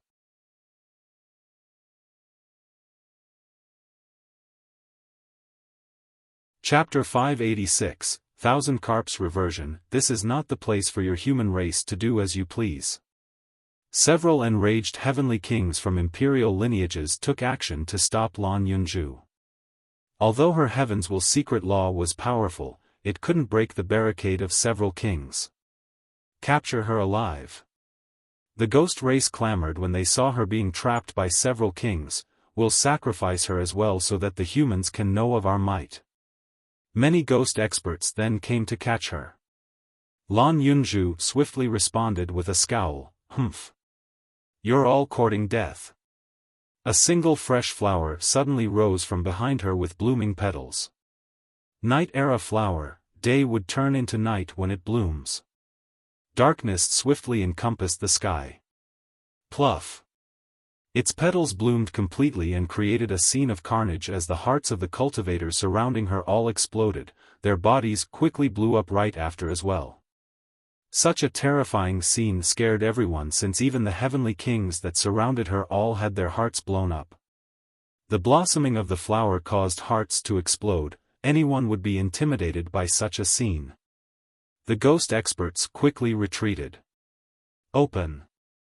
Lan Yunju ignored these experts and channeled her heaven's will law, slashing the altar with her halo to save the mortals from the other races. Boom. However, her attack couldn't slash open the altar since it was blocked by another ancestor. This ancestor took an imposing step towards her and snorted, "Thousand Carp River. My titanic crescent sacred ground will annihilate all of you. We'll start with your descendant first." An unstoppable imperial aura came striking down. His first move was to use an immortal emperor true treasure. It was apparent that he didn't want to give her any chance at all. How deep of a feud would it have to be to warrant an imperial ancestor killing a junior instantly with a true treasure? This was all due to Wuxia stealing the Declivity Mountain Bell and using the diamond carp to swallow 3 of their ancestors. It was not only a terrible loss but also a great humiliation. Because of this, another ancestor personally came out, bringing along an emperor's true treasure. They initially wanted to find Wuxia, but unfortunately, he had died in the path of death, so they now shifted their hatred towards the Thousand Carp River and Lan Yunju. An ancestor attacking with a true treasure was quite terrifying. All realms were alarmed while gods and devils prostrated before its destructive might. No one would be able to withstand such a blow. At least, that was the thought on everyone's mind regarding Lan Yunju's fate, since not even a virtuous paragon would be able to escape. Lan Yunju quickly took out an immortal emperor life treasure and cried out, "Samsara cycle." The heavens will moved as a river of stars lit up. She was using her secret law to empower this life treasure. Splash! A huge carp jumped out from the surface of this river of time back to the origin. Time suddenly reversed, at least, for Lan Yunju. Her time was being reversed back to the moment when the titanic crescent ancestor appeared. Splash! After another splash, Lan Yunju's time began to flow once more. The invincible attack from the Emperor's true treasure only issued a slight noise as it didn't hit her and instead hit the spatial area where time was reversed. Everyone was astonished and filled with disbelief at someone capable of reversing their own time by several seconds. The ancestor's heart thumped as he saw the life treasure in her hand, Thousand Carps Reversion, Cyclical River of Fate. This is the reversing of time from the legends. The Thousand Carps Reversion was a life treasure left behind by immortal Emperor Qianli. Legends spoke of them being able to use his secret law in conjunction with the life treasure to reverse time to a maximum of 3 minutes. This meant that Lan Yunju had an extra 3 minutes of consideration when in precarious positions. As long as the secret law could channel the treasure, then time would go back to any second in the last 3 minutes. Many were jealous at her having this emperor's weapon. There was no medicine for regret in this world, but Lan Yunju was different. She could fix any mistake within a short 3 minutes. Humph. Girl, I want to see how many times you can activate that emperor's weapon. The titanic crescent ancestor declared gravely. Boom. A life wheel appeared behind Lan Yunju's head with boundless blood energy. It emitted a sacred light that allowed the blood energy to become inexhaustible. She arrogantly declared, "You can rest assured, my saint wheel will allow me to use it at least 3 more times. I wonder how many more times you can use your true treasure at your old age? I'm afraid your blood energy has already started to wither." She was a person with dual saint talents, so her saint will had already predetermined her rich blood energy that was more abundant than anyone else. If others could only use an emperor's weapon once, then she would be able to do so 3 to 4 times at the very least. This was the magical property of a saint wheel. The ancestor's expression greatly changed. Lan Yunzhu was right, he was indeed old. Even in the face of an ancestor from the sacred ground, Lan Yunzhu was still fearless as she let out a cry, "Die!" The Night Era flower bloomed again with a pop. The ancestor, aghast, recalled his true treasure and used an imperial law to protect his body. Despite this protection, the blossoming of the flower carried a transcendent power. Bang, bang, bang. The imperial laws shook before the flower's onslaught, leaving the ancestor shocked. Luckily, the flower didn't bloom the entire way, or else it would truly be unbeatable. Anyone who came close would die to its blossoming petals. After the attack was over, the ancestor's eyes became sharp. Time to end this. He wanted to unleash another true treasure attack to give her a fatal blow. Nevertheless, Lan Yunzhu was still rushing forward with a battle cry. She had a bronze tube in her hand. Pluff, pluff. 2 temporal rays shot out at an undodgeable speed. Frightened, the ancestor quickly raised his weapon again to protect his body. Boom! The rays slammed into the imperial law, causing the ancestor to take 2 steps back. The reverse time shuttle unleashed rays of temporal attacks non-stop. Anyone who came close would suffer from this chaotic barrage and lose all their life essence while growing older. After being struck multiple times by the shuttle, the true treasure dimmed as the ancestor was forced to retreat continuously. Meanwhile, Lan Yunzhu didn't halt her offense and kept on firing at him. Once the shuttle shot out all of its temporal rays, the ancestor furiously roared, "I'll end you." He tried to attack one more time with his weapon, but then, it was time for the Night Era flower to blossom once more. Of course, the aghast ancestor had to use his weapon for defensive measures instead. Pluff, pluff, pluff. Petals began to spread, preventing the ancestor from doing anything but protect his own body. Once the flower's attack ended, the ancestor thought that he could attack again, but he was met with another onslaught from the reverse time shuttle. Temporal rays aimed for his body once more. Rumble. The ancestor had to retreat even further. This situation drove him crazy to the point of vomiting blood. Lan Yunzhu's non-stop rotation of the flower and shuttle rendered him unable to counterattack. And even if he could unleash an invincible attack, Lan Yunzhu still had her 1,000 carps reversion, so she had 3 whole minutes to revise her strategy.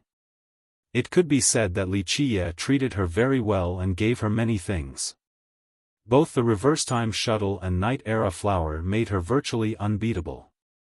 At this point, the ancestor was nearly crazy because of Lan Yunzhu. He didn't have a chance to attack against the offensive rotation of the flower and shuttle. Lan Yunzhu couldn't stop halfway now that she was riding the tiger's back, so she kept on attacking with her 2 treasures. If she delayed for even a second, the true treasure of the ancestor would come to kill her. At the moment, she couldn't escape, but she couldn't kill the ancestor either. Both sides had no choice but to continue this stalemate until one side could no longer handle it. Other people couldn't get close. Even experts and heavenly kings didn't dare to set foot on their battlefield. Everyone saw what happened earlier with their own eyes. Anyone who entered the range of the blossoming Night Era flower would instantly explode. Hundreds of thousands of ghosts were both envious and jealous of Lan Yunzhu's heaven-defying methods. Such methods easily caused others to become crazed from greed. The combination of those 2 treasures were indeed invincible. This is not the place for your human race to do as you please. Several enraged heavenly kings from imperial lineages took action to stop Lan Yunju. Although her heaven's will secret law was powerful, it couldn't break the barricade of several kings. Capture her alive. The ghost race clamored when they saw her being trapped by several kings. We'll sacrifice her as well so that the humans can know of our might. Many ghost experts then came to catch her. Lan Yunju swiftly responded with a scowl, "Humph. You're all courting death." A single fresh flower suddenly rose from behind her as the petals began to bloom. Night-era flower, day would turn into night when it bloomed. Darkness swiftly encompassed the sky. Pluff. Its petals bloomed completely and created a scene of carnage as the hearts of the cultivators surrounding her all exploded. Their bodies quickly blew up right after as well. Such a terrifying scene scared everyone since even the heavenly kings that surrounded her all had their hearts blown up.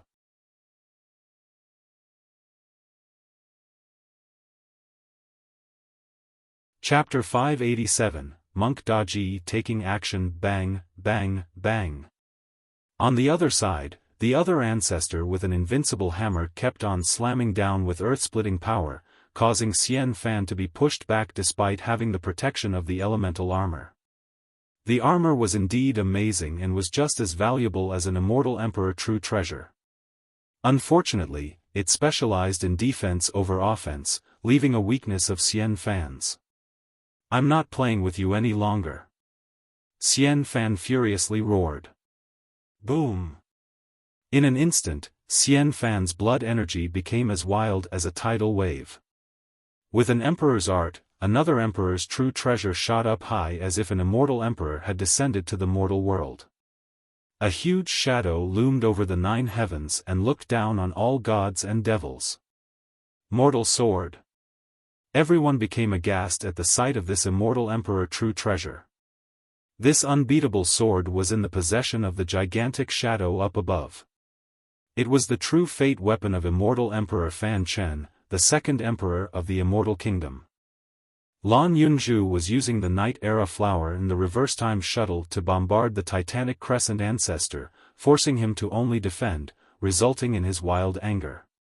Xiaofan, on the other hand, was using his mortal sword to fight against the Insect King ancestor, but Xiaofan's situation was not as propitious. Despite using a lot of medicines to make up for the loss of blood energy from using the invincible mortal sword, it was still not enough to make up for the rate of consumption. A powerful true treasure required too much blood energy. Lastly, Monk Daji was also quite incredible and used an emperor's weapon to fight against a great power's ancestor, but he still didn't garner too much of an advantage. Boom! Finally, due to the lack of blood energy, the mortal sword's attack became weaker, so Xiaofan was forced back by the Insect King ancestor. This ancestor didn't give Xiaofan the chance to fight back and swung down with his own true treasure. "Junior, you are finished." This attack caused the gods to quiver. It could easily split a virtuous paragon into halves.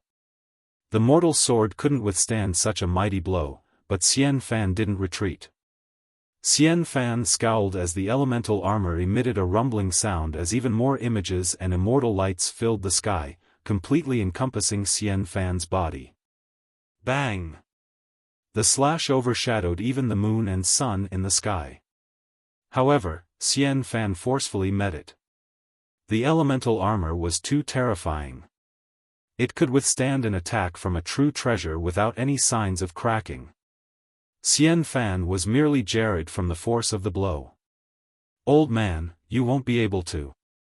Xiaofan calmed their chaotic blood energy within and sneered.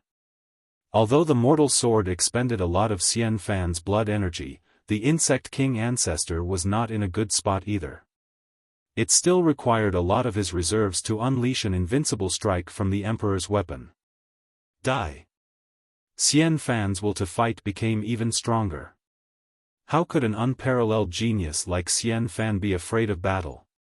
Xiaofan stopped using the mortal sword as the elemental armor turned into a divine spear, sweeping through everything to attacking the Insect King ancestor. The enraged ancestor also stopped using his own true treasure since it was wasting too much blood energy. With a long roar, he used his own true fate weapon to meet the attack.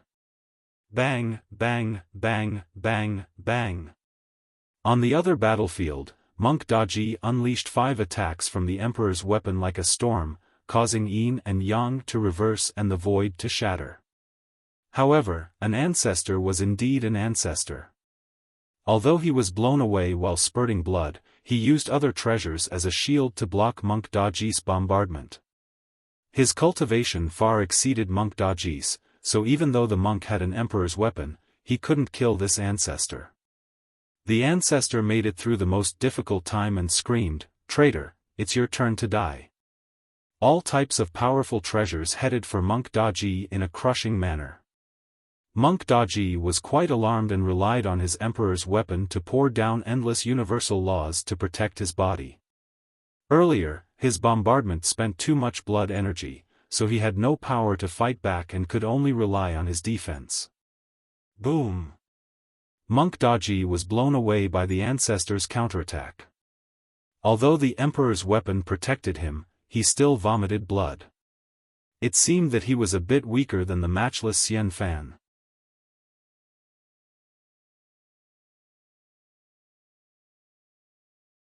Chapter 588, Human Race's Counterattack. It was difficult for others to join this battle unless they were heavenly kings with emperor's weapon or ancestors. Weaker cultivators had no place in such a conflict. Outside of the heavenly cemetery, the ancestors and big shots hiding in the shadows were quiet. The battle before their very eyes had silenced them. They saw that Monk Daji was continuously being pushed back by the great power's ancestor while Xiaofan's situation was not any better. Only Lan Yunzhu, with her reverse-time shuttle and night-era flower, was managing to suppress the titanic crescent ancestor. Eventually, a human ancestor could no longer bear it and shouted, "Are we not as great as these youths? If the youths of our human race aren't afraid of dying, then why are we old bones afraid? Even if we die, let our deaths be meaningful." He stepped forward and screamed, "Kill!" With rumbling explosions, this human ancestor rushed towards the eastern altar and unleashed a fiery move capable of burning the sun and scorching the ocean. Ah! Screams appeared as several hundred ghost experts were killed by this human ancestor in an instant as their blood poured down like rain. An ancestor was ultimately an ancestor and could immediately kill thousands with one move. Heavenly sovereigns and heavenly kings were nothing before them. Perhaps a heavenly king with an emperor's weapon could prove to be a challenge for these ancestors.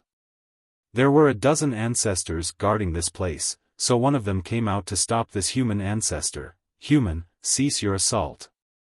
Meanwhile, outside the cemetery, a golem ancestor also stepped out. "Today is when we deal with the ghost race. If they use our people for the sacrifice, then we shall kill all of them. Kill!" At this point, the golem ancestor rushed forward as well. At this moment, 3 more ancestors emerged from outside the heavenly cemetery. Several hundred big shots from the other races that were hiding nearby became the vanguard. 4 ancestors led the group to attack the eastern altar. There were 4 altars here with many ghosts defending them. Scattering and attacking the 4 altars at the same time was impossible and nearly suicidal, so everyone focused their force on the eastern altar where Lan Yunzhu was. "Stop them!" The ghost ancestor at the eastern altar gave his command, and several tens of thousands of experts ran over. In just a moment, the 2 sides collided and initiated a bloody battle. The 5 ancestors of the other races opened the path with sovereigns and kings right behind them. A scene of earth-shaking carnage followed right after. However, there were a lot more ghosts compared to the other races, so despite the fact that the ancestors were leading the way, the other race's force was still surrounded by ghosts. "Help send them off. Hurry up so we can move on with the ceremony," the Divine Guard captain ordered coldly.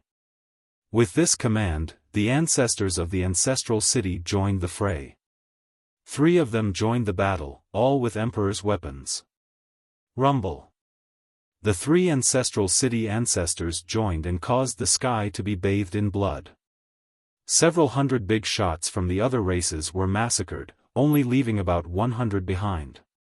Ah! A miserable scream came from a blood ancestor.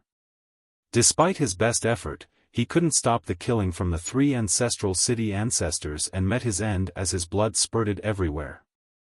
Although these were all ancestors of great powers, without an emperor's weapon, they could be easily killed by another that did.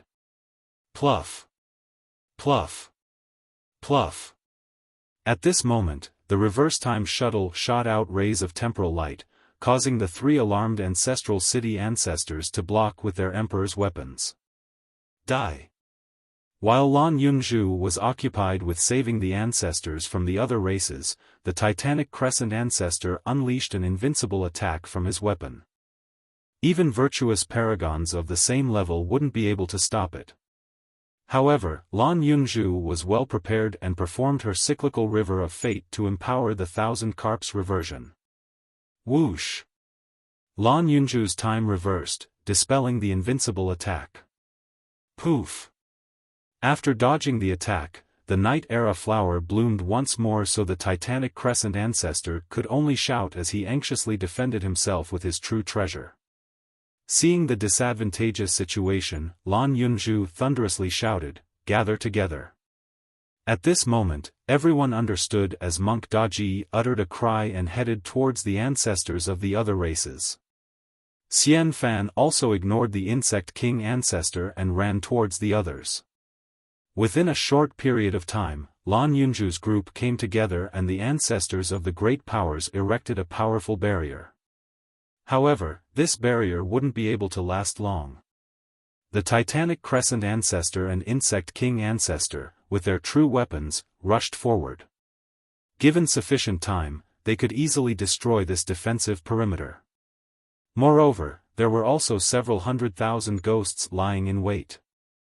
With a command from the captain, several dozen ancestors would attack all at once. This powerful barrier from the other race's ancestors might be powerful, but it was merely a small boat amidst a raging sea. They were against the unbeatable might of the ghost race. The ghost experts were not in a rush to destroy this defense since, in their eyes, Lan Yunzhu's group was akin to a beast trapped in a cage with no escape. Ha ha ha! You ignored the accepting heavens and barged into the unwelcoming hell. Even a golden immortal from the great firmament wouldn't be able to save you. Monk Daji was also sitting down since he needed time to recover as well. Once he recovered a bit, he spoke, "It seems like this is going to be our end. What's the big deal?" Xiaofan was still quite domineering and proclaimed with a surging battle intent, "Wait until my energy recovers. I'll kill all of them till they wail like ghosts and cry like wolves." Lan Yunzhu could only force a smile. Although Xiaofan spoke domineeringly, the present situation was all too clear. They had heaven-defying means, but on the other side were the ancestors from imperial lineages, so they couldn't reverse the situation. They also had Emperor's true treasures no weaker than theirs. How about the two of you break out while we guard the back? We will pave a path of escape for you both to go report to the Thousand Carp River and Immortal Kingdom. A golem ancestor gravely suggested. Everyone running away was an impossibility, so only Lan Yunzhu and Xiaofan would be given the chance to escape. Lan Yunzhu shook her head in response, "It is too late even if we break out. The ceremony would already be over by the time the people from the distant cloud get here. Are we actually this powerless?" A great character asked in despair. They wanted to save the mortals in the altars, but now, they themselves were trapped and would be killed here. A human heavenly king spoke sharply, "No matter what, we have to give it a shot. We will leave our fate to the heavens. If we just sit and watch the ghost race sacrifice our people, then in the future, the ghost race will think that the other races are easily bullied. Even if we die, we have to drag along a few ghost kings. The more we kill the better." The moment they came out, they already knew that they would all die. They only had several hundred people, so despite having 4 ancestors on their side, their opponent consisted of dozens of ancestors and countless more experts. Despite knowing that there was no hope, they were unable to bear just sitting around and watching the ceremony sacrifice millions of mortals. Even youths like Lan Yunzhu didn't mind fighting, so how could those of the previous generation like them sit still? A great character from the blood race spoke with hatred. That's right, pay blood with blood. Even if I die, I shall use my blood sacrifice to blow away those goddamn ghosts. Do we really have no other choice? A heavenly devil ancestor asked one last time. Maybe? Lan Yunzhu would not give up until the very end. She had the best chance to escape safely among the group since she could completely suppress the Titanic Crescent ancestor. However, she wouldn't give up just yet. Xiaofan was still recovering energy as they proudly spoke. Don't worry, once my blood energy is back, I will throw out several forbidden techniques to kill them. Humph. What is so great about the ghost race? Sooner or later, I will make it so that there will be no peace left for the ghosts. A human ancestor could only sigh after seeing Xiaofan's pride. All of you, leave. We old geezers will watch your backs. Although we can't save the mortals, you all have tried your best. There is no fear of running out of firewood as long as the verdant hills are still there. As long as our human race still have geniuses like you, there will be hope of taking away the peace of the ghosts in the future. Will the other races only watch the 3 young ones fight?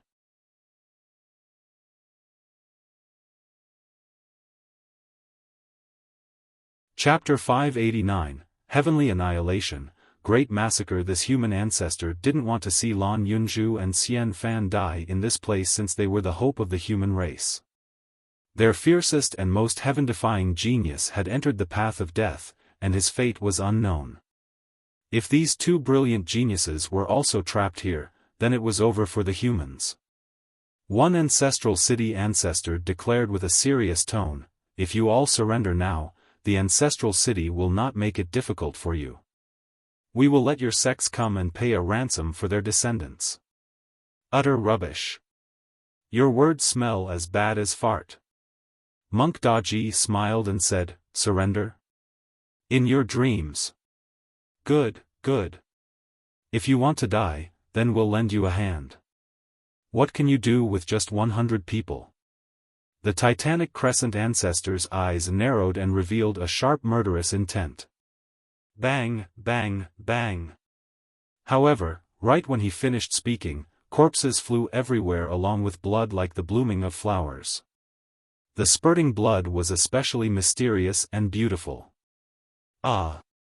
These corpses were sent flying before their screams came out, then all of them shattered. Boom! Boom! Boom! Even more bodies flew to the sky after a series of rapid collisions and flowers of blood appeared again. The speed was so swift that no one could see who the culprit was.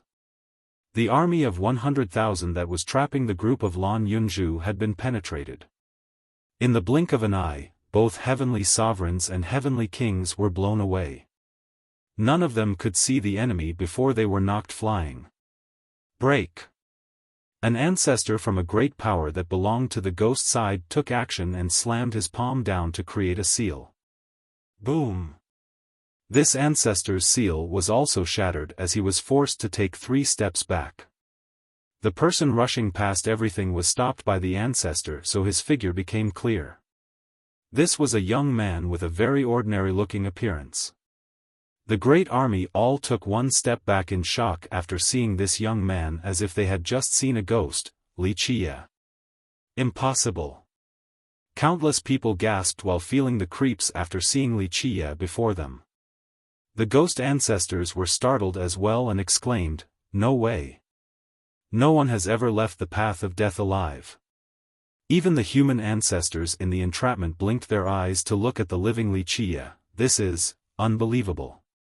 Xiaofan took a deep breath as if they were seeing a ghost and said, Is this guy a person or a ghost? Coming out of the path of death. Is this, for real? Xiaofan had always been a person full of confidence and was quite heaven-defying. Xiaofan was not afraid of Dizhua, but challenging the path of death was beyond Xiaofan's scope. Wuxia dared to enter the path of death that no one else dared to, and he even came back out alive. How terrifying! Even the ancestral city lord's heart skipped a beat after seeing Wuxia. On that day, he saw, with his own eyes, Wuxia enter the path of death and was certain of his demise. The world all knew that the path of death was one of no return. Even god-kings couldn't escape this fate, let alone a junior like Wuxia. He didn't expect to see someone who he considered a dead man to come out completely unscathed. How could this be?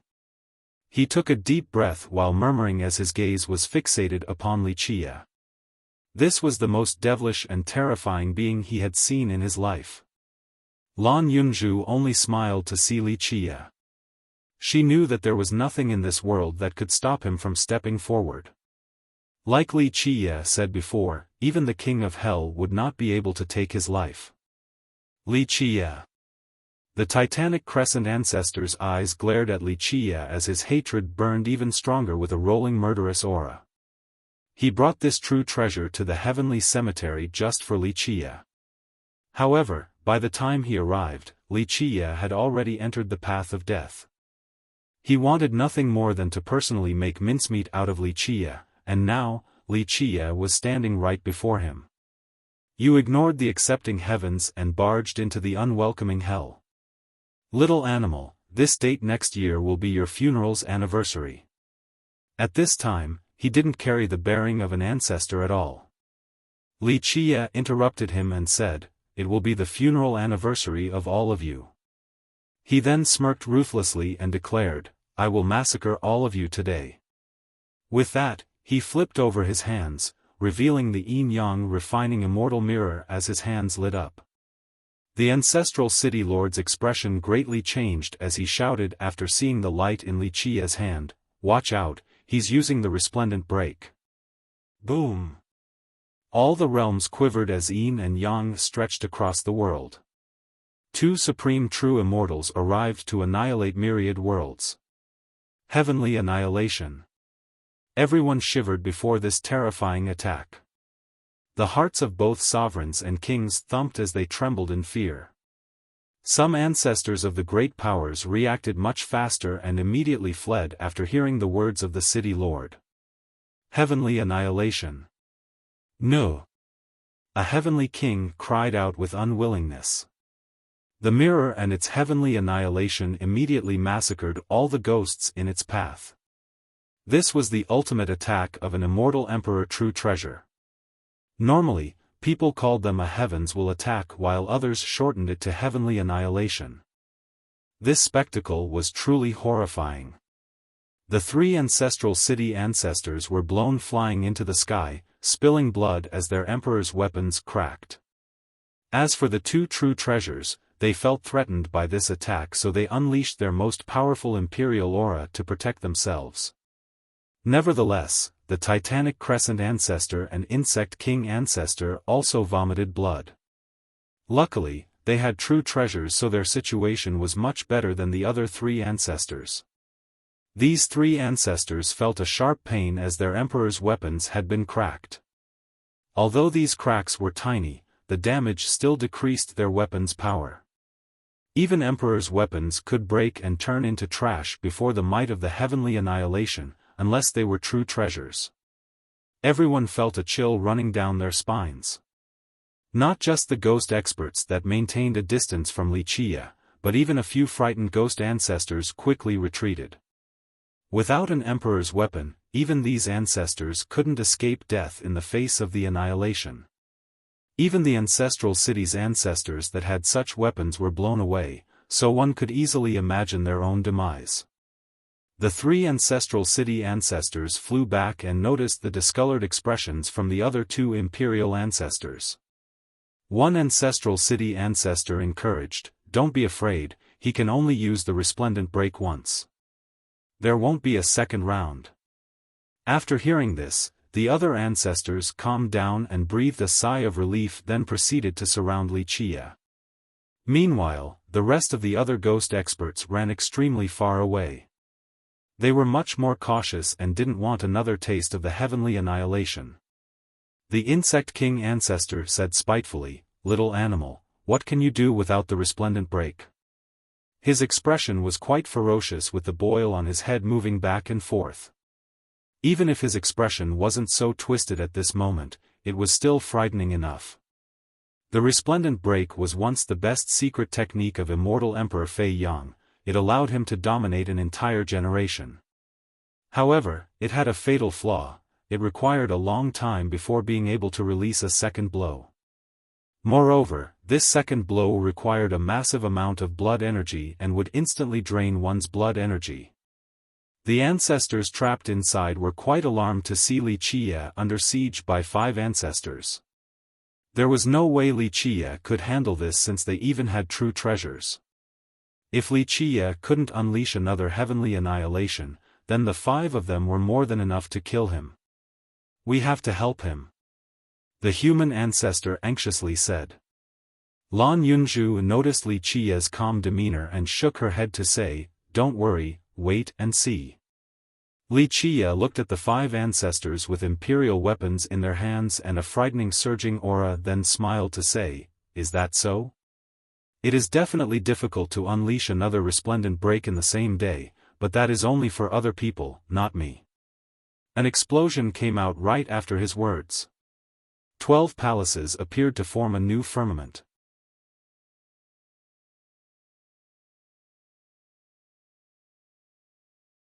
Chapter 590, Another Heavenly Annihilation, 12 Fate Palaces.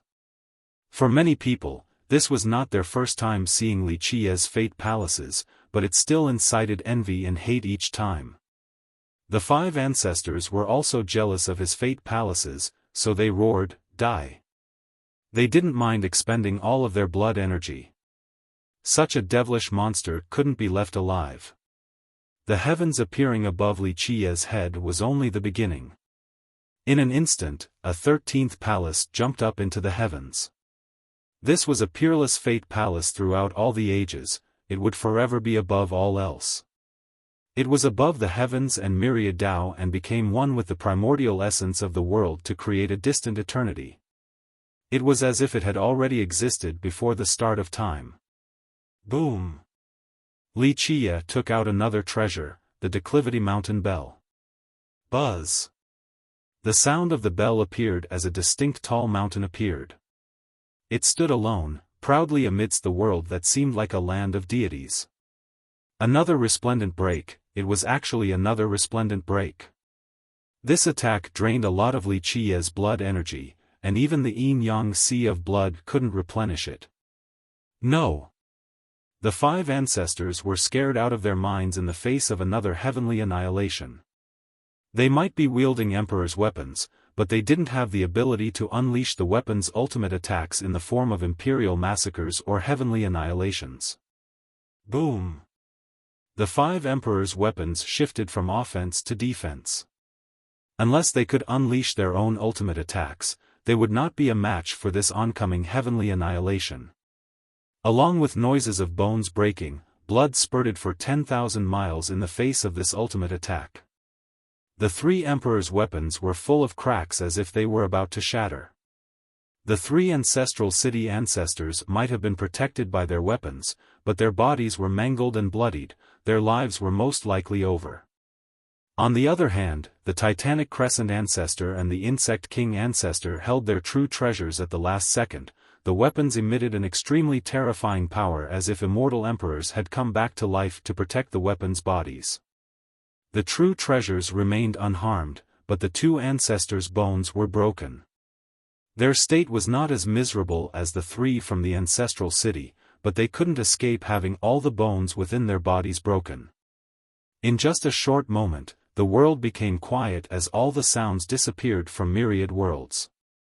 Everyone stood dazed at the spectacle before them, completely speechless. The crowd was not frightened by the second resplendent break, but rather the Fate Palace above the Skydome. This Fate Palace appeared to be eternal and had existed before the formation of this world. The 13th Palace. All were dumbstruck, including the frightened ancestral city lord and divine guard captain. Having 12 palaces was the limit for all cultivators in this world, even for gods and immortal emperors. No one had ever heard of someone having 12 palaces in this world. The rare few who knew more were only aware of immortal Emperor Xiaofan achieving this feat. Having 12 palaces was enough to cause all the geniuses in the 9 worlds to be jaundiced, since it was the voucher to reach the throne. All the geniuses were merely fleeting clouds in the sky. Then what about the 13th palace? Before today, anyone who even spoke of a 13th palace would be the object of teasing and would be treated as a clown. However, common sense had been broken today, since everyone saw this 13th palace. They could only stand there, looking silly. Common sense was useless today. The supreme and untouchable 13th palace hovered in the heavens before hundreds of thousands of ghost cultivators and loomed over the firmament. Everyone had turned into stone. Even Xiaofan, who was sitting down to recover blood energy, trembled and said, "No. No way. A 13th palace. An unseen and unheard of phenomenon." And it wasn't just Xiaofan, even an existence like the divine guard captain was shocked. He had vast knowledge but had never seen this before. This was also his first time seeing the 12th palace.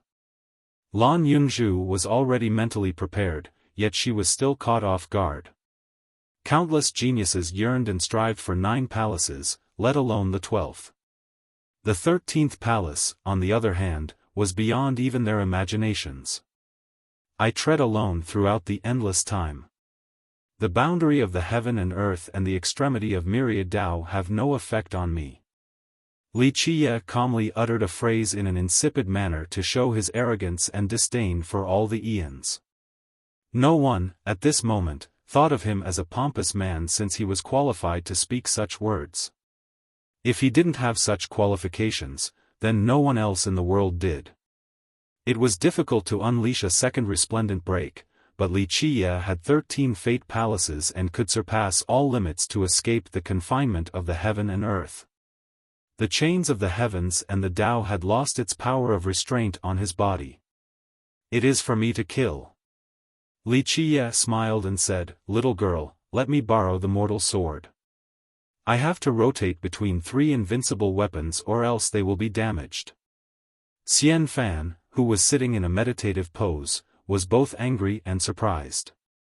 The elemental armor shielded her body so others didn't know of her background or sex, but Wuxia had revealed everything with one phrase. True gods, wise sages, and even immortals would be decapitated by this slash.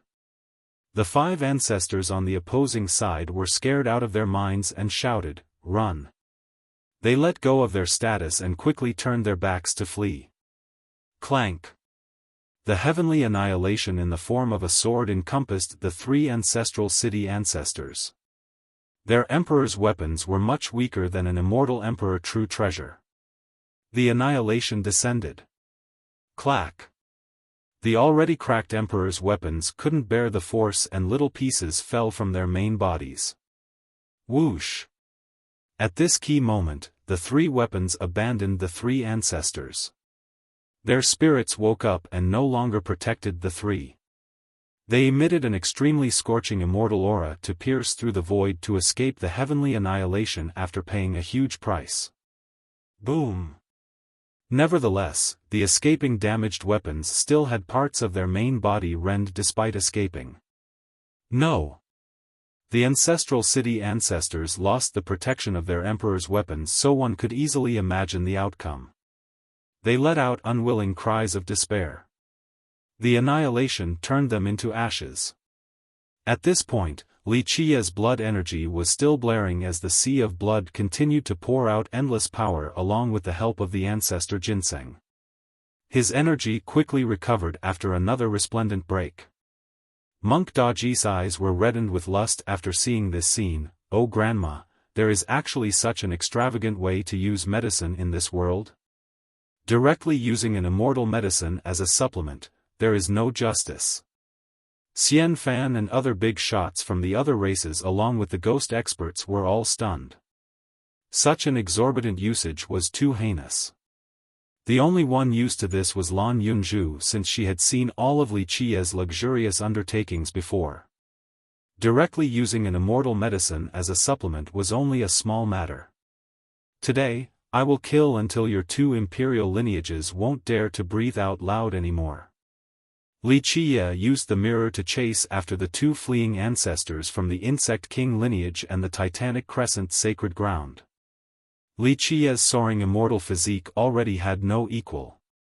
Now, combined with the mirror's superb speed, it allowed him to quickly catch up. In the blink of an eye, the 2 ancestors were already within the strike zone of another heavenly annihilation.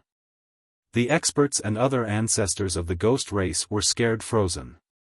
Who would have thought that these 2 ancestors with true weapons would be chased by a junior like dogs with no home to return to?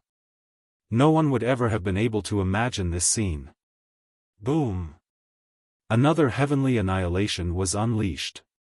Today was a crazy day to everyone. Characters between the ancient saint and heavenly sovereign realm were completely numb and speechless. They could only kneel down before the imperial aura of the heavenly annihilation.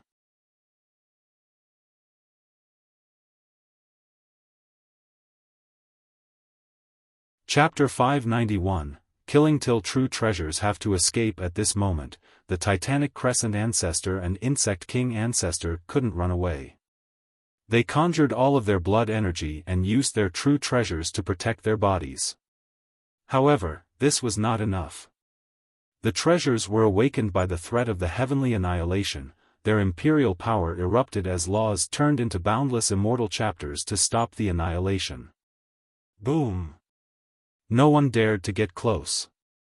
Even the void was shattered, resulting in chaotic temporal fluctuations. The stars exploded like fireworks in the sky. The 2 true treasures were blocking the annihilation while the 2 ancestors' bodies were mangled and bloodied. Although the weapons were protecting them, the residual force still heavily injured and ruined their figures. The awakened true treasures released 2 supreme shadows as if 2 emperors were there, causing spectators to prostrate. Li Qia replenished his blood energy, then stood in the sky while looking at the 2 awakened treasures before he smilingly said, "I am not afraid even if your imperial souls come out. You are not as strong as your masters. Want to give me a try? I have several weapons at the same level as you 2, and I can unleash all of their heavenly annihilations at the same time. Even if you 2 can unleash your own annihilations, just wait and see which treasure will break first. It has been a while since an immortal emperor true treasure has been destroyed, so breaking one today would be quite pleasing to the eyes." Legend states that true treasures of emperors had intelligence and their own consciousness. After being refined and strengthened by the emperors, these weapons had their own spirit and were called imperial souls. At this point, the thousand hands technique appeared behind Li Qia.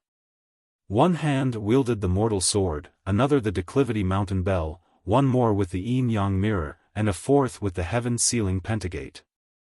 He carried a world-destroying momentum as if even a true immortal would not be able to halt his will to annihilate all things. 2 invincible shadows flashed from the 2 true treasures then disappeared. Li Qia then continued on coldly, "If you want to die protecting them, I don't mind, since I do want to see the majestic spectacle of 2 true treasures being destroyed." Throughout history, who would dare threaten to break immortal emperor true treasures? Only immortal emperors would do so. Li Qia's arrogant and haughty attitude caused everyone to shiver. Whoosh! The 2 supreme shadows completely disappeared as the treasures flew away, leaving behind the Titanic Crescent ancestor and the Insect King ancestor. Although they had awakened, they didn't want to face several heavenly annihilations all at once. Unless their masters came back to life and unleashed their own annihilations, they wouldn't be able to escape unscathed from such an exchange. No! The 2 ancestors screamed unwillingly after seeing the 2 treasures abandoning them. "Like I said, I will kill until your 2 imperial lineages know their place." Li Qia then cried out and unleashed his heavenly annihilations. Ah! After cries of anguish, the annihilations turned the two ancestors into ashes. Everyone was shocked. The experts from the Titanic Crescent sacred ground and the Insect King lineage were quivering with chills. Their true treasures had abandoned them, leading to the ancestors' deaths, destroying any semblance of morale or confidence left. We have to work together. The Divine Guard captain's expression became quite ugly as he commanded the ancestral city lord, "Tell all the ancestors to work together. Don't hide anything anymore and take out Emperor's weapons." He then continued to ask an ancestor on the continent that belonged to the Allira's ancient kingdom with a sincere tone, "If Senior helps us this time, then His Excellency Heavenly God will not mistreat the Allira's ancient kingdom." There was an eternal existence presiding over the events on the mysterious landmass, an existence even stronger than legendary masters, so the captain asked for his help. Rumor has it that the Allira's ancient kingdom and the ancestral realm had a great relationship since the ancient kingdom's two emperors had close ties to the realm. Very well. At this time, the eternal existence replied with gravity, "This child cannot exist any longer or else he will be a great threat to the ghost race." Meanwhile on the battlefield, all voices were squelched. The experts and dozens of ancestors present held fear in their hearts. They all knew that unleashing imperial massacres and heavenly annihilations was prohibitively difficult and would require the acceptance of these emperors' weapon. Today, Wuxia was unleashing annihilations as easily as eating meals. Was this the symphonic prelude to the destruction of the 9 worlds? At this time, Wuxia went back to Lan Yunju's group, then gazed at the 4 altars and the other experts before nonchalantly declaring, "If you all want to sacrifice millions of mortals, then I won't hold back any longer. I will massacre all of you. This is called an eye for an eye and blood being repaid with blood." The Divine Guard captain cried out in response, "Little animal, you are too insane and can't be spared." The captain also unleashed an unbeatable aura. Clearly, he also had a great weapon. The ancestral city lord emitted an imperial aura with his weapon as well. Rumble. Several other imperial auras appeared as the other ancestors had to take out their weapons under the captain's command. In this second, boundless blood energies erupted. All of these ancestors channeled the power of their strongest state in preparation to use their mightiest attack to kill Wuxia. This was especially obvious for the mysterious continent of the Allira's ancient kingdom. An eternal blood energy shot up high, allowing a true treasure to float in the sky. It emitted a terrifying imperial aura as if an emperor was controlling it himself. The blood ancestor inside the defensive perimeter was completely aghast as the blood drained from his face, a supreme eternal existence. Outside of immortal emperors or other giants throughout time, no one could stop an ancestor of the eternal existence level. A bit interesting. It seems like a bloody battle can't be avoided today. Wuxia was still relaxed against all of his enemies. "Little animal, it is not too late to surrender."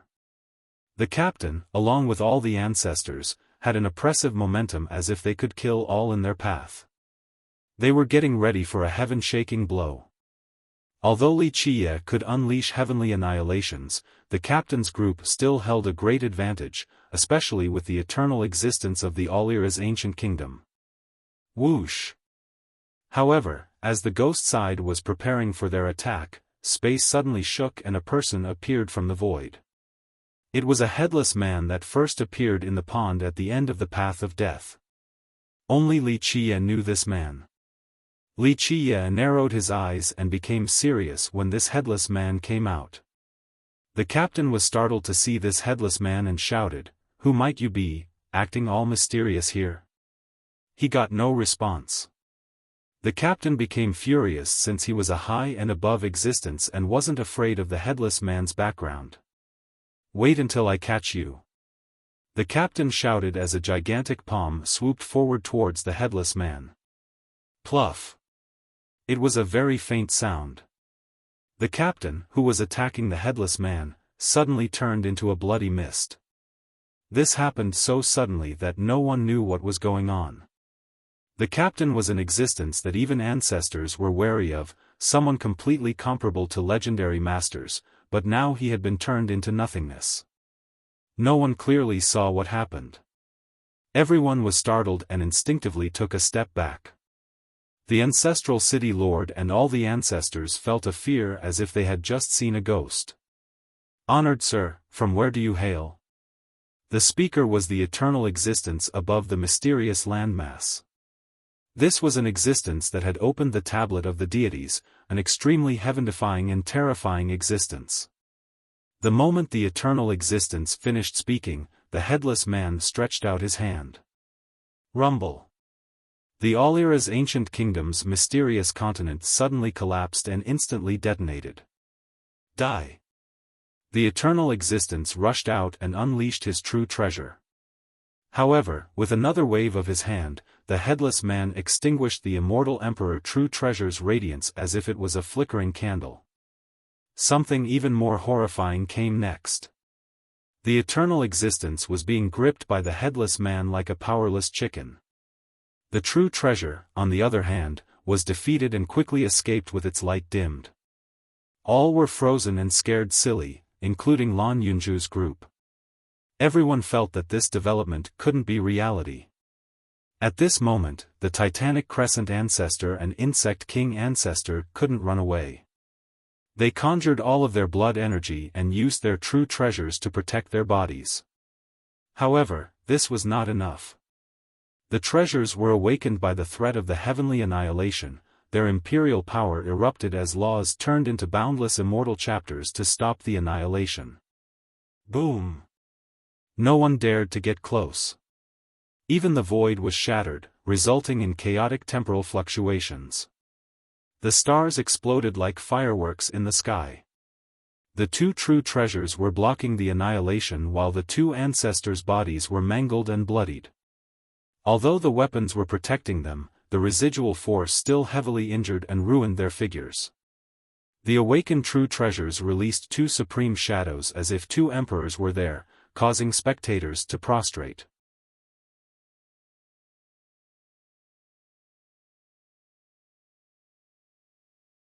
Chapter 592, Invincible Headless Man. An eternal existence with a true treasure was virtually unbeatable, yet one was being handled like a chicken by the headless man.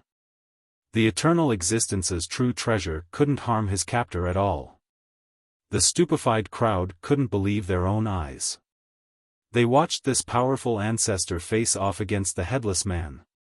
One ancestor whispered, "Is this an immortal emperor?" Only an immortal emperor had the power to make an eternal existence seem so helpless. However, this headless person didn't look like an immortal emperor at all since he lacked the divine and imperial aura. The stranger part was that he didn't have a head. "Run, we're seeing a ghost." A ghost ancestor shook his body to wake up from his daze. His intuition told him that the worst was yet to come. With that said, he turned around and fled. The hundreds of thousands of ghost experts were stunned. Ghost? They are the ghosts and were known as such by others. Now, to say that the ghost race was meeting a ghost was a ridiculous joke. However, no one dared to laugh at this moment. Run! The other ancestors also calmed down and shouted at their tribe members and disciples.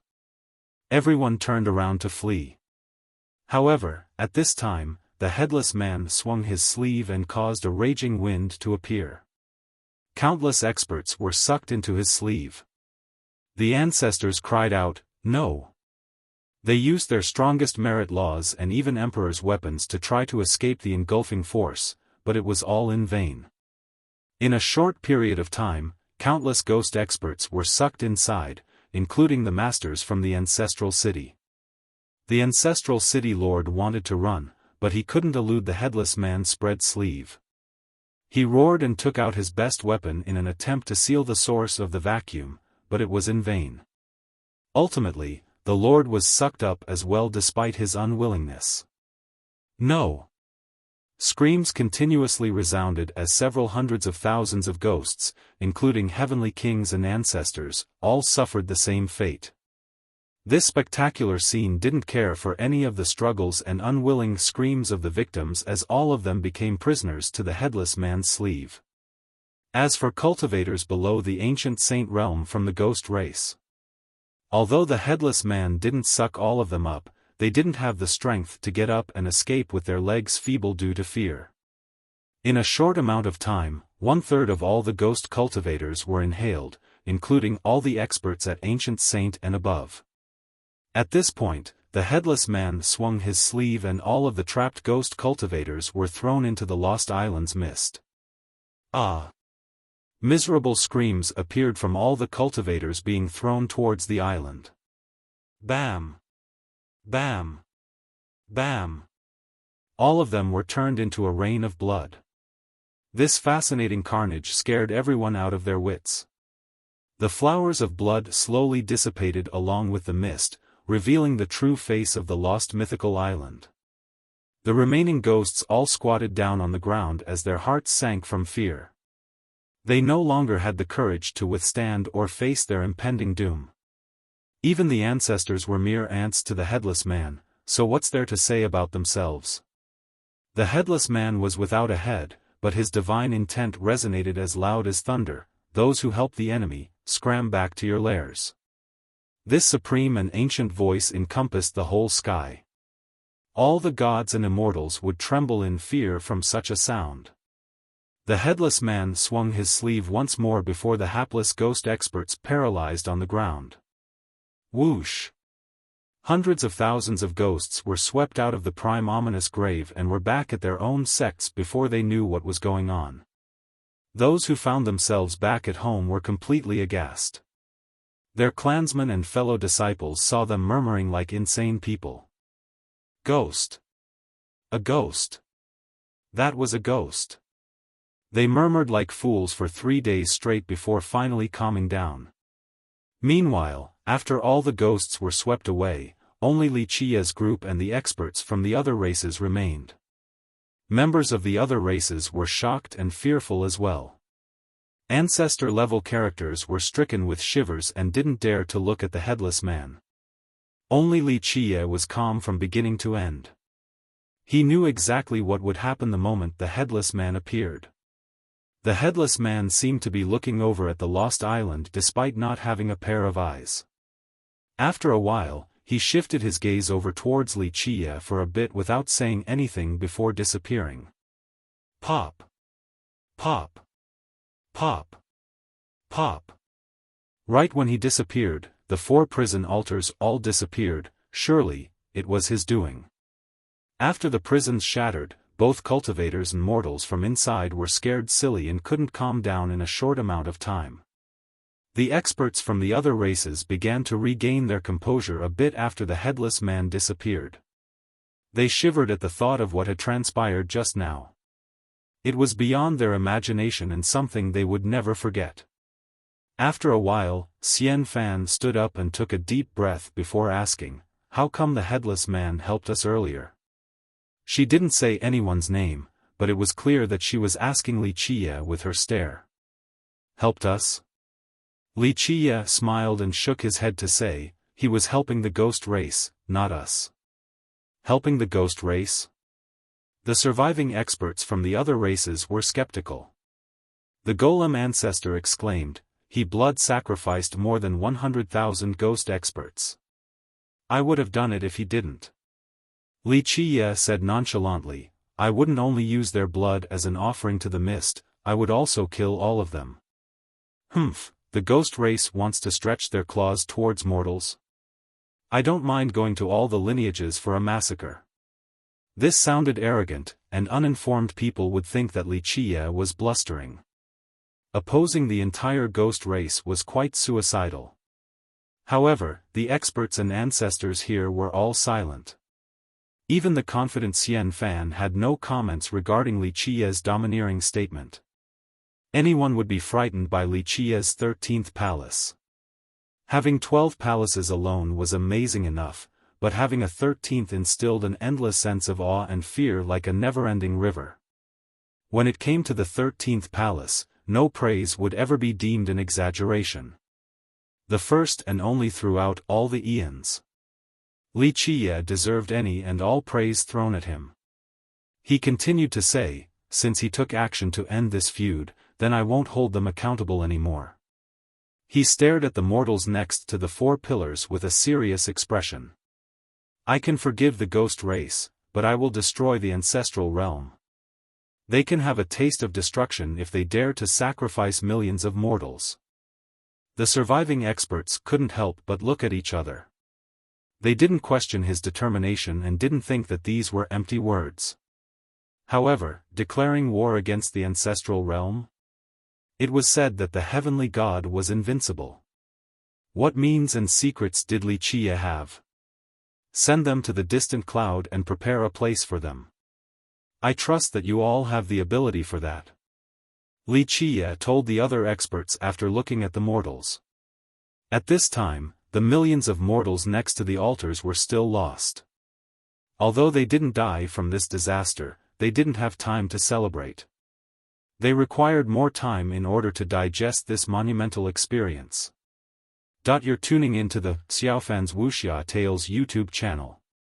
Don't forget to subscribe and join us on this journey to catch the most captivating stories.